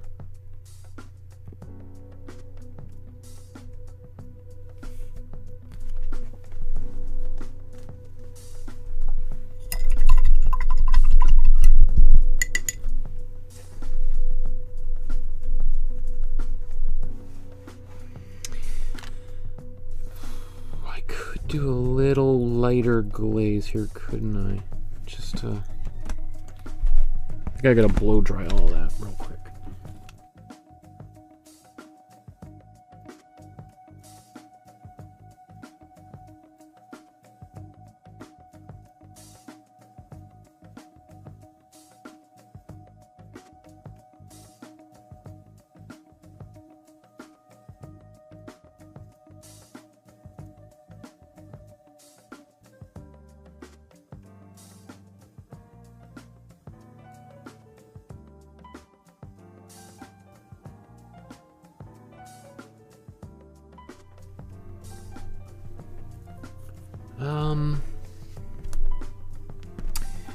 Okay, so I'm just gonna take, let's just take one of these glazes, it doesn't really matter which one, and just complicate this little area here just by going a bit more over top of it, like just a little bit like that.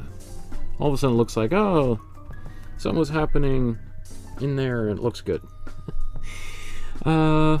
I'm going to do that actual same thing, take that same color.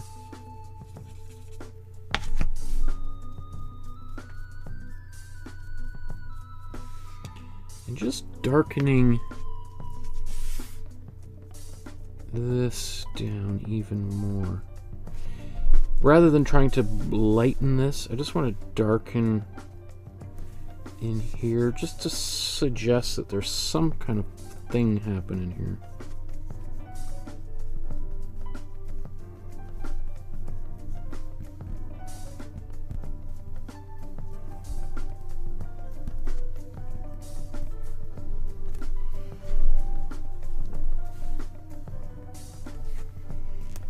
Okay.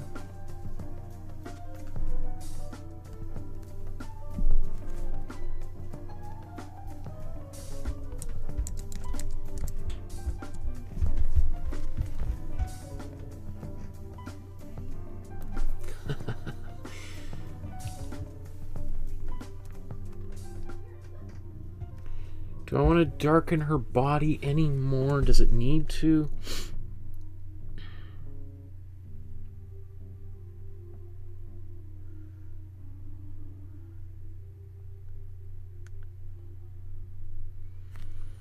I could put a little bit of glaze on there, but you know what?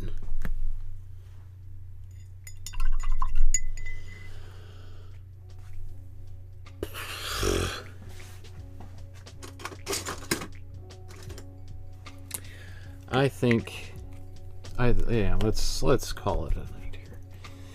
There's only so much.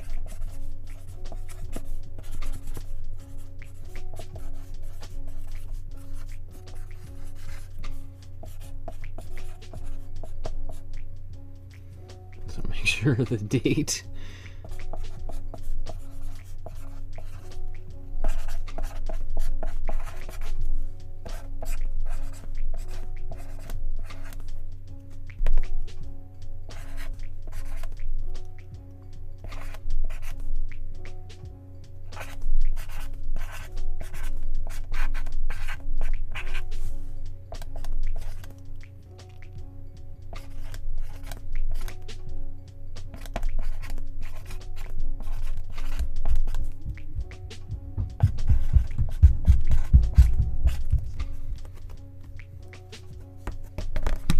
I think, you know, as I look at it from further away, like on the computer screen, I feel better about it. It's one of those things that sometimes if you're just looking at your painting like this, doing little details, all you can see is problems. Then you step back and you're like, okay, well, sorry, there was a problem somewhere. Where exactly was that?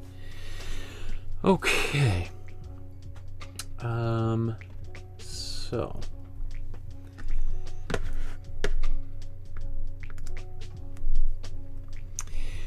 So we're at that time now where we're going to do a side-by-side comparison. Almost 5 hours of painting here. Well, there's about an hour of talking beforehand. It looks like our daughter's ready for her bedtime, so this is a perfect time for me to wrap up. So let's look at these two paintings side by side. Just before we do, remember to like, subscribe, hit the notification bell if you're new to the channel. There's lots of different ways you can support without donating any money. But if you do want to donate money, you found this was a little bit inspiring or interesting, you learned something, then please consider leaving as little as $1 as a donation to help keep the lights and all of the equipment going on here. So let's look at these paintings side by side. I feel pretty good about that.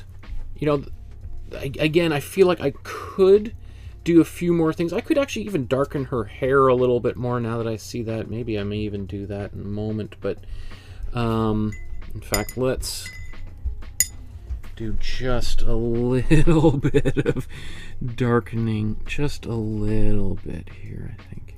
Ah!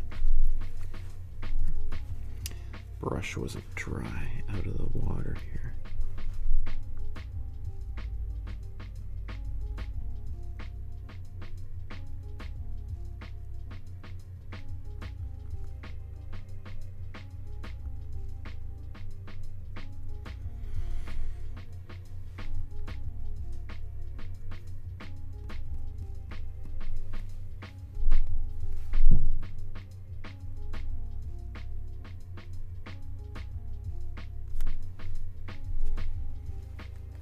Yeah, I mean, I could go further, but I kind of like her hair being a little bit lighter like that.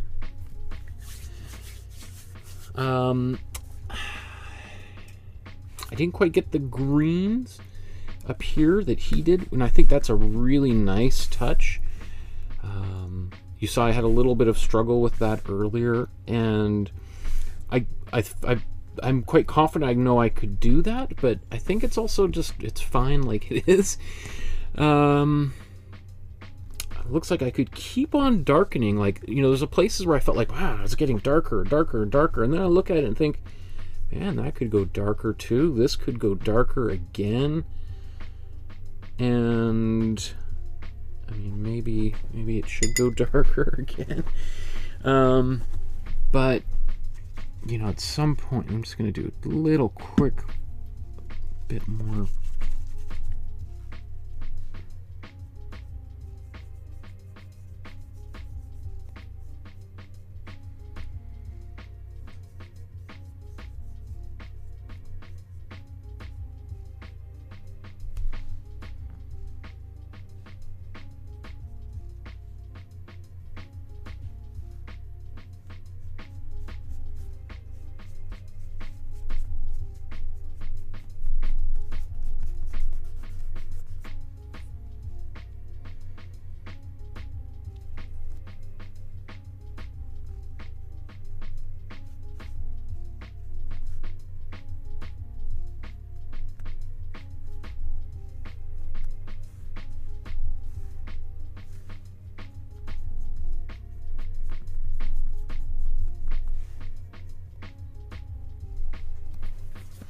Because you can, that's the one thing, like, I think we can always brighten and we can always darken.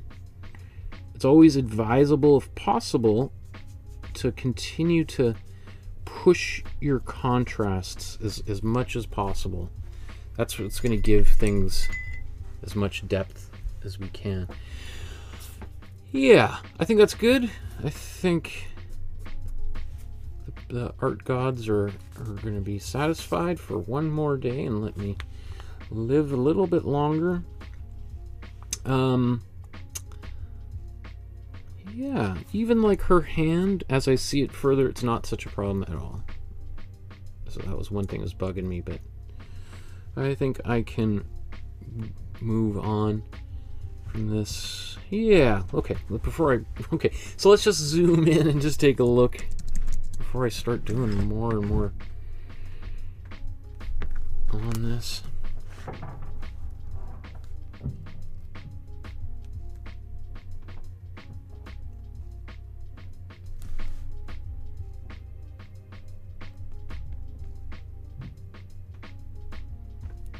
Like, I don't have quite exactly the right colors. I used a little bit of purple in some of these places, but that's just because I kind of liked it.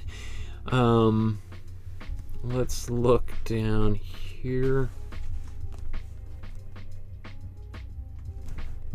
I mean, that's just the warm yellow from the Imprimatura right there. It's still coming through.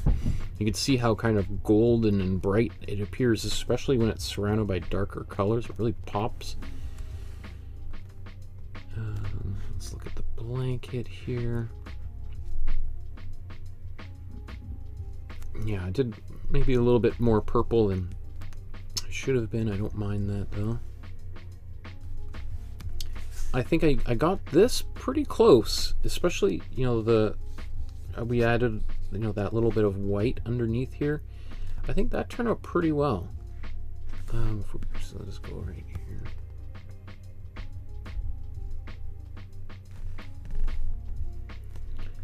And, you know, I was in a bit of a hurry, so I didn't get quite as much detail in the fabric as I think would have been nice. And you could see all this little, almost like pointillism of green up there that I think is just, that's beautiful, but no time for that.